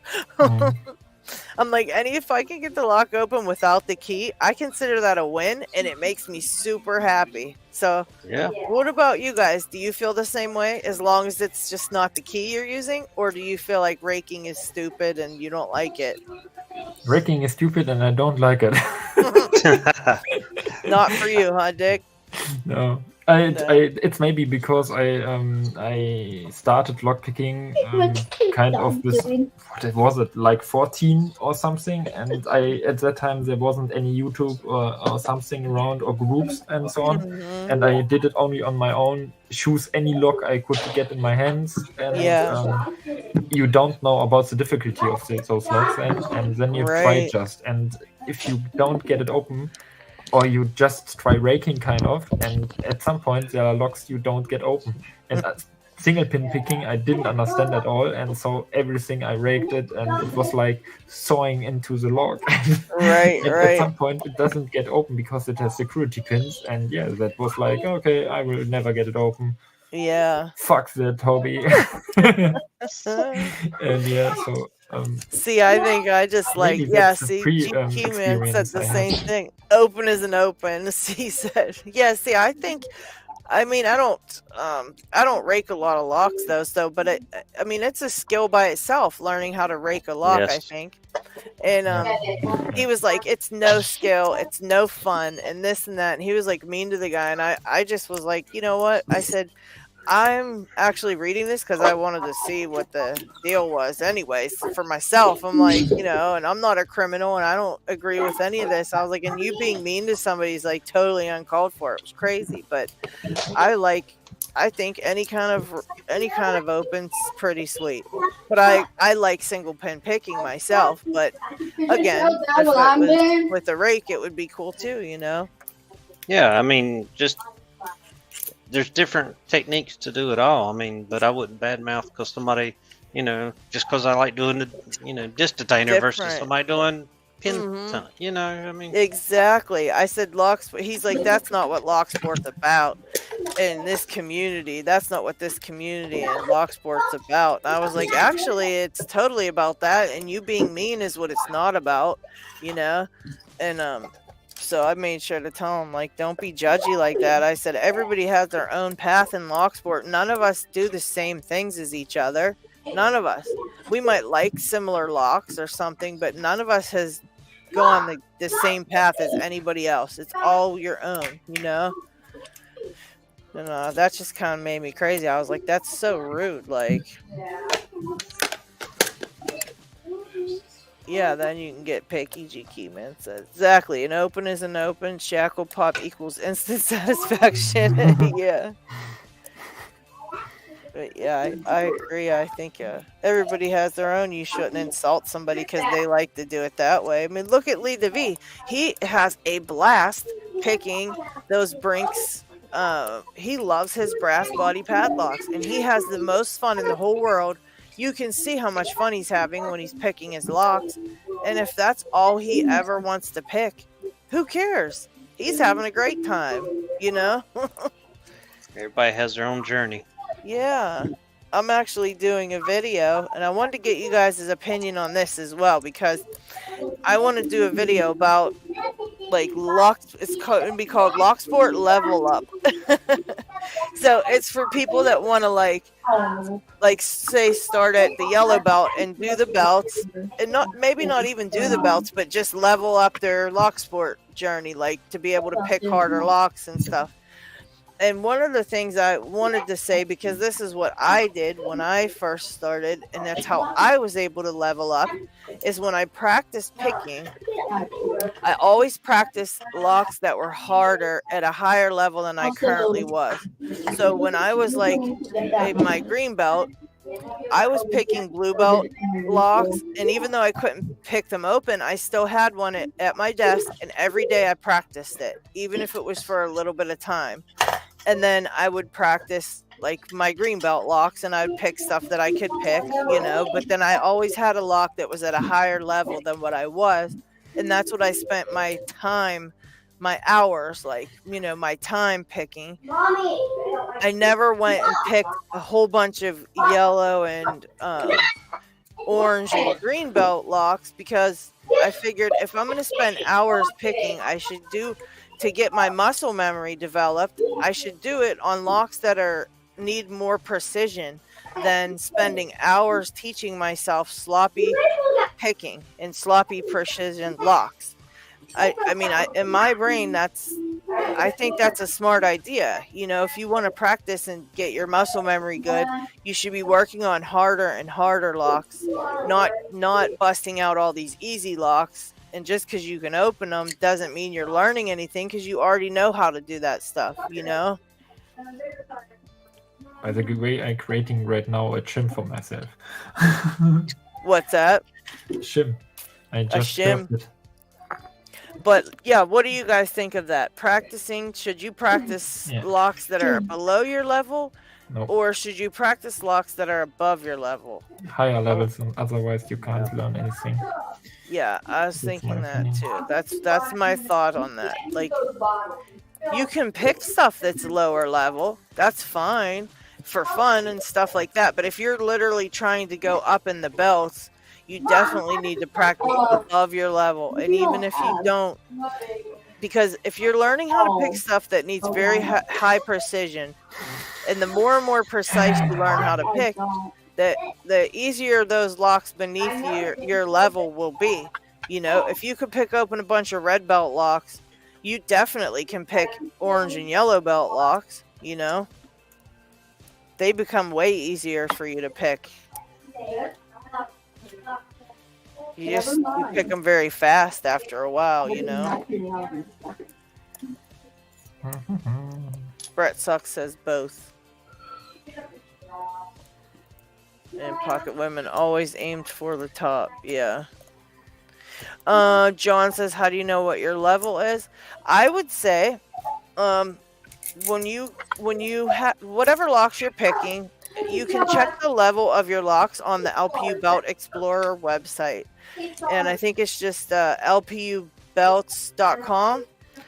And you can either click on the different belts that you see on the website, and it'll give you a list of locks in that level. Or you can type in the locks that you've been picking and see what level they are. And to level up from that, you would basically say whatever locks you can pick, but they're a little bit hard for you still. So say you have a pile that, like, you can pick them, but they're a little tough, but you can still get them open.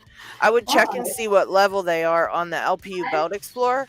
And then, like, if the majority of them are, say, green belt, then I would say then you're probably picking at a green belt level, you know. So then you kind of look for the blue belt locks. You go to the blue belt, then click on that and see what type of locks are blue belt, and grab yourself a couple of those and practice them every day. You know, just one of them, pick one of them, choose one. And if you have to progressively pin it, you could do that to learn it. And but yeah, always aim just above your level, I think. I don't know that there's too many, you know. I'd say spending hours and hours picking super easy locks doesn't really teach you things. No. It just, like, kind of reinforces being sloppier than you should be, because you're already picking at a higher level, which is very higher tolerances or tighter tolerances and stuff like that. That's what I'm gonna put my advice to be. Like, definitely try to aim higher. Like Pocket Woman says, always aim higher too, because I think that helps you to learn more precision. And like, you have to be very precise on some of them locks. And when you learn that, then when you go to pick something easier, you already are picking super precisely. So picking something easier will definitely be easier for you. Like, you'll go, I've gone back and tried to pick some of, like, I couldn't believe when I got my 600 open and stuff, because I was always struggling and having a problem with that stupid lock. And once I picked all these other higher belted locks, and I went back and picked my 600 in like a minute, and I couldn't believe it. But that's because I learned so much precision from picking them other locks that it was kind of easy for me, you know. But yeah, that Belt Explorer is really amazing. Yep. I know that. When I first started, all I had was like the print off from Reddit or something. Right? Yeah, that one that was showing you how to get your belts and stuff. I used that too. I was always looking on there. But it's a great guide for you to figure out what locks you should pick next and what you should buy, you know, and look for to buy. And just keep practicing, but practice that locks that are at your current level, so stuff that's not easy, but you can pick, but gives you a bit of a challenge. And you know, pick those ones, and then pick something above your level and work on it every day. And even when you don't get them open, you still learn. You're still learning things, and you're still tightening up your precision and getting more and more precise. Even when those locks aren't opening, you're still learning. And progressive pinning them. I mean, you're learning how to pick each specific type of pin type. And oh yeah, that's in there too. I got a note I'm saying of all the stuff that I want to talk about. And I think that's a big thing too, to up your game. Like you said, you learn a lot about those locks. And plus you get experience gutting the locks, you know, because there's so many different kinds. And even when I first gutted a dimple lock, it was so weird for me, you know, because I'd never done it before. Like, I just wanted to say I never got the dimple lock, but no, I did. Yeah. Yeah, no, you did. And it's just learning all that stuff really helps you to, you know, even gutting locks really helps you because you still, that's a skill. But dimple lock isn't much different. It's just... It's the same. It's just weird, isn't it, though? It's like weird doing it because everything's like tinier. Yeah. It's like I get a kick out of them dimple locks. That and what was another one I was thinking of? Definitely the progressive pinning and practicing like that. And I would say, you know, get your butt over to the LPU in the different rooms that, like, if you want to pick disc detainer locks, you should be in the disc detainer chat room. Or ask Chuck. Or ask Lock Chuck. Hunt down Lock Chuck's information and just like. I have a question. So when you brought up the stuff from Reddit with the guy asking or saying about the skeleton key stuff with the I don't know, remember the comp locks? No idea. I just thought, I sent you, by the way, the video, you remember, and at that point I was interested in how my warding lock works, and I looked it up. I tried to pick it or to open it, and I don't have these keys, and I just have made this thing, and I also got it open once. Good job. But is there kind of a good way to find these? There are like metal plates in there which hold the shackle, and you need to push this metal plate away, and that are just like spring stripes, and I have really problems to find it. Is there kind of a is there trying kind to of find where it's at? Like is the spring always at the top? Can it be in any position? Oh, you know what? Didn't Picking Principles rip apart one of those before? I have no idea. I wonder. So, I found it already, but it's like, where is it? Where is it? Ah, there is it. Click. And like always searching it again, and I can't find it. Oh, Xander popped back off there. Xander, they want to see. Brett Sucks wants to see you pick your postal lock. Wonder where he went. Where in the heck did Xander go? There's one thing which there he is. There he is. He just went backstage for a second. Hey Xander, Brett Sucks says he'd like to see you make a video on your United States postal lock one day. That little tiny round one. He wants to see you put a video on your channel of that one. Yeah, see. Oh, you got it. There you go. That one is. But it's it's strange to get this I wonder if lever. you're going up past all the warding and going up to the thing that releases the shackle, or is that core turning, or is the shackle just releasing? It's hard to tell, because I know you can push that all the way up through, and I think there's somewhere you can pop that shackle open. Picking Principles does it all the time. I wonder, we should ask him on the Discord. What you mean is bypassing, and that isn't actually bypassing. Works by directly moving that part which holds the shackle in. Yeah, that's what I'm saying. Is that what you maybe did, or you for sure got the warding part? The warding part is. Do you know how did you watch my video? No, I didn't watch it. No, I didn't even see it. So the guy just illustrated how a warded lock works, and warded means just there is something like plates which don't allow another key to fit in there, and the actually mechanism are like wait, I show it with that. Are like with two plates which are sprung forced. Can you see something? Yeah. And they hold kind of the shackle in place. Like that. And it's forced to be closed, kind of. Okay. You can't do it like that. And what you do with the flag is like pushing it open. Right. And when it's open enough, the shackle can pop out. Okay. And that's how these things work. And so I think this. I tried to lever it at the bottom because I thought it's there, but it seems it's easier to lever it at the middle part. Okay. So here's something which is kind of blocking, and I need to kind of get into this thing and turn it, but it's kind of hard to find it. We often teleport. Those are wild. Maybe turning this tool and going back from the behind or from the rear, and then the thing which you feel turn back. So there is something, but I can't turn it. And that could also be warding, right?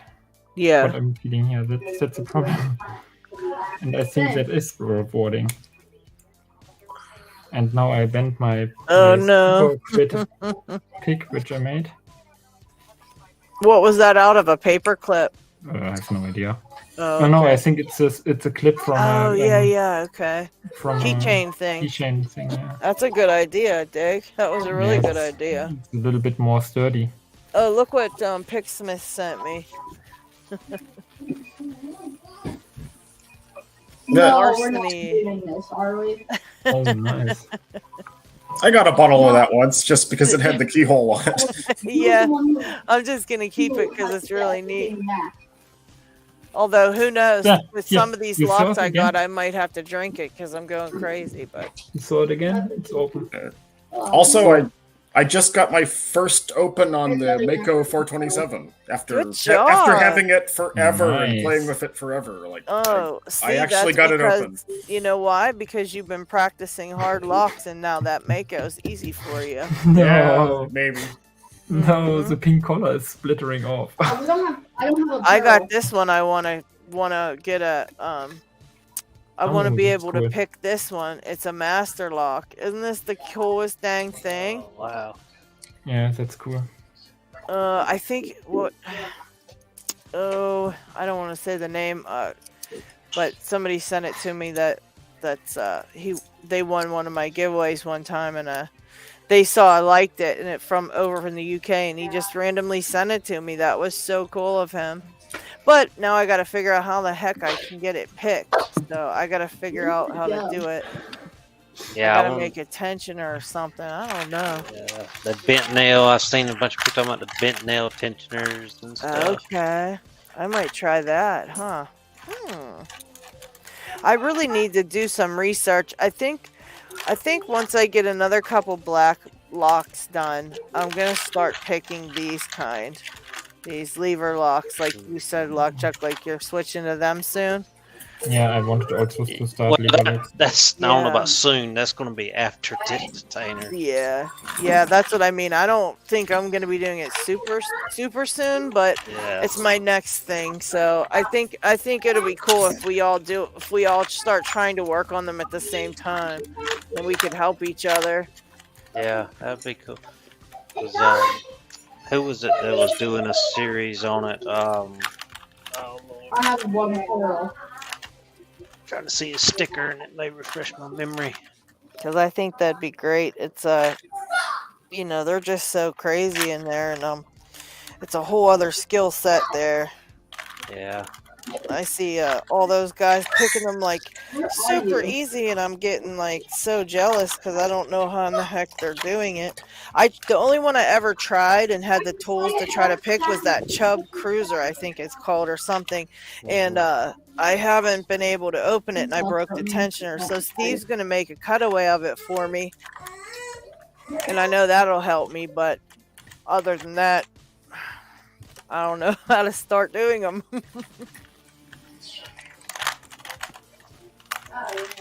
Oh yeah. Yeah, I believe that's the small rig clamp. Same thing I'm running too, I think. Yeah. Yep. Because I just took a Harbor Freight vise. I just took a Harbor Freight vise, took the screws off, and got an adapter for that. And oh, nice. Oh yeah, you did. You got your panel vise in there. That's nice. So it's just a little adapter. So less than, I think, if you catch these on sale, you can get them for about $18, and then the small rigs are what, like $6 or $7 on Amazon. Yeah, they're cheap. They're not bad at all. And it grabs a lot better than a regular vise. Yeah, I had to get this this pipe like thingy. I don't know what is it's even called. It's like it's an adapter pipe, but I don't know what the pipe itself is called. Yeah. This here, and it just screws into the pan of ice. There's the base and then the second base, and then this little pipe and this I bought to fit together. So yeah, these pan of ices are nice. Yeah, I love them. I love the base of it because it just stores all my crap. I put my keys in there all the time, and yeah, I had my snake in there, but he slithered away. Snake gave up on me. His little snake he sent me, he left. He was like, I don't have no more luck to give this crazy lady. Yeah, thanks. Picking pins. It was D-Mac. D-Mac was doing a lever lock series. He was starting from scratch. Yeah, that's where I'll be someday. I don't know when, like you said. I don't know about real soon because I'm still there's so many locks I want to try to pick first. And yeah, there's several black belt locks that are disc retainer that I haven't even. I still got to get back to tip making. I can't believe you're gonna try to go for that diamond. Which the tip on it is not that hard to make, from what I saw. It's just like a U shape. So that's gonna be interesting. Yeah. 'Cause I don't want to say it was rated very high on the Build Explorer. I mean, it's black, but I don't think it was like a. Yeah. It's probably like 2 black, 2 maybe. I can't remember. It won't even. I was thinking it was a 1. Oh, okay. Oh, maybe. I think also it's the one, yeah. Let's see. Why can't I scroll right now? Look at Dick killing the friggin' Rubik's Cube. No, not killing. Isn't there a way to do that? Blue, yellow, yeah, the diamond's only a black 1, and so is that. Wow. Can't match colors. Where is it? I'm sending you the black belt Miwa PR. Is one of the locks you won, LockChuck. Oh, really? Mm-hmm. Oh, black 1. That's easy. Yeah, you'll get that one. That one's easy. Right. Wow. Yeah, that Miwa PR looks. The key makes you think it's a dimple lock, but it's a lever lock like the Miwa U9. That's right. I remember I went back and looked to see what it. Yeah, and you were talking about how it doesn't go side to side; it goes up and down. Versus. I don't know how the key works in it because it looks like a high pin count dimple key, and it totally had me thinking it was the dimple lock, and I'm trying to pick it, and I'm like, what in the hell? And I couldn't figure it out, and finally I texted. I think I texted Red, and I said, "What in the hell is this?" And he's like, "Yeah, that one's a lever lock." So then I started doing some research on it, and I mean, I didn't try to actually pick it. I was just kind of, feeling around in it, trying to see what the pins were and what was in there and stuff. And I was so confused. And then when he said that, I was like, "Oh my goodness!" And yeah, I think we'll be able to pick it. But if you want to know about Miwas and goals, Red is your guy. Yeah. Oh yeah, sure. Red. Yeah, Red one. Yeah. What did you say, Dyson? Your vice sucks to the bench. This one used to, but I took it out because I got tired of it. I never got them to work. Those ones like that, yeah. I could never get them to work. The handle just kept flipping around and got in my way, and I just ended up putting a straight pin through it. Well, it used to suck, but then you got married. Yep. It ate the wedding cake. Brett Suck says he uses a $7 Aldi vice. Yeah. Yep, I have mine on a granite slab. Oh yeah, that's thing with those suctions. It's got to be a non-porous surface. Which this mat works pretty good. I don't even have to have it stuck. I just drop it and sometimes drop it and it's stuck.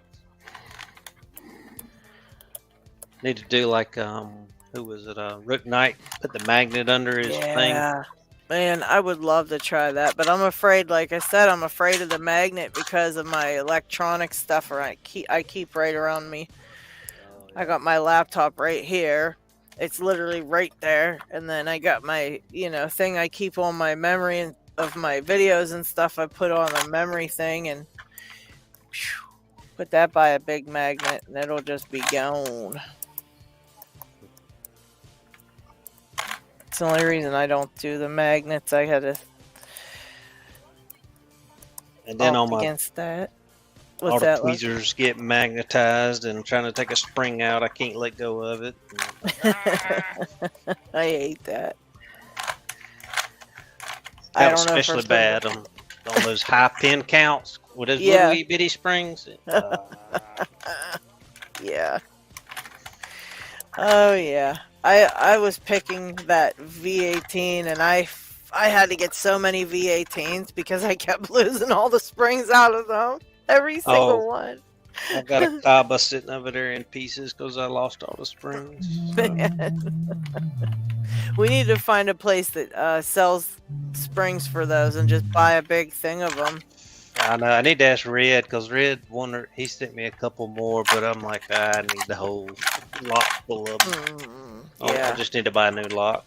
Yeah, I think on those high pin count ones, I think it's an absolutely fantastic idea to have 2 of each one that you try to use because, like you said, if you lose one spring, you're done. You can't, you could work on it as hard as you want, but then when it comes time to put it all back together and, pick it on camera, you can't, there's nothing you could do because you're missing a spring. So the whole lock's like out of the question now. So it's like, I'd love to get some of them extra ones because, like I said, I bought, I think altogether it was like 4 of the V18s because I broke a couple and I lost springs out of a couple and it was a nightmare. What is it? Is it the D9? Is the? Mm-hmm. Yeah, I had like brother to it. Yeah. I had 3 of them and I ended up having to, scavenge all the springs out of those to get the 18 back working. Oh man. Yeah, that's the hardest. And the thing is any pressure at all on those springs and they shoot across the room. So you have to really be be very careful with them things, man. Terry's watching you hard, Dick. I failed one step, and I'll tell you what, this I drank a Eva little is bit. hard. I'm gonna take this apart and take some pins out of it. And like Pocket Women was talking about the screws on the back being a flathead. These have flathead screws on the back, so now I got to worry about those and figure out how to get those out. Oh my goodness. Okay, I know I got a whole kit of parts for, what are they called, adapters or whatever. I just gotta find it. Gorilla tension. I gotta get the screws out of here first. Where in the hell's my little screwdriver? Now I can start again on the yellow stuff. Okay. No. I lost my favorite one that had little. It was a screwdriver and it had like a little thing in it that you could change the bits out of it, and the actual screwdriver is missing now. It was a little tiny one too, so I don't know why it disappeared. But I bet you I know my husband probably took it. Because he likes all my tools and he takes them all the time. And they go missing. Yeah, it's gone out of my drawer. And he knows where all the tools are. He got it. Dang it. Dang it. Okay, what is this? Can I use this one? There, this is my favorite neat little set. It's got like just about everything in it. Oh, yeah, that's perfect. I need one of those. I have the adapters, but I don't have the I don't have the little screwdriver is missing in action. Oh no, look, I put it in a safe place so I wouldn't lose it. It's right here. I thought it went missing. I found it. Oh, it's a safe place where I will immediately forget where I put it. And you know what it had in it? A flathead screwdriver in it already. Wow, I must have been thinking ahead. Oh, look at me. Nope, that ain't gonna work. Dang it. It's not skinny enough. Man. I know I don't have nothing tinier than this. This is like the smallest one there is. What the heck's this one? Oh, wait, this one might work. Oh, look at that. Look, I don't even need the screwdriver. I just need my fingers that did it. Okay. And they put them in this little thing here, and you can't get them out of here. They're like stuck in there.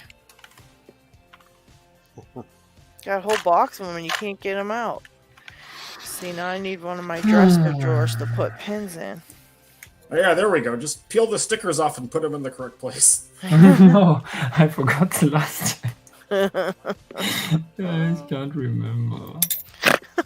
I swear. I'm going to take a couple snippets of today's show for audio because it's hilarious.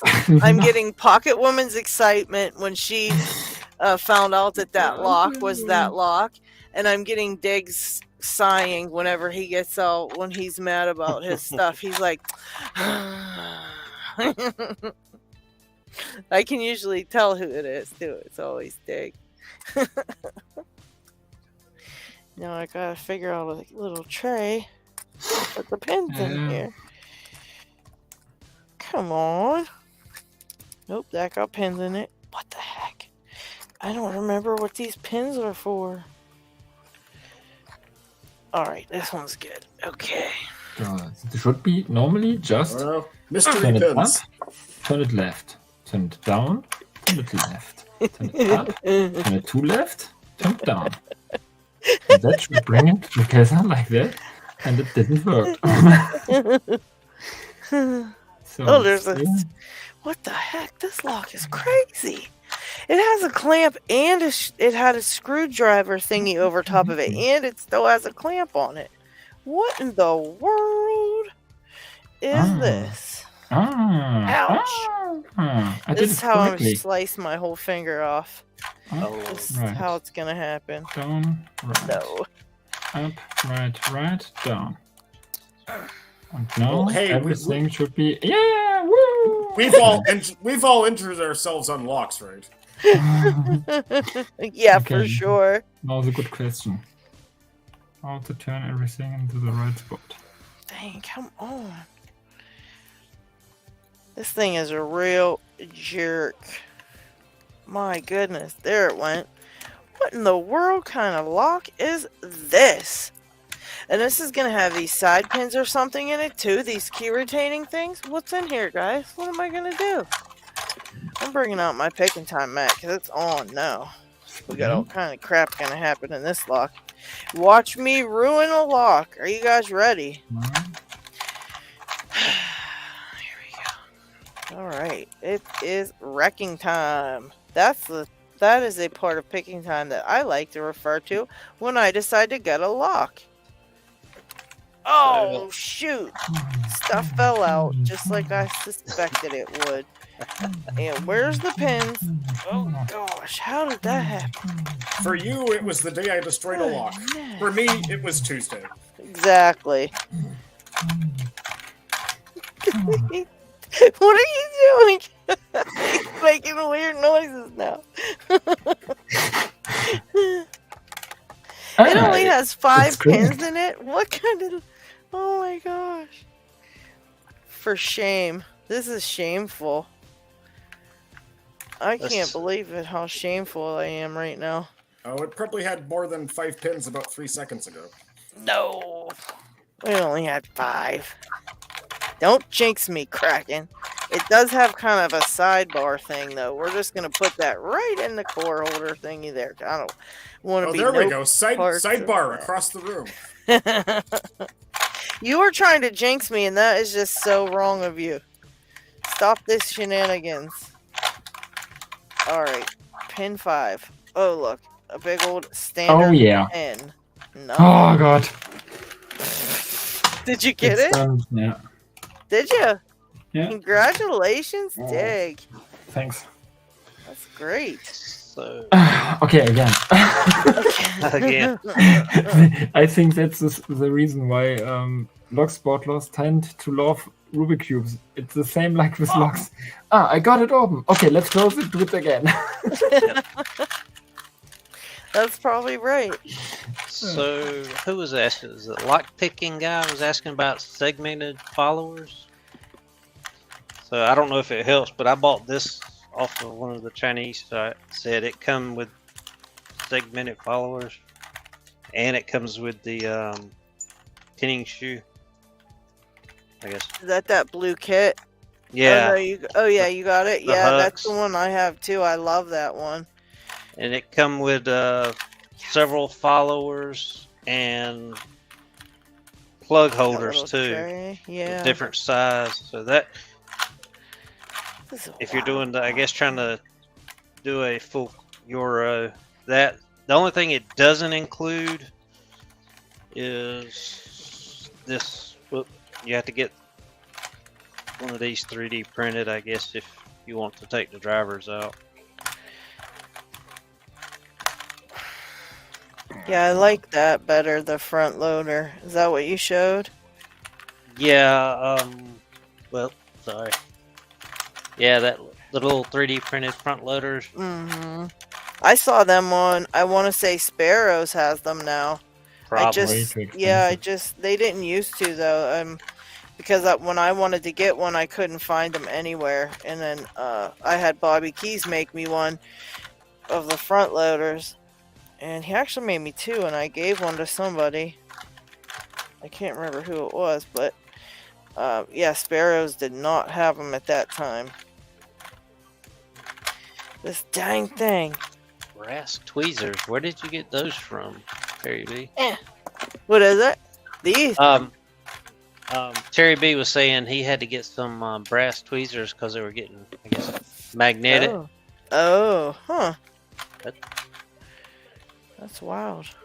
I guess that or either stainless. So if you get a certain stainless, they're not magnetic. Another dang on clamp. I'm just trying to put it back on too. I don't even, now I have to take it off again because I couldn't get it back on. Now I have to take it off and put it on again. Man, these things are terrible. Always to just to progressively pin this stupid thing. There we go. Got it. And now this thing, which I don't know why it has both things. Holy crap. It's like locked down, man. Alright. Turn. Yeah, put this Only back €3 on eBay. What are they? Those brass tweezers. Oh, okay. That's not bad at all. Man.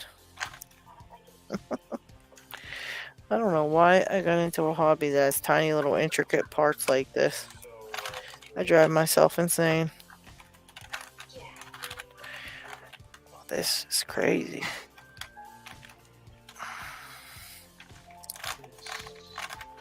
Oh my gosh.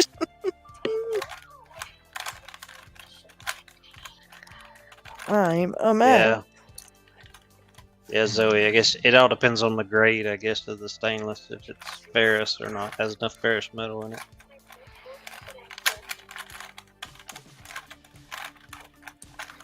That's the right thing.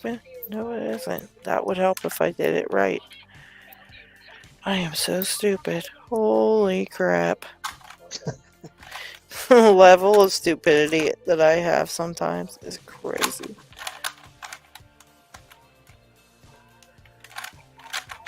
Okay.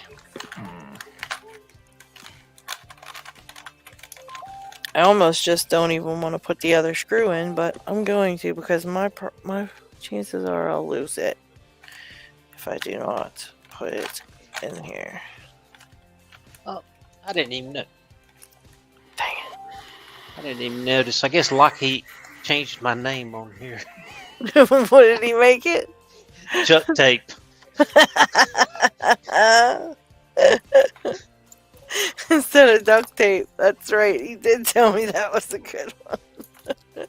I told him I said, well, LockHeat, you're the glue. And I said, and then we were trying to figure out if LockChuck's the tape.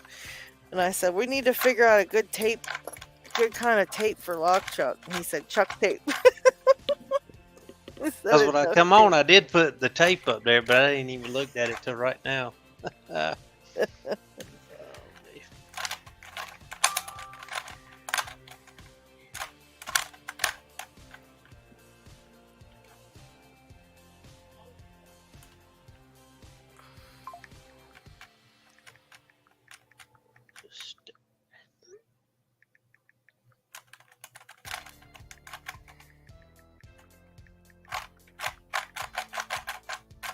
So how do you know who isn't watching your live show? It's the people who are texting you.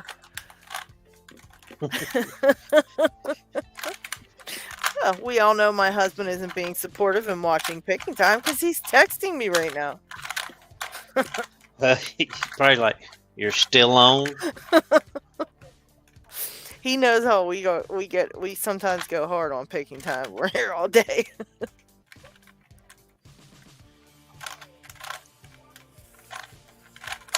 I just always feel bad because there's so many people that the time is a bad time for it, or they can't make it because it's too late or too early, and I just feel like wish we had like a secondary one that we did for other people that couldn't make it to one. They could make it to the other one at least.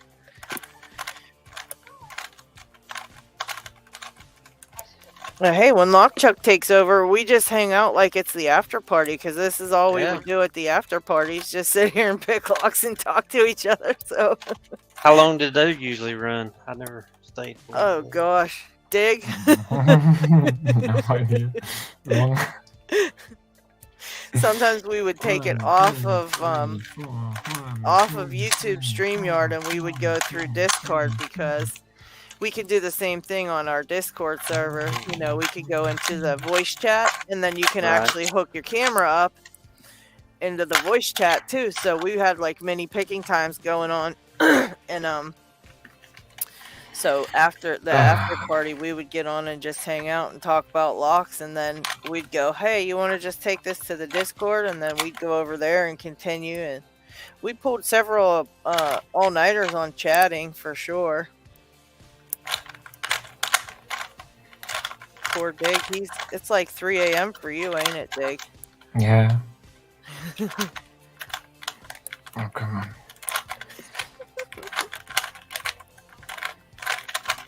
See, now that I only have 3 pins in here, I'm definitely getting feedback, but Done. when I put them all in, I don't get this feedback at all. So I'm not really sure what the heck the problem's going to be with all these when I put It's fun. back. It's funny. Who was it who showed the Rubik's Cube? I think 2 shows back. Steve. Is it Steve? Was it Steve? Yeah, he has a whole collection of them. Yeah, I saw it and I was like, wow, I need this fidget spinner. And then I looked it up and it was like 17 euro or something. And then I saw the Rubik's Cube and thought, and then I got it me and tried. Good job getting it solved, man. That's funny that Steve had that many. He's got a bunch of them, man. Yeah, I also thought about getting another one because you can't turn that original one pretty fast. So, but for just playing around, it's okay. Holy crap! I really can't open this with 3 pins. I'm still trying it. Oh my gosh! That's like those DOMs. Trucker lent me 2 of his DOM. He lent me the Plura and the Sigma, and the one I could open and the other one I could not, but I couldn't get either of them on camera, so I've got to work on those. And then Jay Gabriel sent me one to borrow for a little while, and his is the DOM. I don't know. Shoot, the DOM. Oh, it's up here. DOM system what? D. Is that what that is? No, show it to me. I can't see. It says PP1024 system on this side, and then PP1024 on that side. Yeah, the PP124 is just something from the locksmith. Yeah, so this just says CHWC. The front looks pretty much like the normal. What is it? It has a S and a circle on the front. Yeah, I have that. I think it has rattlesnakes in there. Oh, okay.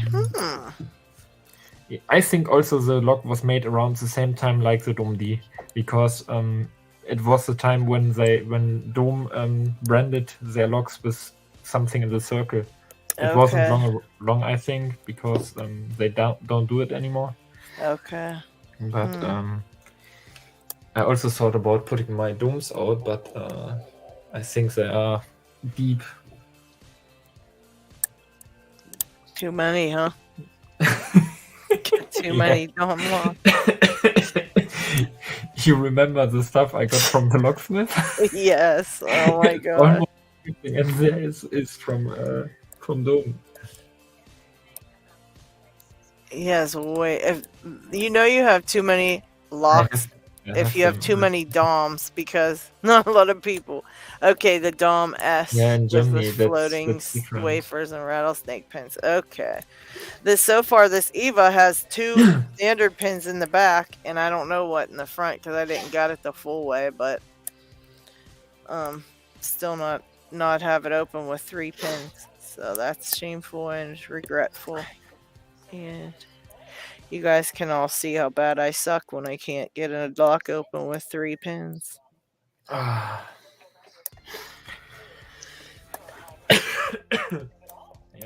So I don't know what to pick. I have too much. Dig, you are more than welcome. I'm just trying to help you out by saying this, but like, I know you have way too many locks, and I just want to be the friend of the friend. I'm like your friend, and I feel like I could take some of them off your hands because I don't want you to be overwhelmed with locks at all. I will totally take some of them off of your hands just for you. That's just for you. You know what I mean? It's not for me. It's for you to help you out. Do you see the stuff I have on the table right now? I don't think I do. Let's see. No. For example, that thing. Oh, look at that. And it's just, yeah, it was so long back. I won something from Jagias, I think. I won a giveaway. And I said, yeah, you can keep it until you send me something different. And I totally forgot about that. And then he sent me all the stuff, and now I have no room to put it somewhere. Yeah, But that's really, what I'm saying. Just send it to me. I will take such good care of it. I definitely will take care of it. I promise. really I don't needs want you to get actually. overwhelmed, you know. And your wife gets mad if you keep too many locks in the house. You should definitely send them to me. She's going to make you sell them if you don't get rid of some. I know she won't, but I'm just kidding. I know. I don't know if she yells at you or not. I don't know. Is that a batten on the right? no, that's an alloy actually. But Looks like a batten 6000. it's stem 3000 actually. Oh, 3000.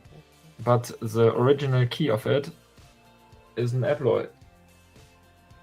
So I have to write this on the bottom because the guy who sold me those said they are from a construction site over in Hamburg, so near to Denmark, and that might be why they use alloys there. But I have no idea. So it doesn't have any indicator to be actually an alloy except the key. Just the model is also existing as an alloy, just stem different. All right, Jay, I'm going to try this Dom here. Looks like the same as a 220, I think. Yeah, exactly, the small one. But I just wanted to get me the classic keyway, and I saw that online for I don't know, $1.50. Just admit it was like $2, and you ended up getting it for $1. I think it was €3, but yes. Oh my gosh! Oh man! Did he just say you heard that right? I Yes. swear. Yeah, but Oh my gosh! yeah. So You guys think I'm joking all the time, but this guy gets every lock that's like the most rare, unheard of, one of a kind, only made one time, and he gets it for 50 cents. I can't stand it. I can't even. No, not that extreme, but yeah, $3 is pretty I just wanted extreme. to get me handbags. And, well, we just need to get him to buy 3 or 4 of them for the rest of us. Yeah, I really want one of those little baby ones. You really should give me that, Dig. It was only $3. I need a tiny one to start out with so I can learn how to pick them. Yeah, I need to. Doesn't it say Jen on the side? I swear I've seen JEN. Yeah, look, it has my name on it. Well, there then, like that's pretty much hers now. And you can say, yeah, everyone heard it. It's recorded. It's So I just bought it because actually of the or the guy, I don't remember whether the guy had a price tagged on it, but I wrote him because I was interested in the keyway, and yeah, as he said me the price, I said yeah, I definitely want it, but I just wanted a handbag, and handbags are pretty, yeah, for sure on Denmark or at Denmark or from Jagiers or so, I can get them pretty cheap, but not under 30-20 euro or something. I'd love one of those handbag ones. Yeah, I might have to have you get me one. Still, I have to get a handbag, so I just got that. But yeah, do you know what I got lately? My last purchase? I don't think I've seen them. Oh no, I didn't show it yet.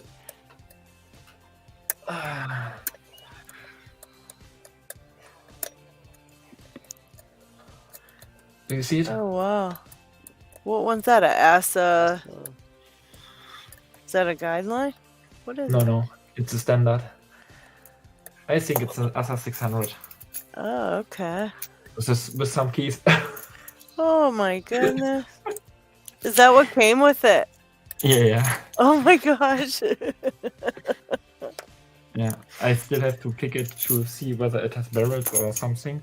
Yeah, the one I just got was an asset, and I was like getting ready for a fight because I was like, oh boy, it's probably gonna be, and here it had all gin spools in it, which was really awesome, but no counter milling or anything, and so it picked like a regular, like had a couple spools in it. It was very unsatisfying and sad.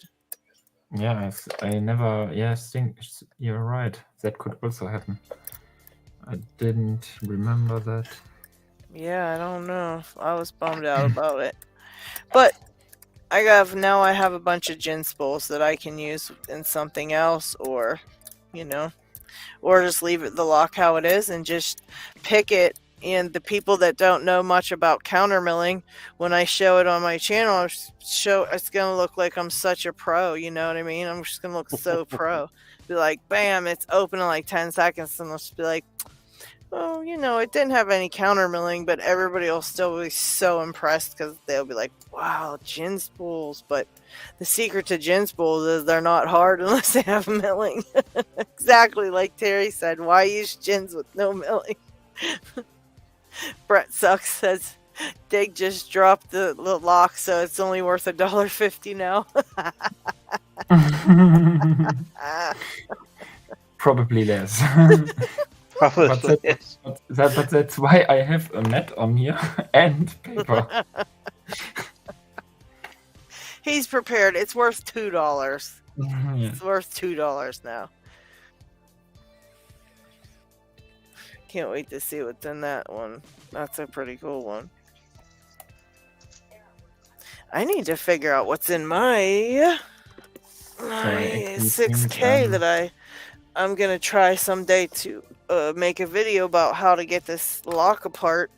But I need to figure out what's in here, so I should take this one out and check it out real quick. I'm not gonna take it apart, but I am going to put it in the vise and try to pick it and see what it feels like is in here. And springs everywhere. It's got the snowman core and stuff. It's really cool looking. But I don't know what's inside of here yet. I want a 6K with barrels. Because I know I could probably pick that one way easier than one with gins. 6K. You got one with the gins, right? Yeah. That's the one you let me borrow. Okay. Mm-hmm. Yeah, that one's treacherous, and I think Satan made that one. It's a demon lock. I can't stand it. Alright, what's in this one? Oh, wait. I think it's gonna be gins. Dang it! Yeah, normally 6K is gins. No, Adam has a whole bunch. What he said, if they're not marked on his channel as gins, they're all barrels. I'm trying to remember because which one I bought. It's more rare on 6K. That's why I think. Yeah, this has gins. I'm not happy. I don't care for gins too much. They're not so bad, but now that I can pick the barrels much easier, I wanted one with barrels. Wonder if I could just put barrels in it. Why couldn't I, right? I guess the countermilling. It's different. Would the barrels have countermilling on every chamber then? I don't know. I'm gonna have to ask Red about that. Because I can take my 6K and put the barrels in it, and that won't count because you don't have the right milling. The milling's different? Yeah, sure. The barrels millings are like two separate rows, kind of. Because did you show or watch the video of Artichoke explaining barrels? Yeah, a long time ago, but I didn't pay attention to how the milling was different. He showed that because on gins you have kind of one milling, and on barrels it's like a wave, kind of, but two of them. Very interesting and very unhappy. Yeah, I think I'm gonna have to splurge and just buy the one with the, what do you call it in it? Barrels in it. Because I don't really want to try to balance gin spools and float pick gin spools and float pick side pins. That's just too much float picking for me.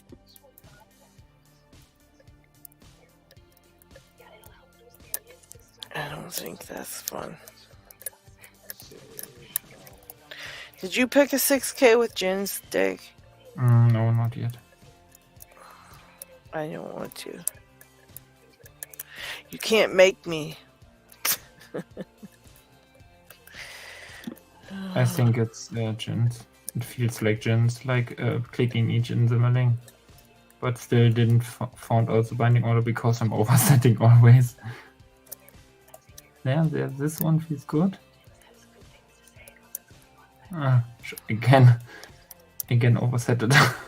Oh no. I can't remember that I don't have to touch pin 3 or something.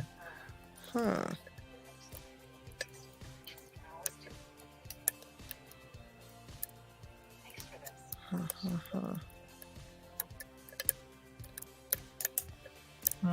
on. Yeah, I'm gonna end up having to buy one with barrels, I think. It's a shame I can't just switch it around, though. That's mean.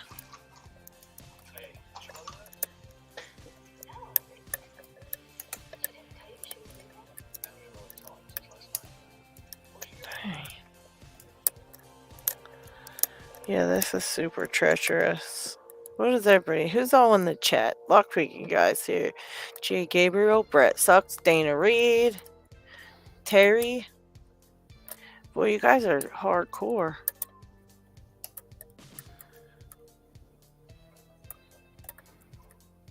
Yes, float picking. Yes. It's very unfun. No, it's fun. Nobody asked you, Jig. No, just kidding. No, it is a bit fun when you don't have like too many craziness going on with it and you're just float picking those. But when you got side pins, you got to float pick too. It becomes like insane, super intense. So, like Brett Suck says, float picking is being able to tension both ways. So, in your opinion, no. Would float picking be basically just letting off tension a little bit on something in order to set the pin? Do you ask me? Yeah, anybody. Like, so even if you just let off the tension a little bit, would that consider float picking? No, because it's not spring loaded. It's not spring loaded, so it's not turning back. You have to. That's why you have to have the two so you can control both directions. So only pretty much floating on something that's not spring loaded, right? Yeah. Because if it's spring loaded, it does that other part by itself, right? Yeah. Mostly. Sometimes sidebars also do the stuff. Yeah. I think this tensioner is too small anyways because I'm gonna have to float pick this. But yes, float picking is very very kind of difficult to learn, but once you get it figured out, it's not so bad. And it's different for every lock because you gotta really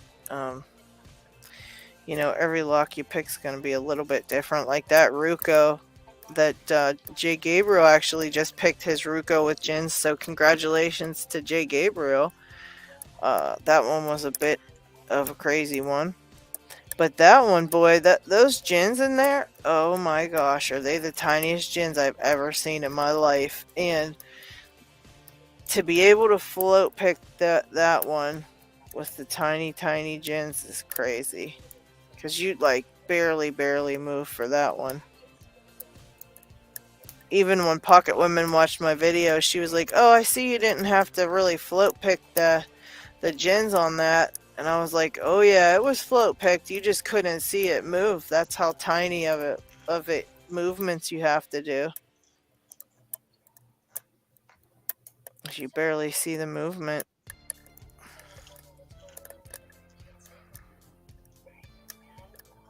Lockchick, are you still making your disc detainer challenge lock, right? It's been sent off to Steve for a while. I hadn't heard back from him. Shoot. Dang. Is it a tough one? Would you say? Yeah. I mean, it's. Yeah. I have a video that I sent him of how to pick it. Okay. But I haven't heard back from him on it. Steve is actually going to make a cutaway of that Chubb lever lock for me, so I'm super excited about that. But I've got to find some locks for him as a trade, to trade his doing my cutaway for some locks. So now what kind of locks does he like? He said, let me look at this email, because he did tell me, because I was like, we actually, like, Pocket Women and I were just talking about how hard it is to figure out what to send people, so this is another one of those kind of like, well, what shall I do? Let's see.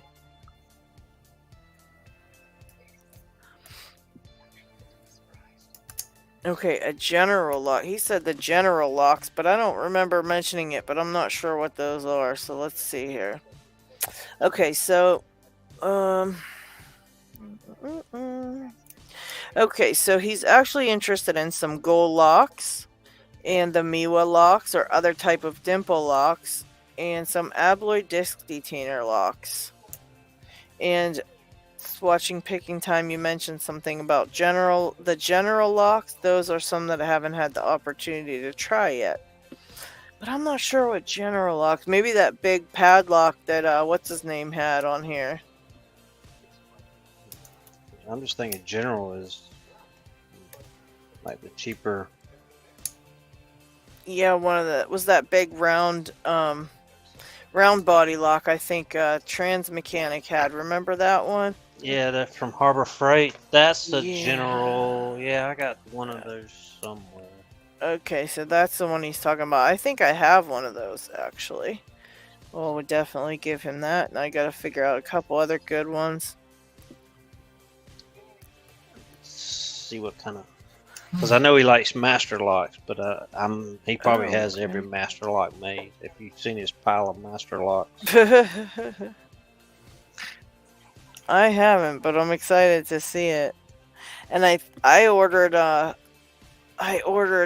gorgeous, wait till you guys see this that I got. I got this gorgeous pinning tray from Hazardous, and it is made out of some type of wood, which I'll have to look it up because I can't quite remember right now. But man, it's like all white, and it's wood, but it's all like white. It's super, super gorgeous. I cannot wait to see it in person. I'm like a kid at Christmas right now because I'm so excited about it, I mean, even I've got 50 pinning trays, but I'm just real excited about this next one here.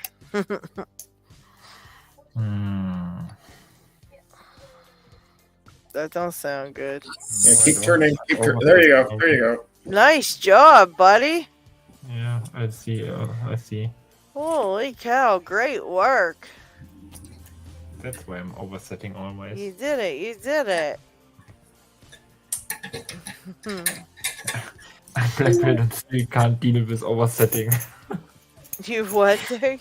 I pick black belt locks and still can't deal with oversetting pins. It's so a shame. Maybe can't concentrate enough. Okay, ready? Oh, upside down, upside down. Who is this from? This has got to be spam. I don't know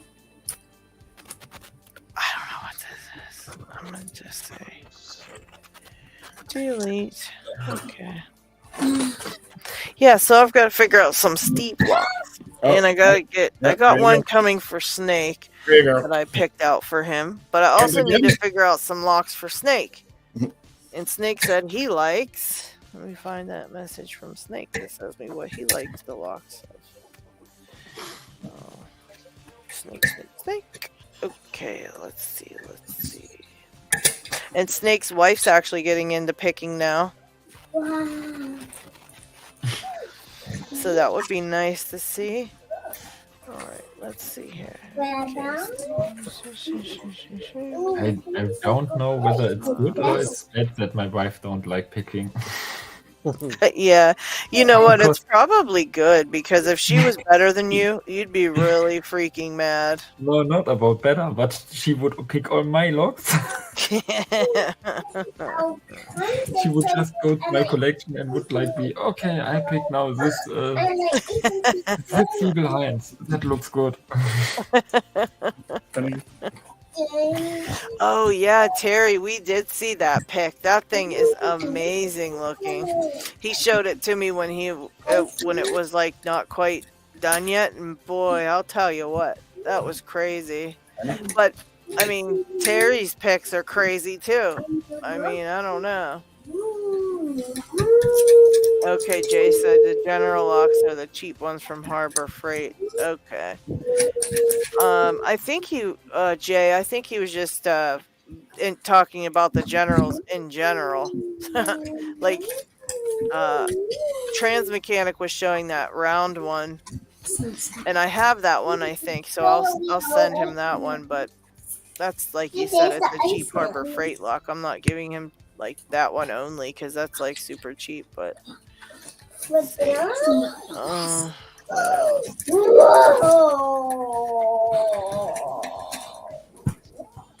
yeah, right, Dana? We need a couple more ladies. But yeah, I don't know that I would want... I know I told my husband he's not allowed to start lock picking because... Hi! Uh-oh. She's a yellow belt. Great job!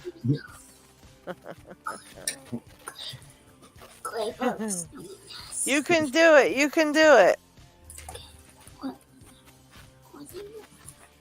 But yeah, you wouldn't like it. I told my husband he's not allowed to because if he was like better at picking than me, I would have to divorce him. I would not like that one bit.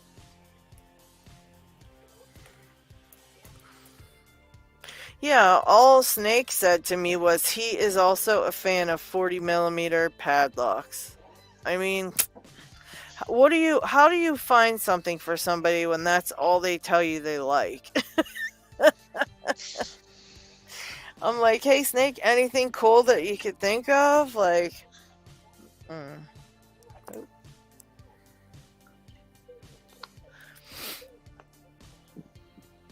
Nope.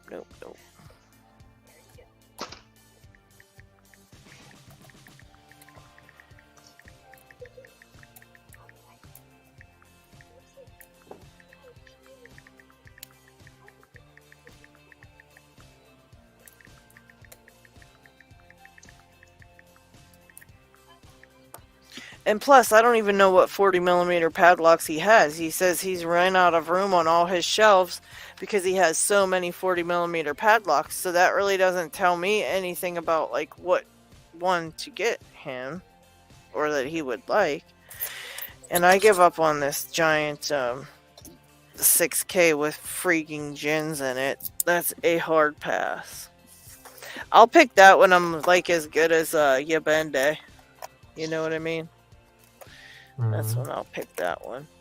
Oh, hey, Lockchuck, I wanted to ask you about this clamp thingy that you put on. Did you make this, or how did you do this? This clamp that I think you gave it to me on the back of that 700. I need like 1,000 of these. Where did you get them? I designed the 3D printed, and the clamp is just like the Harbor Freight little clamps. Just these little things, and I knocked the pins out and printed those. Yep. Is that for the... Which one was that? The 6,000? 6K? I don't know. The 700. It was on the Asa 700. Okay. I saw somebody had there's something on Thingiverse that that somebody's printed a 3D or designed a 3D clip that'll just slide right on and off. Oh, really? Yeah. Oh my goodness. I'd already thought about you when I saw it.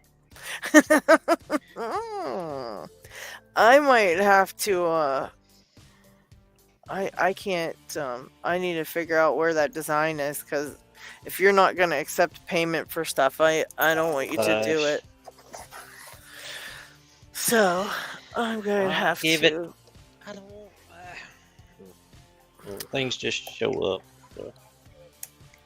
What did you say? Nothing. I said nothing. Can't prove it. Oh my gosh. What? We gotta figure out something to get. Things just show up. I know that feeling.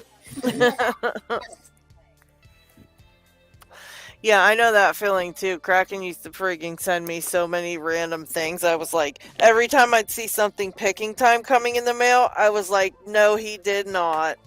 I mean, he supplied us with all the picking time, what do you call it? The picking time coasters, and I still have mine. I love that thing. I use it on my desk every single day. Matter of fact. Hey, there was some pretty good swag there. There sure as hell was.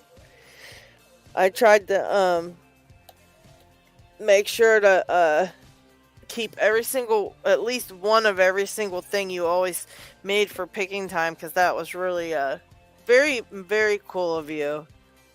Very memorable of you to send that stuff. Gotta love some picking time. I'm not good at thinking up stuff to make things out of, though. You know what I mean? Like, you did pins. I never would have thought of that. And I'm like, oh, maybe I might think about keychains. Would anybody like a keychain of picking time stuff? Because maybe I'll make some keychains or something. I don't know what the heck to make for them. For, like, you know, like different swag of picking time. Because I'd like to start making some stuff for our giveaway. Or, I guess, what do you guys like that I find that I give away? Because I'd like to make sure I have more of the stuff that everybody likes and not just dumb stuff that nobody wants. Basically. I thought the what the heck? I like you know, the best thing Jimmy ever. Longs and the best thing ever were those picking time signs. Oh yeah, but those things are like, I couldn't believe you ordered those. That was insane. Yeah, they weren't cheap, but they are so awesome. They are, but holy crap, that was insane. Are those the ones from Hazard? Was it Hazard? Mm-hmm. Yeah. From those. Mm-hmm. Those things Yeah, were crazy. I've got a couple of Hazard signs myself, even. Yeah, he does some really, really nice stuff. It's very impressive. That's where I got that pinning tray that I was getting. That's where I got that one from. It's just a wooden one, but boy, it's just gorgeous. Like, he does such nice work. I mean, I can't wait to see it in person. It says Monday it'll be here. I'm very excited. So now I'm gonna have to like think of some videos to do with it so it can star in my video. Yeah, I got a tray coming my way that's from Hazard too, but I won it from LPU being a subscriber apparently. Oh, nice. That's pretty cool. Yeah. Very I bet you it's a nice tray. You'll have to show it off when you get it. I want to see it. It's the rain tray, if I remember right. Yeah, I think so. That's a nice one. I was gonna get that one, but I think it's a little big for my desk. I like to use the smaller ones because they're just like easier for me to pick up and put in front of the camera and all that stuff too, you know. Terry B says Snake started picking lever locks. Okay. Yeah, Terry. If you're on Discord, are you on Discord, Terry? Do we have to get you over to Discord, or are you already there? Does anybody know if Terry's on Discord? Oh God, there's still people who don't have Discord. Yeah, there is. I thought once we had Pocket Women, that was the last, but Beer Can Bushcraft needs to get on there. And maybe even Terry. We'll have to... no, he's not. Okay, well, yes, email me, Terry, and I will email you back an invitation to the Picking Time Discord server, and hopefully you'll decide to get on there and join us, because it's a lot of fun. And, you know, you can message each other and talk Picking Time stuff, even when Picking Time's not going on. And behind the scenes, you can go into the chats in Picking Time, like I was saying earlier. Oh, Dana's not there either. Dana. Oh my gosh, these guys need to get on Discord. Yeah, because we can go into the chat section where you're voice chatting, and you can actually, you know, put your camera how you have it set up for filming, and click on it to open your camera, and we can have a mini Picking Times on there. It's pretty dang sweet.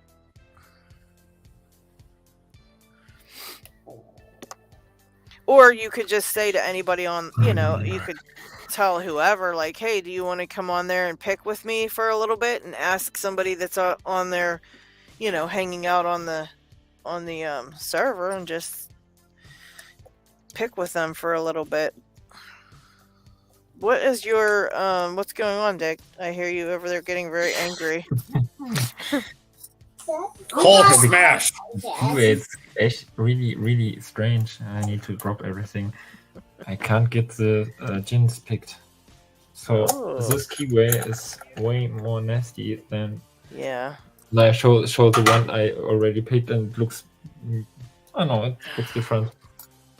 I know Trucker sent me his 600 with gins, because I had lent mine out to... what's his name? DQ. So DQ has my 600 with gins right now, and I can't pick it. I wanted to pick one, so I asked Trucker if I could borrow his, and his is horrible. It's the worst one I've ever seen, ever. You can't even feel anything that's happening in there at all. It's just like totally I see the reason why it doesn't work. What is your reason? I need to put it like that. It's upside down. Yeah, flip it over, man. You got it all wrong. There you go. Say Asa here on the top, but to line correctly, I need to do it like that. But this keyway is way more mean than that here. You can it kind really of is. go very much everywhere in this keyway, and on that keyway, it's like it stops. It's hard to feel the feedback with those too, because of the feedback, but it's hard to feel the pins, and you can't tell if they're set or not because of the wording's so terrible. Yeah, it's hard to. It's very hard to pick those. Like I said, that one from Trucker, I can get it into a great false set, and I can pick several of the gins, but then I kind of get lost as to which ones are even set and which ones are not set yet, and you can't even tell the difference. And you know how easy it is to tell the difference on those. You can't tell at all on his, not one bit. And I'm just sitting there like, what do I do with that? Because I can't. If I don't know if they're set or not, I don't know what to pick next. So I get really like flustered about it and confused with it, and I do not care for it at all. It is really messed up. Oh my gosh. It's not going to be what I think it is. It's going to be super easy, isn't it? And I just took it apart and did all that work to have to put more pins in it. Dang it. I knew that was going to happen once I got the hang of this stupid thing. Well, that's good, though, because now I don't have to...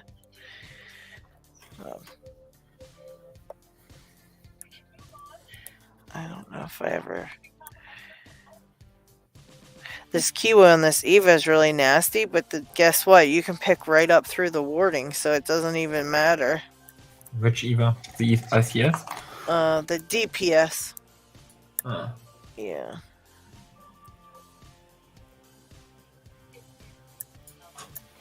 It's not too bad. You can go right up through it. Super easy. Like I thought you already went for the Blackbird one. Oh no, I'm not messing with that thing for a while. That's sliders, and that's too many sliders, and that's nope. Nope. No. Only you're crazy enough to pick that one, Dig. What's that, Lockpick? I lost Kraken. Wait, what about Kraken?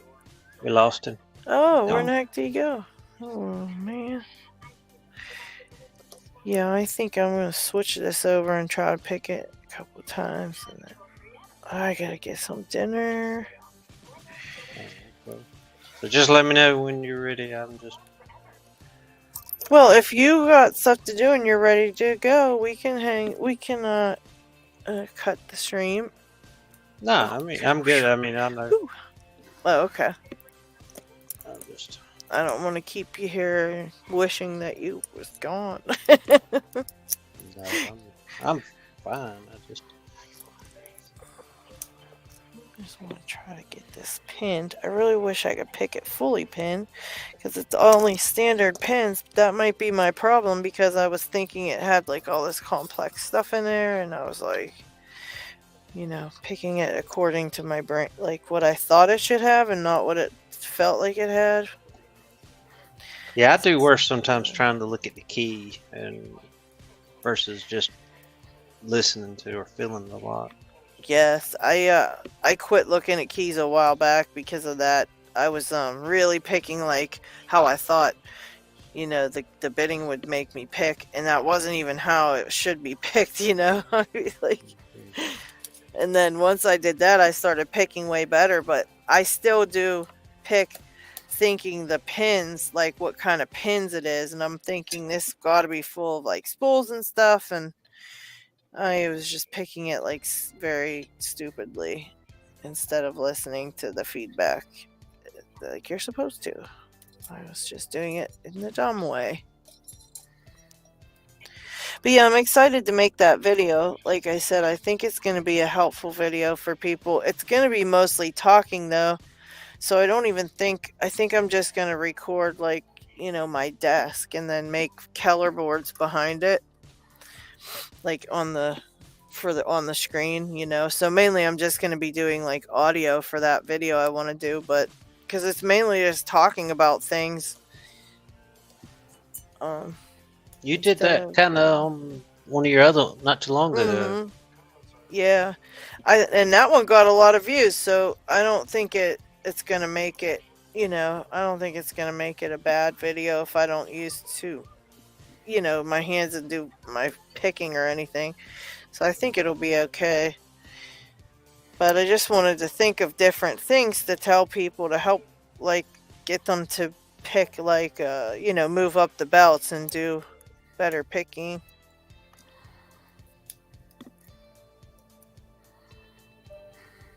Oh, holy crap. That pin just flew straight up. Almost hit me in the head. What the heck? I can't stand it. Oh my gosh. That was hilarious. Oh my goodness. Knocked out right on my own live stream. Oh god.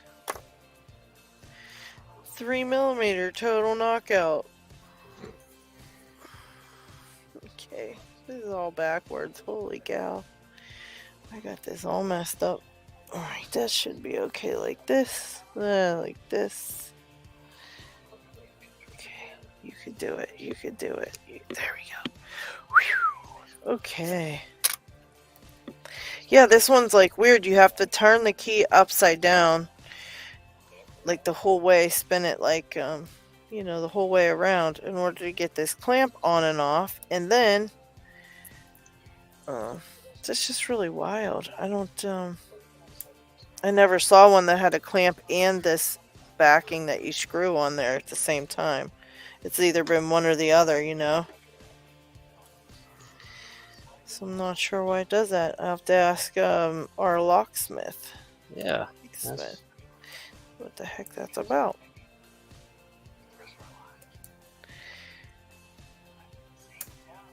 Oops. And I think these screws in the back are even brass. I never seen that yet on a lock. Because they're completely brass colored and they just look like brass. I don't know what else they could be made out of. So weird. Alright. Over 5 hours. Woo! Yeah, Dana, we went hard last week too. LockChuck ran our after party. I think we're gonna have to start when LockChuck takes over from now on. We're gonna have to start calling it like Picking Time After Party or something like this. Picking Time Part 2. The after party with LockChuck. Picking Time After Hours with LockChuck. Yeah. That's a good name. It'll probably be me the whole show next week, I think. Oh, is that when LockHeat's leaving, huh? Yeah. He never even told me. I mean, he might have told me, but he never even reminded me.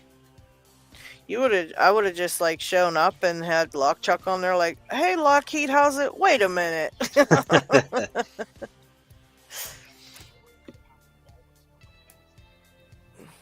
Yeah, you still got to kind of go over some things before that day, hopefully. Yeah, because I don't know how he gets it started or puts it on my channels and advertises it and all the stuff he does. I do not know. I can do there's Isaac. But is that Isaac? Isaac's here? Where do you see Isaac? He's in the chat. No. Hi, Isaac. All day. Yeah, man. Last week we went 6.5 hours. We went hard. Oh no, he's not leaving Terry B. He's just going on holiday, I think.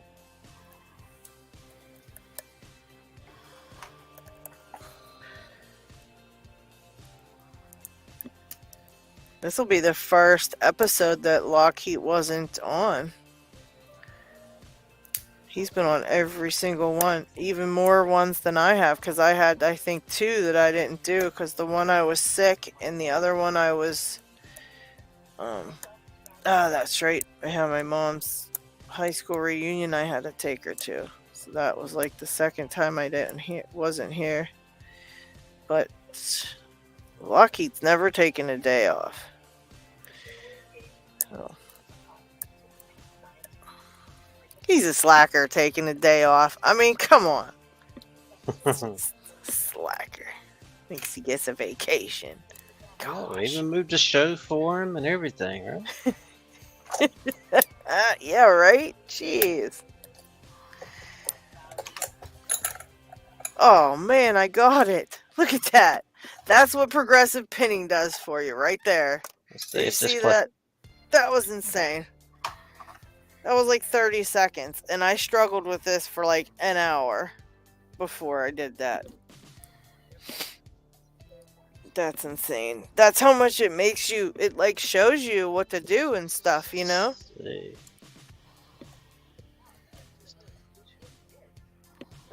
Thank you, Dana. Did that sound come through, or? No. Wait, do it again? Let's see, I probably got to add it to the stage. Nope. Show up though. I see it on there, but...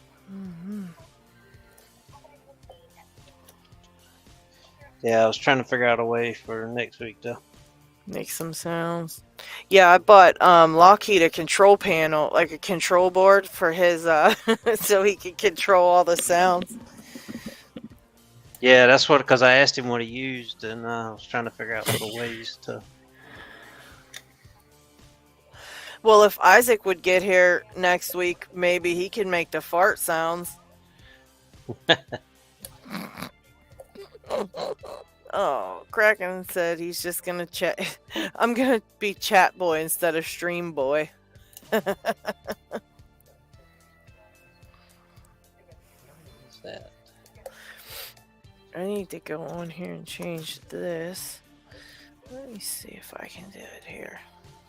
Wow. Let's see if it will play. Nope. Oh, there it went. There we go. Let's see, what does mine do here? No. Nope, that's not it. Okay, I'll have to do it. Nope, that's not it.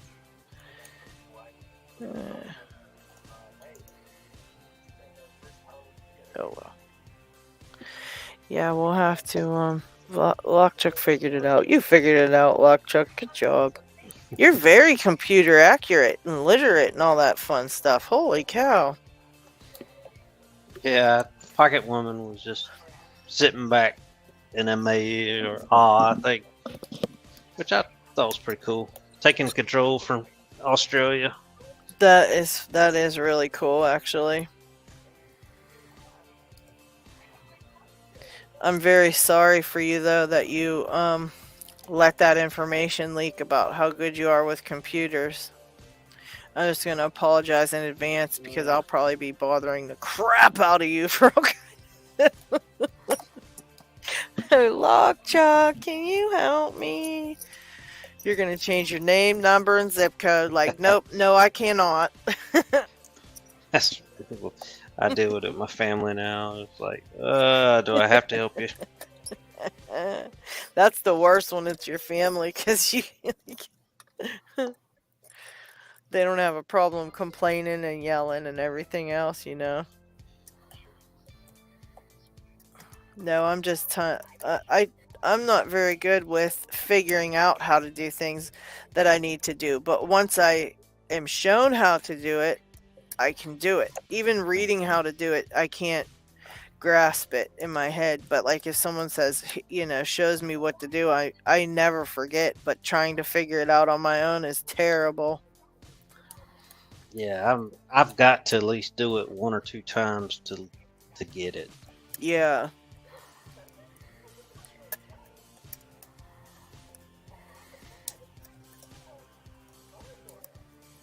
Yeah, it's funny because I can learn all kind of stuff by reading, you know, and I don't forget and things like that. But when it comes to stuff, anything with computers, man, oh my gosh, it's like I have to be actual, like, you know, shown what to do for each thing. But I don't know why I can't figure it out on my own, and that drives me nuts because I don't like not knowing how to do something that I should know how to do, you know? Yeah. I'm like, I should know this. And then when I don't like that. And then I try to figure it out, and I just make a huge mess of things.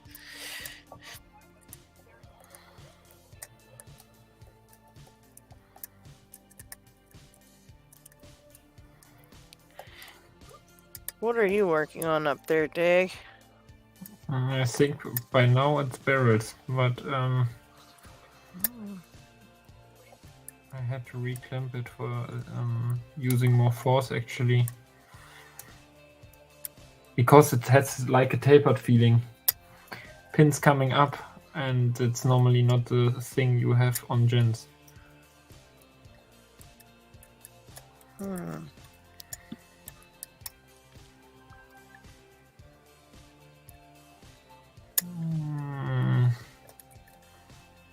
Dana said, "Get out of the bag."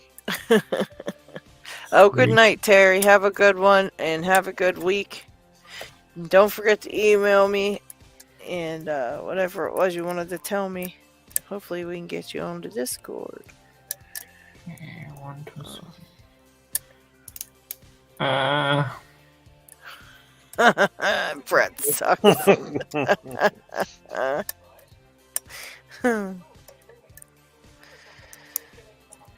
Shame on you, Brett sucks. Oh, Jake Gabriel says, all I gotta do is take some pictures and build the core and slap it in an American Lock 1106 body. And only thing left is giving it a name, and then it's ready for that weird lock guy. Well, that's good. Oh, there's Harry. Hi, Harry. Harry's back. Or did you never leave? Have you been creepily listening to us this whole time? Like he's left. Pop a comment up every once in a while. I'm going to call it myself. I'm going to finish out completing this 1106 CL. Alright.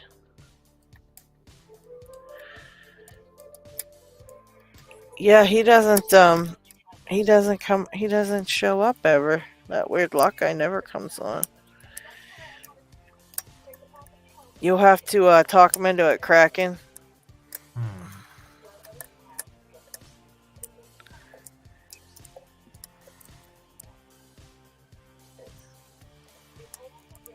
So what is what classifies like a GG lock as to like the type of GG it is?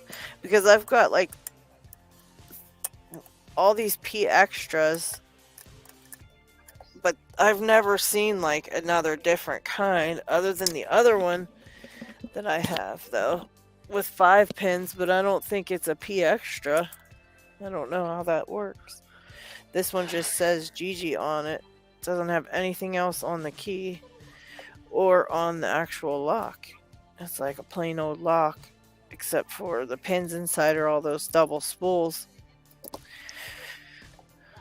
I'd like to know that.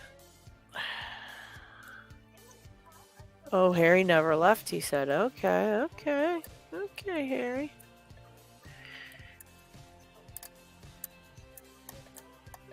Okay, GG, AP 1000, 2000, 3000. Oh, alright. I wonder if mine that I've got here, this 5 pin, might be an AP 1000 since it's only got 5 pins. I wonder.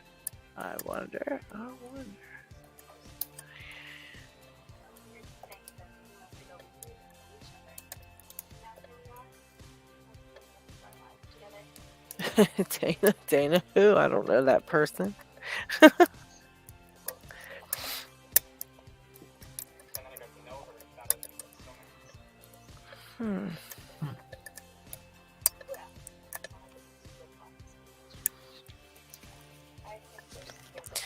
Yeah, guys, I think I get too tired too. Yeah, I think I'm getting pretty tired myself. And oh my goodness. It feels like I might have gotten into a false set on that GG now. Dang it. But I also think there are GGs which are not part of this AP 3000, 2000 or 1000 series. They are just plain normal pin tumblers. Right, but I wonder what the name of the model of them is. And I think if you got a cool model, you have something strange on the key. Like holes in it or something. Or stuff for side control, pin control. Yeah, the one, like I said, the one has 5 pins, but it's and they're all double spools, but the keys like has 3D printing on it, like it's 3D. It's raised printing, so the key's like a nice key, but there's nothing really. Wait, nothing do show something. Now I can watch the screen. Can you show the key? Oh yeah.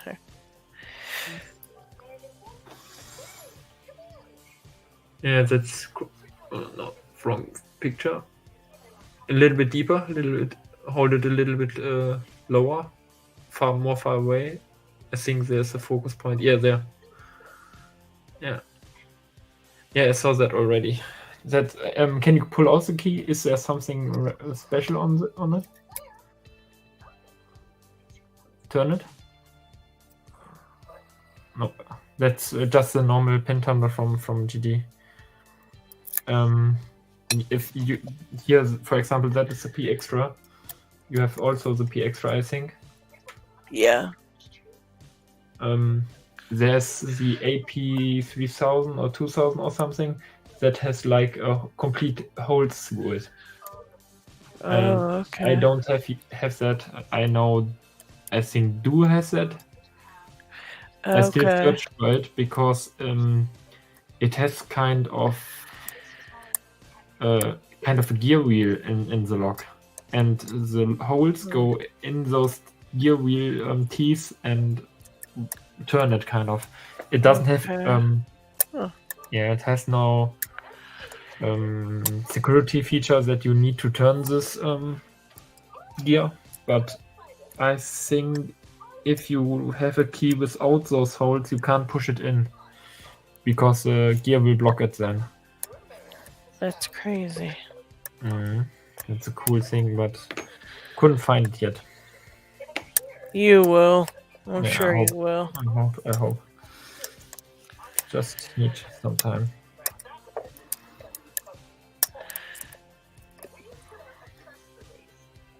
All right. Well, let's see. Okay. So, said everybody's getting kind of tired, so yeah, I think we better cut it to the end now. Let's see if I can. That was amazing that we went another almost 6 hours. Very cool. I thank you all for hanging out. It's very cool of you. All right, let's see. Let's experiment. Let's see.